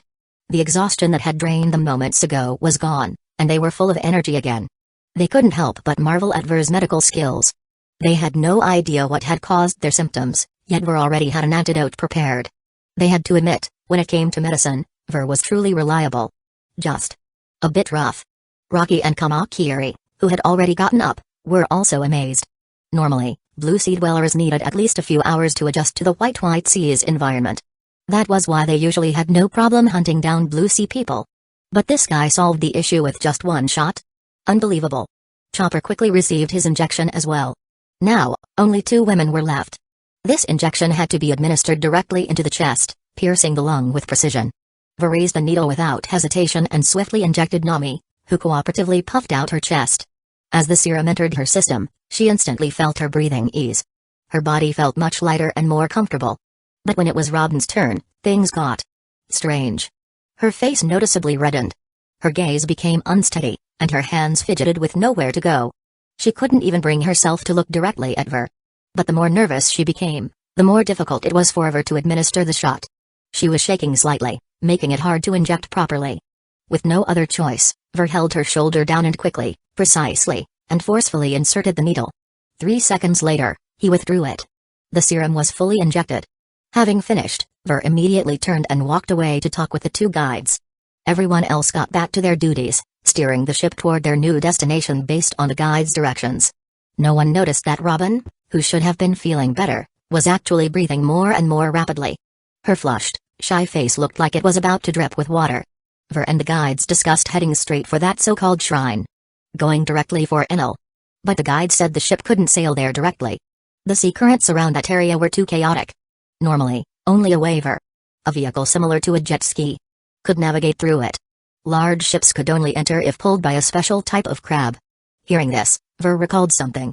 In the original story, a giant crab at Angel Island carried the ship to the forest where Enel was located, treating it as a sacrifice. In that case, they'd head to Angel Island first. Once there, they wouldn't even need to disembark. Just wait for that big crab to appear. As for Luffy and the others, they could go wherever they wanted. Fewer people meant easier movement. Once inside the forest, the 2 guides would lead him directly to the shrine. As long as he found Enel. Hey! A good combo attack would make sure that smug bastard wouldn't know what hit him. Just earlier, Ver realized he could fully charge up an attack before a battle even started. Meaning he could open with a devastating kick, enhanced with armament hockey, leg reinforcement, and triple the damage. Wonder if Enel could withstand that. Splash. Thud. In the distance, a figure suddenly burst out from the White Sea. He wore a strange mask. One of the 3 from before. Glancing at the departing Going Merry, his face turned anxious as he sped off in the opposite direction. He had to report this immediately. Rocky and Kamakiri had been captured. And they were likely being tortured. Chapter 57, It's for weaklings at this moment, dozens of kilometers away, on a barren piece of land covered with large tents. Why are they taking so long to return? Could something have happened to them, chieftain? Inside a significantly larger tent compared to the others, a resolute and battle-hardened man spoke to an elderly figure, who seemed frail with age. The old man lifted his eyes slightly at the words, his voice trembling with age. You are still too young, Wiper. You lack patience. After a pause, he continued, they merely went to hunt down those Blue Sea people who intruded. What could possibly happen? Wiper knew he had spoken rashly. Rocky was his childhood friend, and he couldn't help but worry. It had indeed been a long time since they left. But thinking about their strength, Wiper felt somewhat reassured. Just then, a young girl came stumbling into the tent. As she ran, she shouted frantically, Chieftain! Chieftain! This is bad! Wah! The moment she entered, she tripped and fell flat on her face. Wiper sighed helplessly and walked over to pick her up. What's wrong, Aisa? What happened? He asked as he steadied her. Rocky and Kamakiri. They. Aisa gasped for breath, speaking in broken phrases. Hearing Rocky's name, Wiper immediately tensed up. What about Rocky? Aisa, what did you see? This young girl possessed an ability akin to Enel's mantra, though hers was crude and undeveloped. She could only perceive vague impressions. Sister Rocky. And Kamakiri. They've been captured. Aisa finally completed her sentence, but her words sent a shockwave through Wiper. What? Just as he exclaimed, another figure came crashing into the tent. Wiper. Bad news. Rocky and Kamakiri have been captured by a group of Blue Sea people. They're heading towards Angel Island. And Rocky. Rocky, she. The breathless newcomer spoke in rapid bursts, and Wiper immediately recognized him. He had been with Rocky's group. What? Kulai. What happened to Rocky? Seeing that Kulai had returned alone and his words matched Aisa's, Wiper knew this was real. He was on the verge of rushing out to rescue them but forced himself to calm down and listen to the full report. Rocky and the others. They seemed to be getting tortured. The moment Kulai finished speaking, a gust of wind swept past, and Wiper had already vanished. Along with his gear. Deep within a vast forest. A massive vine bar, an imposing structure. Inside a grand hall resembling a living room, Enel lay lazily on a sofa, munching on an apple. He had been watching everything unfold near the White Sea's edge. Casually, he tossed the half-eaten apple onto the carpet beside him. One of the nearby priests quickly picked it up and wiped away the stains. A smirk played on Enel's lips. The strongest of the priests, Om, noticed this and asked, has someone powerful arrived? Enel chuckled lightly at the question and murmured, powerful? Yeah, I suppose they are. But no matter how strong they are still just humans. They cannot fathom the greatness of a god. At best, they are merely qualified to be sacrifices. Oh. With a loud yell, Luffy leaped off the ship. By now, Ver and his crew had arrived at the shores of Angel Island. During the journey, Luffy had repeatedly attempted to jump into the White Sea to see if he would drown. However, the vivid memory of Ver mercilessly using a toilet plunger to smack Smoker and Bon Clay until their faces swelled up stopped him. After intense internal struggle, he abandoned the idea and quietly stayed on the ship. Now, seeing that he could finally step onto clouds, he wasted no time in jumping down. After securing the ship, the rest of the crew followed. Nami and the others only intended to stay until their log pose was fully charged. Once it pointed to the next island, they planned to leave immediately, avoiding trouble as much as possible. The shoreline resembled any other Blue Sea beach, complete with vegetation, except the sand had been replaced with clouds. Seeing Luffy land without issue, everyone jumped down excitedly. After all, it wasn't every day they got to visit such a mystical place. Soon, only 5 figures remained on the ship. Ver, 2 guides, a reindeer, and Robin, who gazed into the distance, lost in thought. Chopper, perched on Ver's head, yearned to play with Luffy and the others. But since Ver wasn't going, he chose to stay as well. Noticing Chopper's eager expression, Ver patted his furry head. If you wanna play, just go. But the moment Ver spoke, Chopper shook his head like a rattling drum. No. I'm fine. Despite his words, his face still betrayed his longing. Ver sighed helplessly. If it weren't for the giant crab that would be arriving soon, meaning he had to stay on board, he would have taken the little guy down to play in the clouds already. Nearby, Rocky and Kamakiri crouched together. Rocky's body was wrapped in bandages. Earlier, she had been continuously coughing up blood. Her face had turned paler and paler. Yet, she adamantly refused to let Ver approach her. At this rate, she would succumb to her worsening injuries. Unable to stand by, Chopper examined her wounds. Once he determined the extent of her injuries, he quickly treated and stabilized her condition. His movements were precise and efficient, wasting no time. Identify the problem. Solve it instantly. Rocky was stunned. This little reindeer was actually a doctor? That was unbelievable. What shocked her even more was his gentle touch. When giving her an injection, he even softly warned her, this might sting a little, just hold on. If it were that other guy, wouldn't he just scatter her ashes already? When she learned that Chopper was Ver's disciple, her expression became even more complicated. What were these two playing at? Why was the difference between them so massive? More importantly, the medicine Chopper used was incredibly potent. For example, the injection. Once administered, her broken ribs immediately realigned themselves. The pain vanished as well. To her, this was simply inconceivable. How could the Blue Sea have such miraculous medicine? Looking at the gentle Chopper, she couldn't help but ask, did you make this medicine? But Chopper's response left her speechless. Oh, this? My master just whipped it up casually. He said it only works on weaklings. If someone even a little strong uses it, it won't have any effect. His innocent tone delivered the most devastating insult. Rocky was left sulking for a long time. Chapter 58, Tour Guides, Time to Work. Ver looked at Robin, who was lost in thought, but he wasn't surprised. Robin preferred quiet places, so it wasn't unusual for her to stay on the ship. It wasn't a big deal anyway. After dealing with Enel, they still had to wait for the log post to fully record the island's magnetic field. That process would take about 2 or 3 days. They could take this time to explore the island a bit. Including Robin, there were now 5 sacrifices. Ver could already sense something unusual approaching from beneath the distant ocean surface. It was moving extremely fast. And it was massive. Its movement caused large ripples in the water. It's here. No doubt about it. Just as Ver had that thought, the ship suddenly shook violently. As if something was about to emerge from the water. On the shore, Luffy and the others noticed the disturbance and turned to look in their direction. At that moment, a colossal crab burst out from beneath the waves. Its enormous pincers clamped tightly onto both sides of the Going Merry. Lifting the ship effortlessly, the crab held it up like a mere toy. Its sheer size was enough to send chills down anyone's spine. Luffy and the others were completely stunned by the sight before them. Nami, being the closest, was so frightened by the crab's monstrous appearance that she fell backward. What is that thing? Ver and the others are still on the ship. Nami stammered. Luffy and the rest quickly snapped out of their shock and rushed forward, ready to fight the crab. But the creature gave them no chance. Clutching the Merry, it scurried off at an incredible speed. The sheer swiftness of the beast left Luffy and the others with no hope of chasing it. In just a few seconds, the Going Merry had completely disappeared from their sight. Huh? What just happened? Did a crab steal our ship? Luffy asked uncertainly. Zoro, his face darkened, responded, steal? That was a blatant robbery. Even with Ver on board, he couldn't stop it. Eh? Then doesn't that mean they're in danger? Luffy belatedly realized, his face showing his usual cluelessness. You're just realizing that now? The group shouted in unison. As they debated what to do next, a girl with white wings happened to approach them from a distance. Meanwhile, aboard the Merry, after enduring 3 minutes of an unwanted pirate ship ride, Ver and his group arrived at the heart of the forest. The giant crab placed them onto what appeared to be an altar.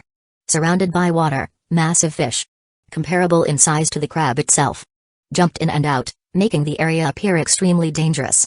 Looking around, Ver found the scenery familiar. This was the altar from the original story. That made things simple. All he needed to do was shout, "Tour guides, do your job." Then he could head straight for God's shrine. Time to take down Enel. But first, he had to ensure the safety of the Going Merry. And the threat? Those fish, of course. First, he had to deal with these hungry flying fish eyeing them menacingly. The others on the ship were all terrified. The 2 Skypian guides were particularly dumbfounded. How did they suddenly become sacrifices? Wasn't everything going smoothly? They had just warned Ver about how dangerous this place was, and he had seemed to take their advice seriously by choosing to head to Angel Island instead. They thought being his guides wouldn't be too difficult. But now, what was happening? How did they suddenly become offerings for sacrifice? This was bad. There were only a few of them here. Coming in was basically a death sentence. Just look at those fish. They were impossible for normal people to handle. Would they just have to wait here until they died? Chopper and Robin also looked worried. Those fish clearly weren't weak opponents.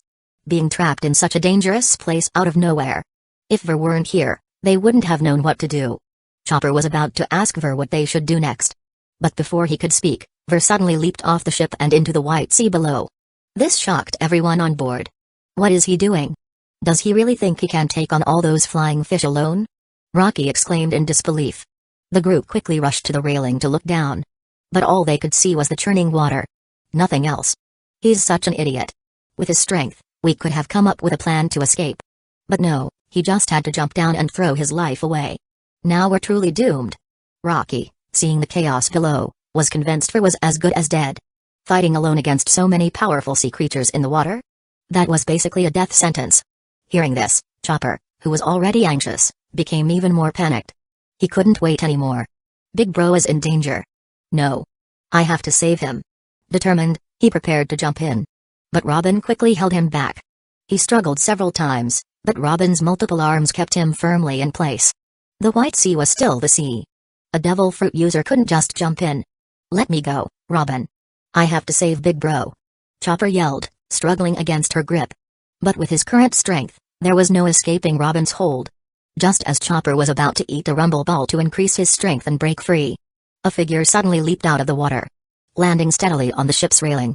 Seeing the scene before him, and Chopper holding a rumble ball ready to eat, Ver instantly understood what had happened. Waving a hand, he gestured for Robin to let Chopper go. Ver walked over and picked Chopper up with one hand. Taking the rumble ball from his hoof, he placed it back in Chopper's pocket. "What? You really think your big bro can't even handle a few fish?" Ver said, playfully patting Chopper's head. It was then that Rocky noticed. The water below had turned red with blood. Countless massive fish, dozens of meters long, floated belly up on the surface. Judging by the scene, they had been alive just moments ago. What just happened? Less than a minute. No, not even a full minute. And every single one of those terrifying flying fish had been taken out? These creatures were the kind they would usually avoid at all costs. And here he had wiped out an entire school of them in mere seconds. This guy. His strength was completely unnatural. Scratch that. It was outright monstrous. Chopper, seeing Ver completely unharmed, finally breathed a sigh of relief. "I thought," he mumbled, still worried Ver might scold him. Ver put him down and looked him in the eyes seriously. "From now on, no matter what danger I'm in, don't ever come to help me." Though his words were strict, his tone was gentle. "If even I can't handle it, what good would you be? Don't worry about anything else. Just hurry back to your home down. Drum Kingdom. Got it?" Chopper was confused but nodded. Would he actually listen? That remained to be seen. Bang. Suddenly, Ver smacked Chopper hard on the head. "Ow!" Chopper yelped, clutching his head. "You're a devil fruit user, and you still wanted to jump in the water? I'll let this slide once. If there's a next time, I'll punch you first, then heal you." Chopper shuddered. The pain vanished instantly. Only Ver's terrifying words remained in his mind. "Yes. Understood, big bro." Chopper instinctively saluted. Ver nodded in satisfaction. "All right, next stop.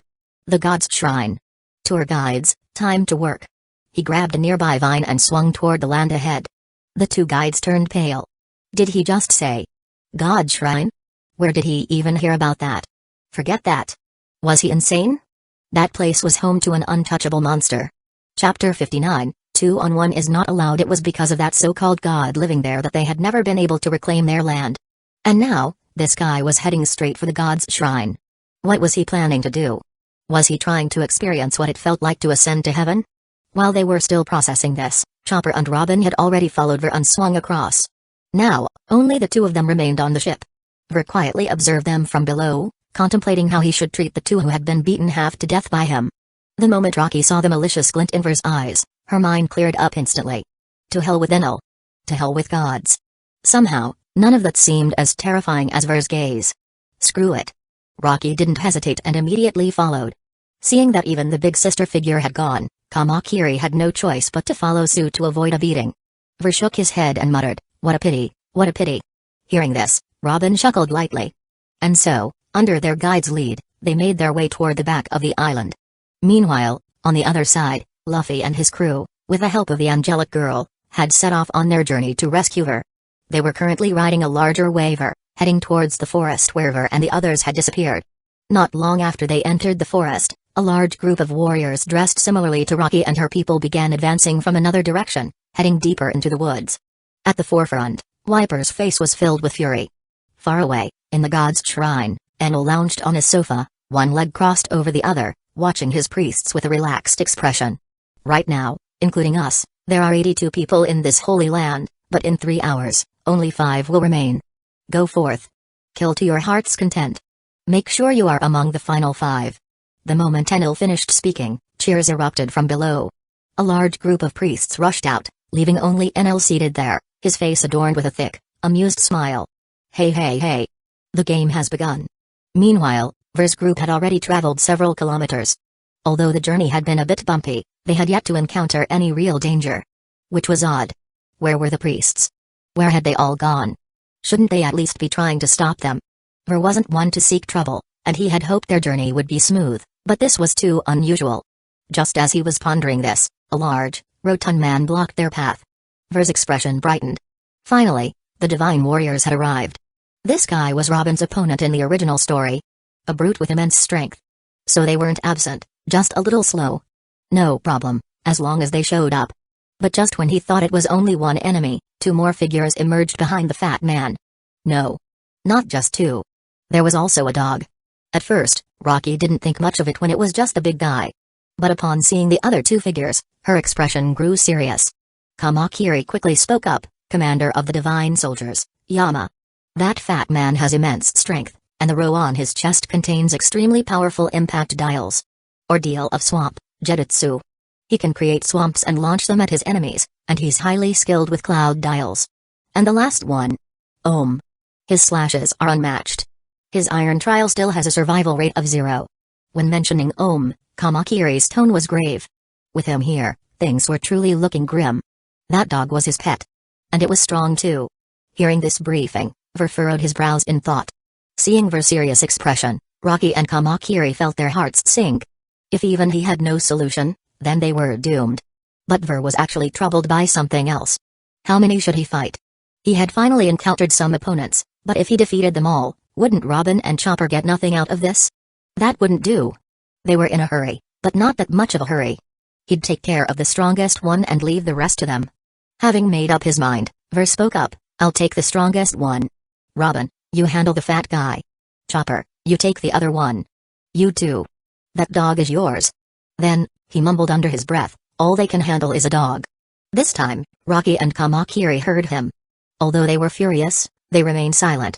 Fighting a dog wasn't difficult for them. If they talked back, he might just make them fight Ohm instead. Right now, they were counting on him, so they had to endure it. With the assignments made, the strongest among the three, Ohm, finally spoke.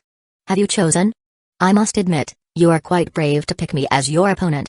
However, bravery comes at a price. Are you ready to face judgment, brat? His tone was mocking, and his eyes held nothing but contempt for Ver, as if the young man before him wasn't even worth his notice. But his attitude made Chopper's face darken as he charged at Jetitsu. Without a second thought, Chopper abandoned Jetitsu and lunged straight at Ohm, swinging his fist at him. Ohm merely smiled, casually raising his sword. Then, to everyone's shock, the blade swiftly transformed into a shield, blocking Chopper's punch with ease, without even a ripple of movement. Ohm's sword was crafted from iron clouds, combining the weight of clouds with the hardness of iron. It could freely change shape, extend, or retract. Furious, Chopper immediately engaged Ohm in battle. He couldn't tolerate anyone looking down on his big brother. But without his rumble ball, he was completely outmatched. Seeing this, Ver chuckled and shook his head. This kid? Fine. If Chopper wanted to fight, then he could have it. This would be a good test to see if the first version of the rumble ball was strong enough. With Ver here, how could anything happen to him? The other battles began almost simultaneously. Seeing Chopper switch targets, Jetitsu felt insulted. With a burst of gas from his feet, he shot forward, reaching Chopper's back in an instant and throwing a punch. Chopper sensed it and jumped sideways. But suddenly, Jetitsu's punch accelerated. What should have been a successful dodge turned into a direct hit. At the same time, an elongated sword blade was coming straight for him from the front. If this attack landed, he'd be heavily injured before he even had a chance to use his medicine. But just then, the extended sword suddenly snapped in half as if something had smashed it apart. Meanwhile, in front of the incoming punch, a hand appeared out of nowhere. The powerful punch landed on the hand but failed to move it an inch. Both attackers were stunned, staring at the figure that had suddenly appeared. With a cold expression, Ver spoke calmly, I never said you could gang up on him. Chapter 60, MVP, Chopper. The two of them had already noticed that something felt off. How did this guy suddenly appear here? They hadn't seen anything at all. Then, as soon as Ver finished speaking, Jetitsu was sent flying. And much faster than when he arrived. Loud booms echoed through the air. In the distance, massive trees, each with a diameter of over 10 meters, collapsed one after another. The thunderous noise immediately drew everyone's attention. Everyone momentarily stopped. When they finally saw what had happened, they were all dumbfounded. What kind of power was this? Jetitsu was not weak, yet whether he could even survive that attack was uncertain.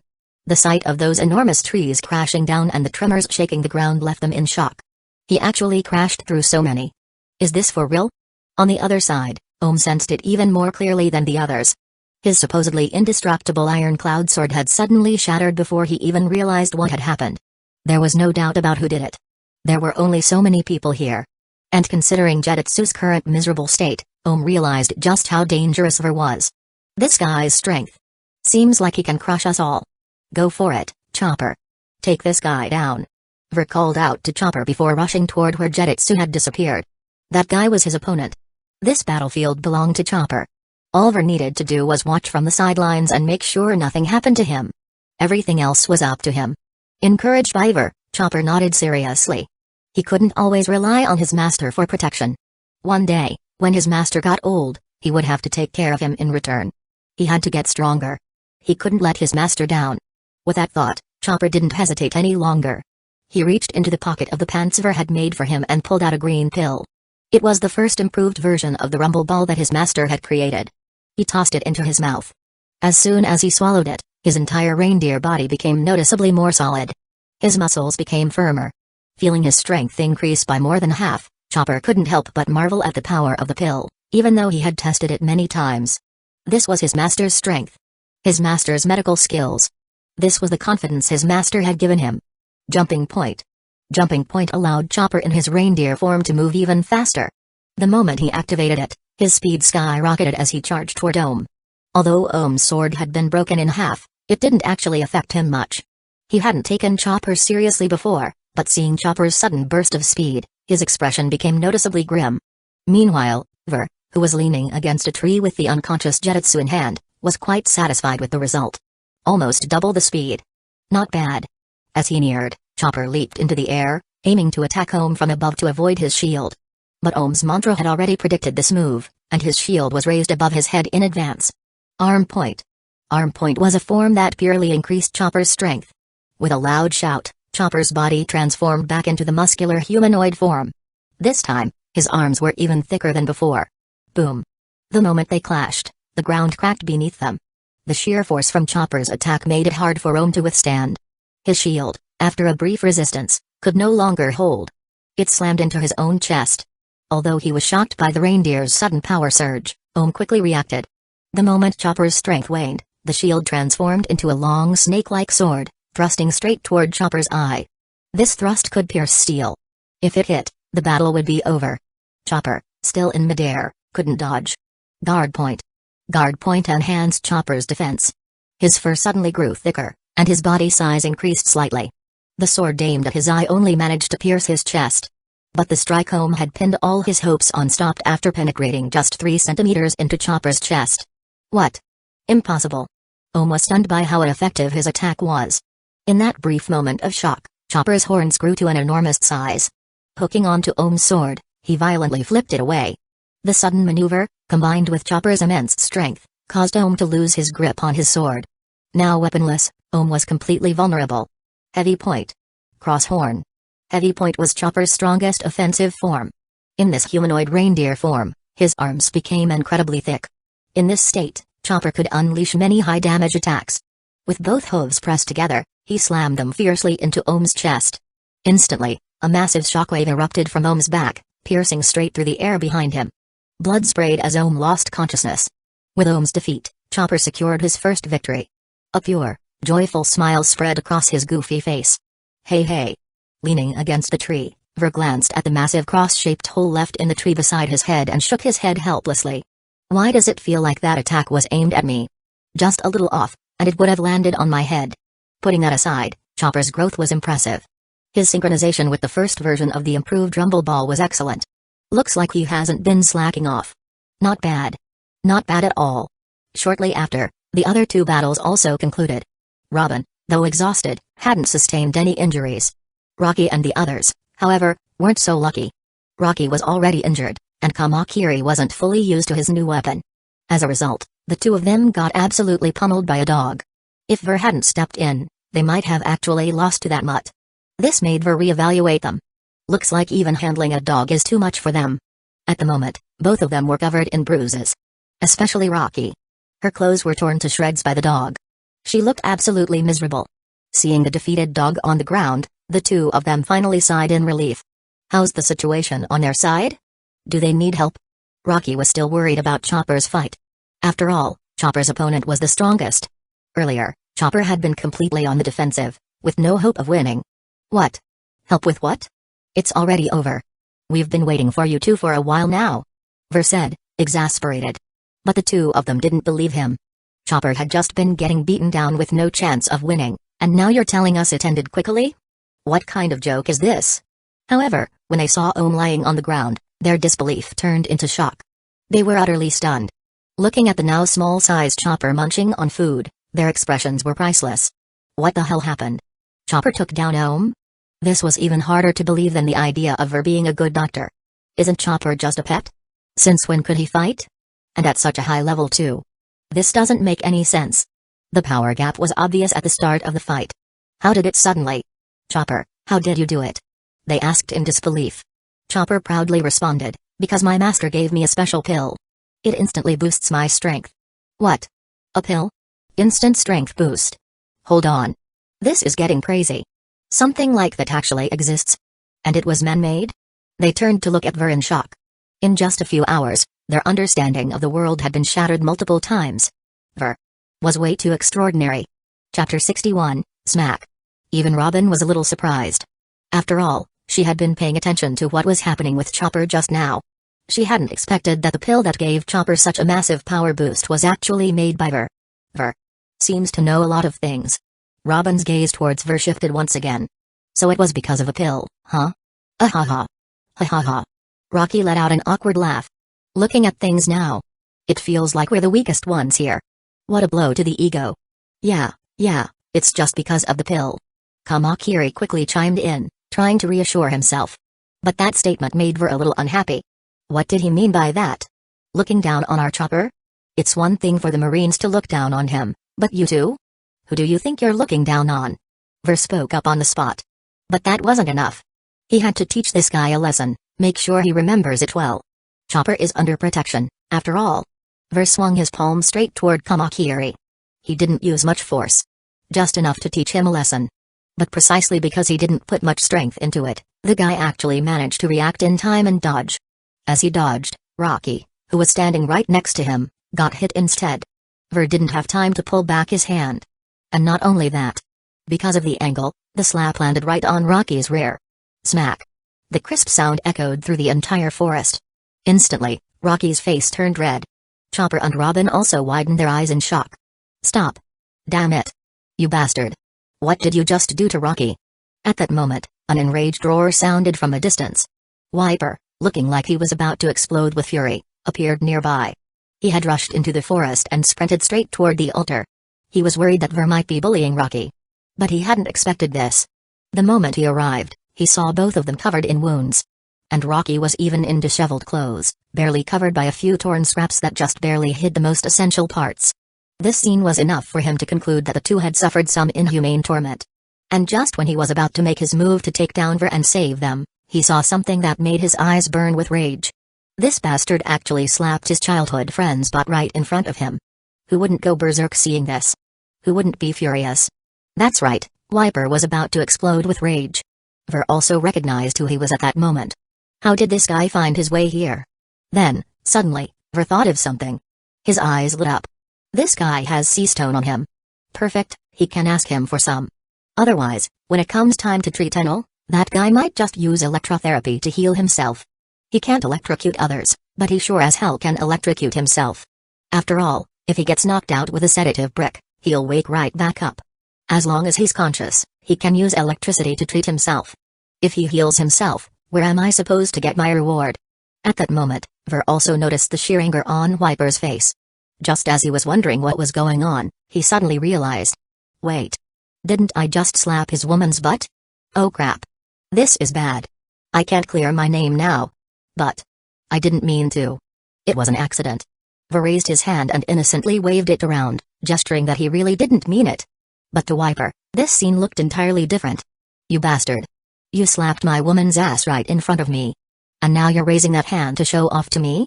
It's like you're saying, you're is pretty nice. Alright. I've seen arrogance before, but never this level of arrogance. This is practically the equivalent of slapping a green hat onto my head. And after putting it on, you even say, here you go, no need to thank me. Wiper went full primal mode, transforming into a berserker. He activated his jet dial and charged straight at Ver. Seeing this, Ver hadn't even reacted yet. Rocky was the first to move. She immediately stood in front of Ver. She spread her arms wide, just like someone protecting their illicit lover. She had already seen Ver's strength firsthand. One kick and Jetitsu was sent straight to the afterlife. This was not someone to mess with casually. If Wiper pushed him too far, things would get out of hand. Even though she was still extremely embarrassed that Ver had slapped her butt. Her face was still burning red. She couldn't let Wiper go to his death. But to Wiper, this scene chilled his heart. The girl he liked had been hit by another man. And now, she was standing in front of him, blocking his way. The meaning behind this couldn't be clearer. What does this guy have that I don't? Just because he's taller? Bigger? So what if he's just bigger and taller? Even Wiper, despite his rage, felt like a bucket of cold water had been poured over him. His face turned incredibly grim. But once he calmed down, he became even angrier. Turns out being calm and being angry aren't mutually exclusive. Just as Rocky was about to explain, Wiper suddenly dashed past her with a sharp turn. His fist shot straight toward Ver. Seeing that she couldn't stop Wiper, Rocky could only hope that Ver would go easy on him. Go easy on him. He didn't mean to. She hurriedly shouted to Ver. But hearing that, it sounded like she was saying it to Wiper too. Go easy on him? It wasn't intentional? Alright. What kind of magic does this guy have? In such a short time, he's already got Rocky wrapped around his finger. That really pisses me off. I'm going to beat his brains out. Seeing this, Ver knew there was no way to explain this anymore. Might as well not waste words. Knocking him out would be just as effective. By now, Wiper had reached Ver and aimed his palm at him. Rocky and Kamakiri instantly recognized the shell in his hand. Reject dial. Wiper, are you insane? The two shouted in unison. Reject dial was just like impact dial. Except it had recoil. The user would suffer just as much damage. Naturally, its power far exceeded that of an impact dial. If this hit Ver, both of them would be badly hurt. Ver was also getting irritated. His observation hockey had already sensed the danger from the shell in Wiper's hand. Even he wouldn't get away unscathed if he didn't do something. This guy is really pushing it. But Wiper, blinded by her rage, activated it without hesitation. Boom. An unbelievably powerful impact shot out from Wiper's reject dial. The immense recoil sent Wiper flying backward. This. Wiper is way too reckless. Kamakiri shouted in frustration. Everyone anxiously looked at Ver. Only to see Ver still standing there. He hadn't moved an inch. On his chest, a deep black sheen was visible. It was an immense armament hockey coating, formed with a great expenditure of energy. Ver's expression was not pleasant. This guy had gone too far. Chapter 62, Zen Blessing. Suddenly, Ver's figure vanished from his original position. When he reappeared, he was already in front of Wiper. Since you don't want to listen to reason, then I won't bother reasoning with you. Wiper, still reeling from the impact of the reject dial, was shocked to see a figure suddenly appear before him. This speed. So fast. Without hesitation, Ver lifted his foot and delivered a heavy stomp with triple the force, aiming straight for Wiper's not-so-reliable head. Wiper wanted to dodge. But he couldn't. This speed was beyond his ability to react. Ver didn't have the cramping issue that plagued Yellow's second uncle. His foot came down without any hesitation, landing squarely on Wiper's head. The sheer force of the blow caused Wiper's eyes to widen in shock. He realized something was wrong. But it was already too late. The sheer impact spread instantly across the ground, creating a massive crater beneath them. Wiper was knocked out on the spot. His iron willpower was still not enough to withstand Ver's strike. Ver glanced at the unconscious tough-headed warrior with distaste, wiping his shoe clean. Then, he picked up the small chunk of sea stone that had fallen from Wiper's grasp and tossed it into his medical kit. The sudden turn of events left everyone around stunned. Staring at the enormous crater, the others couldn't help but gasp. What? What kind of strength is this? This was clearly far stronger than the attack he had just used on Zetsu. So that wasn't even his full power earlier? Rocky was genuinely shaken by the continuous displays of Ver's strength. Was this guy really just some random pirate from the Blue Sea? Because he sure didn't seem like it. She hurried over to check on Wiper's condition. But she wasn't too worried. After all, Wiper was the strongest warrior on their side. Even if he couldn't defeat Ver, he shouldn't have been knocked out in a single hit, right? She rushed into the crater. Inside, Wiper lay motionless at the bottom.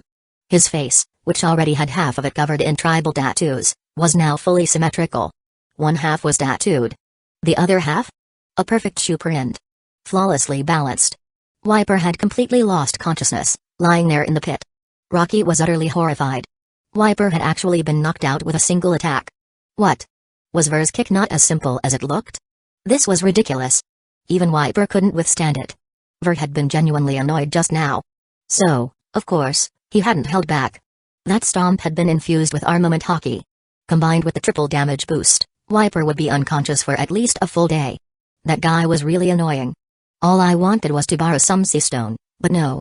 He had to make me take it by force. Now that he had this small piece of sea stone, the upcoming treatment wouldn't be a problem anymore. Of course, this troublemaker still needed to be carried along. Otherwise, the guide would probably quit on the spot. Not even medical threats would work then. Robin and Chopper were both staring, wide-eyed. That side of her was terrifying. It was the first time either of them had seen him like that. The usually easygoing Ver was absolutely ruthless when angry. They silently agreed, they must never make him mad. If he got angry, he'd probably beat them up and then heal them afterward. An unbeatable strategy. The worst part? They wouldn't even be able to fight back. That was the most frustrating part. Ver's strength left no room for doubt. Oi! Stop staring and get that guy out of there already. We're on a tight schedule. Ver impatiently yelled at Kamakiri, who was still frozen in shock. Only then did Kamakiri snap out of it, shaken by Ver's overwhelming display of power. He hurried over to help. To them, it was simply absurd that Ver had taken Wiper down with a single blow. His strength. It really might be enough to challenge Enel. Maybe. Just maybe. He really could take down that guy. Both warriors realized this at the same time, and from each other's eyes, they saw a glimmer of hope. From then on, their guiding became noticeably more enthusiastic. If they could run, they ran. If they could fly, they flew. Their travel speed instantly increased. They didn't want to give Ver the chance to change his mind. Ver, worried that Enel might escape, was more than happy with this outcome. The faster, the better. That said, in his current state, Ver wasn't entirely sure he could beat Enel. If he relied on armament hockey to resist the lightning, his stamina would be drained rapidly. If he didn't block it, he'd get fried to a crisp. Sure, Enel was a glass cannon, but if Ver failed to take him down in one hit, he'd be at a serious disadvantage. That was unacceptable. Ver had already devised a foolproof strategy. He had used his molding ability to prepare a special battlesuit inside his medical kit. A completely insulated, custom-made rubber suit designed specifically for fighting Enel. It ensured not a single spark of electricity could get through, completely nullifying Enel's strongest offensive power. The design? Based on superhero aesthetics. Extremely stylish. Of course, it had its drawbacks. It wasn't very durable. It wouldn't be a problem for Ver to move around in it, but if Enel managed to pierce it, it would be over. Even the smallest gap would be exploited by Enel. He'd pour in hundreds of millions of volts in an instant, turning Ver into a crispy fried snack. So this was only the first layer of defense. The real finishing move came next. Ver opened his system shop and looked toward the supreme throne of power. Displayed there was humanity's greatest obstacle to reproduction, a weapon said to claim billions of lives annually. Zen Blessing's price, 12,800 points. Function, absolutely unbreakable. Note, please select your size when ordering. We have all sizes available. Review, indestructible. That's right. It was our good rubber friend, the ultimate safety barrier. Its name might be Zen Blessings, but its function was anything but merciful. As they say, anything from the system is guaranteed to be top tier. And, of course, that meant the price was no joke either. What Ver valued most about it was its rubber material. Rubber, plus absolute indestructibility, plus customizable size. The moment he saw it, he already had the perfect plan in mind. Hopefully, Enel could withstand what was coming. Ver was going to customize a special one just for him. Once he put it on, he'd be completely helpless. As long as Ver sealed the opening, Enel wouldn't be able to escape, and victory would be secured. The battle would end on the spot. With no electricity to rely on and no way to break free, what else could Enel do except take a beating? Ver wasn't just going to make a suit for himself. He was going to make one for Enel too. He had to admit, the system always manages to surprise him in unexpected ways. Giant-sized edition. Ver didn't even dare to imagine how Enel would feel when the time came. After exchanging for it, he quickly stored it in his medical kit. He didn't dare to look at it again. Chapter 63, Enel, how would you like to fall? With this ultimate move, even Enel would have to kneel. While Ver was thinking about Enel himself was also keeping an eye on Ver. Or rather, he had been watching Ver all along. Because he had a vague feeling that this guy was not ordinary. But after observing for so long, he finally figured it out. This guy did have some strength, but only to a certain extent. Trying to compare himself with a god? He was still far, far behind. Perhaps his brute strength was considerable, but in terms of speed and ability, he was completely outmatched. Not to mention, Enel had an invincible body that was immune to physical attacks. No matter how strong this guy was, before a god, he would still have to kneel. However, if he wanted to become a servant of God, he was certainly qualified. He'd better know his place. Becoming a servant of God was his only path forward. Hey hey hey. Ha ha ha. Thinking of this, Enel couldn't help but smile, as if everything was within his grasp. This was the confidence given to him by the most powerful Logia-type devil fruit. He was an invincible existence. But suddenly, his smile vanished in an instant, replaced by a face filled with annoyance. Those insects actually made it here. Oh well, since that's the case, I might as well get some exercise. Being killed by God should be an honor for them. As soon as Enel finished speaking, his entire body transformed into a bolt of lightning and disappeared from sight. Below the shrine of God, Nami and the others had arrived. The insects Enel referred to were naturally them. Indeed, aside from Ver, Enel hadn't even bothered to glance at the others. In his eyes, they were nothing more than ants. Nami and the others had come here to defeat Enel and rescue Ver and the others who had been captured. Ver's whereabouts were still unknown, which was not a good news. As for why they arrived before Ver, it was naturally because they had more people. In the original timeline, the rescue team only had 3 members. Now, with Zoro and Nami joining, their advance was much faster. The only unfortunate thing was that Luffy was missing. That guy had suddenly disappeared. Just a moment ago, he was following behind them, but in the blink of an eye, he was gone. Like some kind of magic trick. It was truly baffling.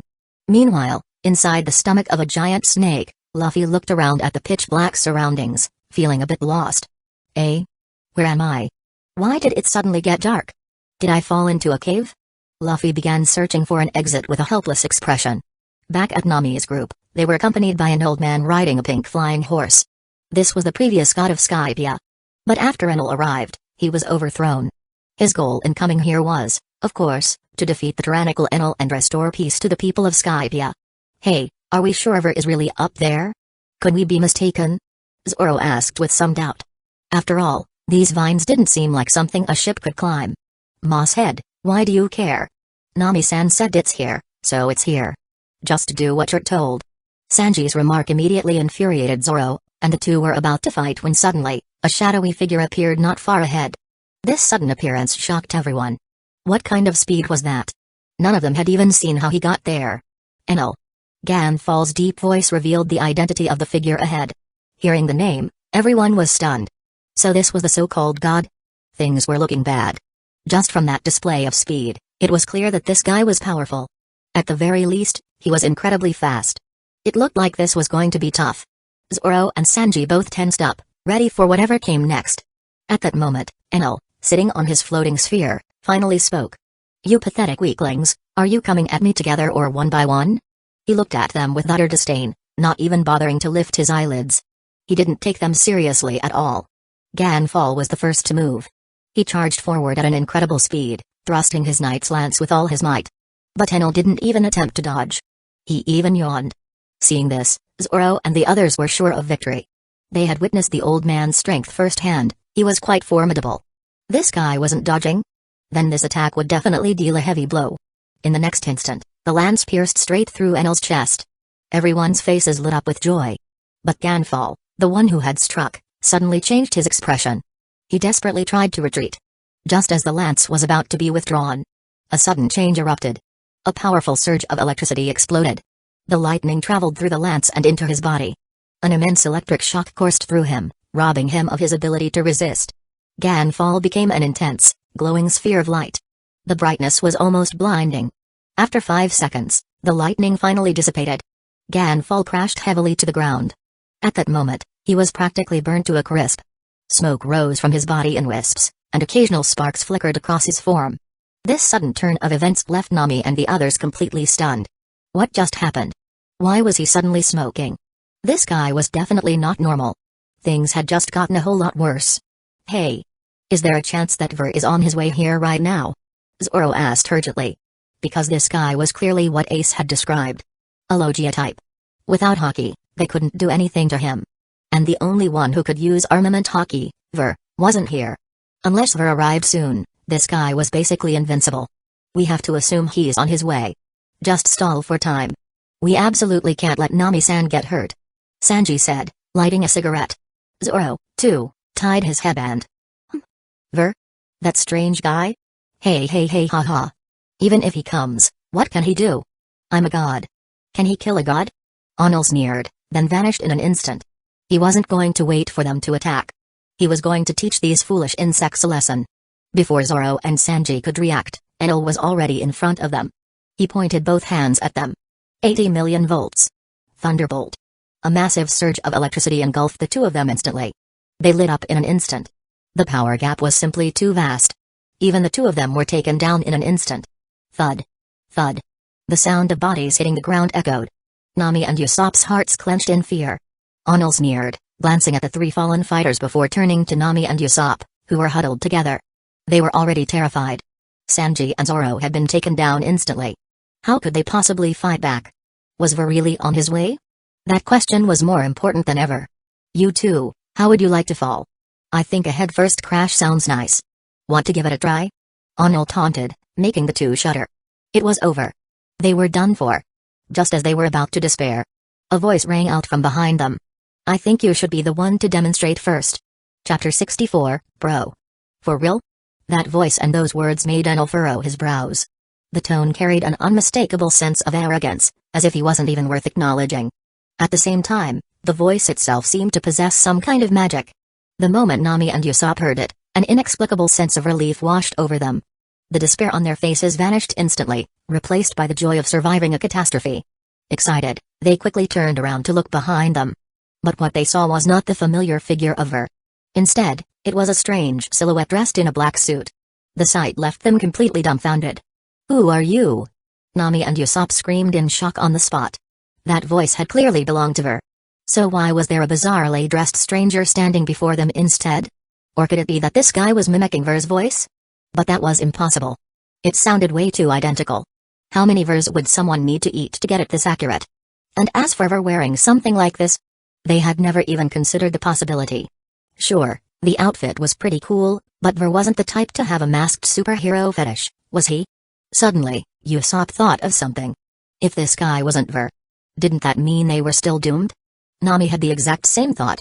It's over, Nami. We're dead for sure. Ah. I still have so much money I haven't spent. I don't wanna die yet. The two of them clung to each other and bawled on the spot. They had just found hope, only to be thrown back into despair again. Huh? Nami, Usopp, why are you crying? At that moment, Chopper's voice rang out. Hearing it, the two immediately turned toward him. Several figures were standing nearby. A glimmer of hope reignited in their eyes. They quickly ran toward Chopper and Robin, shouting as they ran, Chopper. Robin. Where's Ver? Hurry and bring him out. Seeing Chopper here meant Ver had to be close by. Those two were practically inseparable. Even when sleeping, they stuck together. If Chopper was here, then Ver couldn't be far. But their question left Chopper completely confused. Looking for my big bro? My big bro has been standing here the whole time. What other big bro are you looking for? Since when did I have so many big brothers? My big bro is right here. Chopper said in confusion. Robin, meanwhile, covered her mouth with a light chuckle. With Ver present, she and Chopper had little to worry about. Their mood was quite relaxed. Hearing Chopper words, Nami and Usopp turned to look at the odd-looking guy standing there, staring at Enel. That's Ver? Your big bro. Is into this kind of thing lately? Usopp hesitated as he asked. Is this some new play of his? Nami also asked with a strange expression. Enel, however, wasn't as slow-witted as Nami and Usopp. He had already recognized Ver from the start. Though he was angered by Ver's earlier words, he didn't immediately make a move. He wanted to recruit Ver first. As he gazed at the oddly dressed Ver before him, he finally spoke up. Kid, I know you have some strength. You're indeed stronger than the weaklings lying on the ground. But you are nothing before me. I am a god, high above all. I am the embodiment of lightning itself, the true thunder god. No mere mortal can ever touch me. But I will give you a chance to live. Become my servant. Be my attend. Enel spoke with an air of superiority, as if bestowing charity, but before he could finish his sentence, Ver cut him off. You really talk a lot, huh? Since Ver was wearing a mask, his expression of speechlessness wasn't visible. He was also carefully assessing the situation. If he attacked directly, he'd be at a speed disadvantage. Lightning speed wasn't just for show. At the very least, if this guy decided to run, Ver had no way of catching him. It would be best to provoke Enel into attacking first. With his observation hockey, he could easily exploit an opening. So Ver wasn't in a rush to attack. Instead, he decided to tick Enel off first. Just one sentence, and Enel was already visibly irritated. A trace of anger flickered across his face. Yet, he still didn't make a move. This alone showed how much he truly wanted to recruit Ver. Otherwise, with his temperament, he would have zapped Ver into oblivion by now. Fine, fine, fine. It seems you don't understand the gap between us. Very well, I'll make you see reality. Come. Attack me. Enel said confidently, folding his hands behind his back. No doubt about it. Just from those words alone, his sense of superiority was maxed out. And as soon as he said it, everyone else tensed up. Because this guy actually seemed really strong. His presence alone was overwhelming. Rocky and the others, who knew Enel's power firsthand, recalled the terror he instilled in them. Was Ver really his match? It wasn't just her. Everyone who was still conscious had the same thought. The sheer pressure Enel exuded was immense. With a mere flick of his hand, he had taken down two of their strongest fighters. Yet he remained utterly composed against Ver. No one knew just how powerful Enel truly was. No one felt confident about Ver's chances. But at this moment, Ver stood tall, showing not the slightest trace of fear. Though, beneath his mask, he was grinning from ear to ear. Brother, are you for real? I can attack however I want? Are you seriously being this generous? Ver absolutely loved Enel's personality. Arrogant, overconfident, full of himself. Perfect? Absolutely perfect? Since you're being so polite, I won't hold back either. I promise, you won't be disappointed. Really? I can attack however I want? Ver struggled to suppress his trembling excitement and forced himself to sound normal. Of course. Alright. Since you put it that way, I won't hold back. If you can withstand 3 of my attacks, I'll even become your servant. It took everything Ver had to finish that sentence without bursting out laughing. Hearing this, Enel immediately grinned. What a deal. 3 attacks? Even if he let Ver throw 300 attacks, so what? In his mind, his new servant was already secured. This guy was actually pretty obedient. Chopper and the others couldn't help but tense up. Big bros playing for such high stakes. He bet everything on this. If he lost, wouldn't it be game over? Hurry up and start. Enel urged impatiently. Both sides had the exact same thought in their minds, what a great deal. But who it was truly a great deal for? Only time would tell.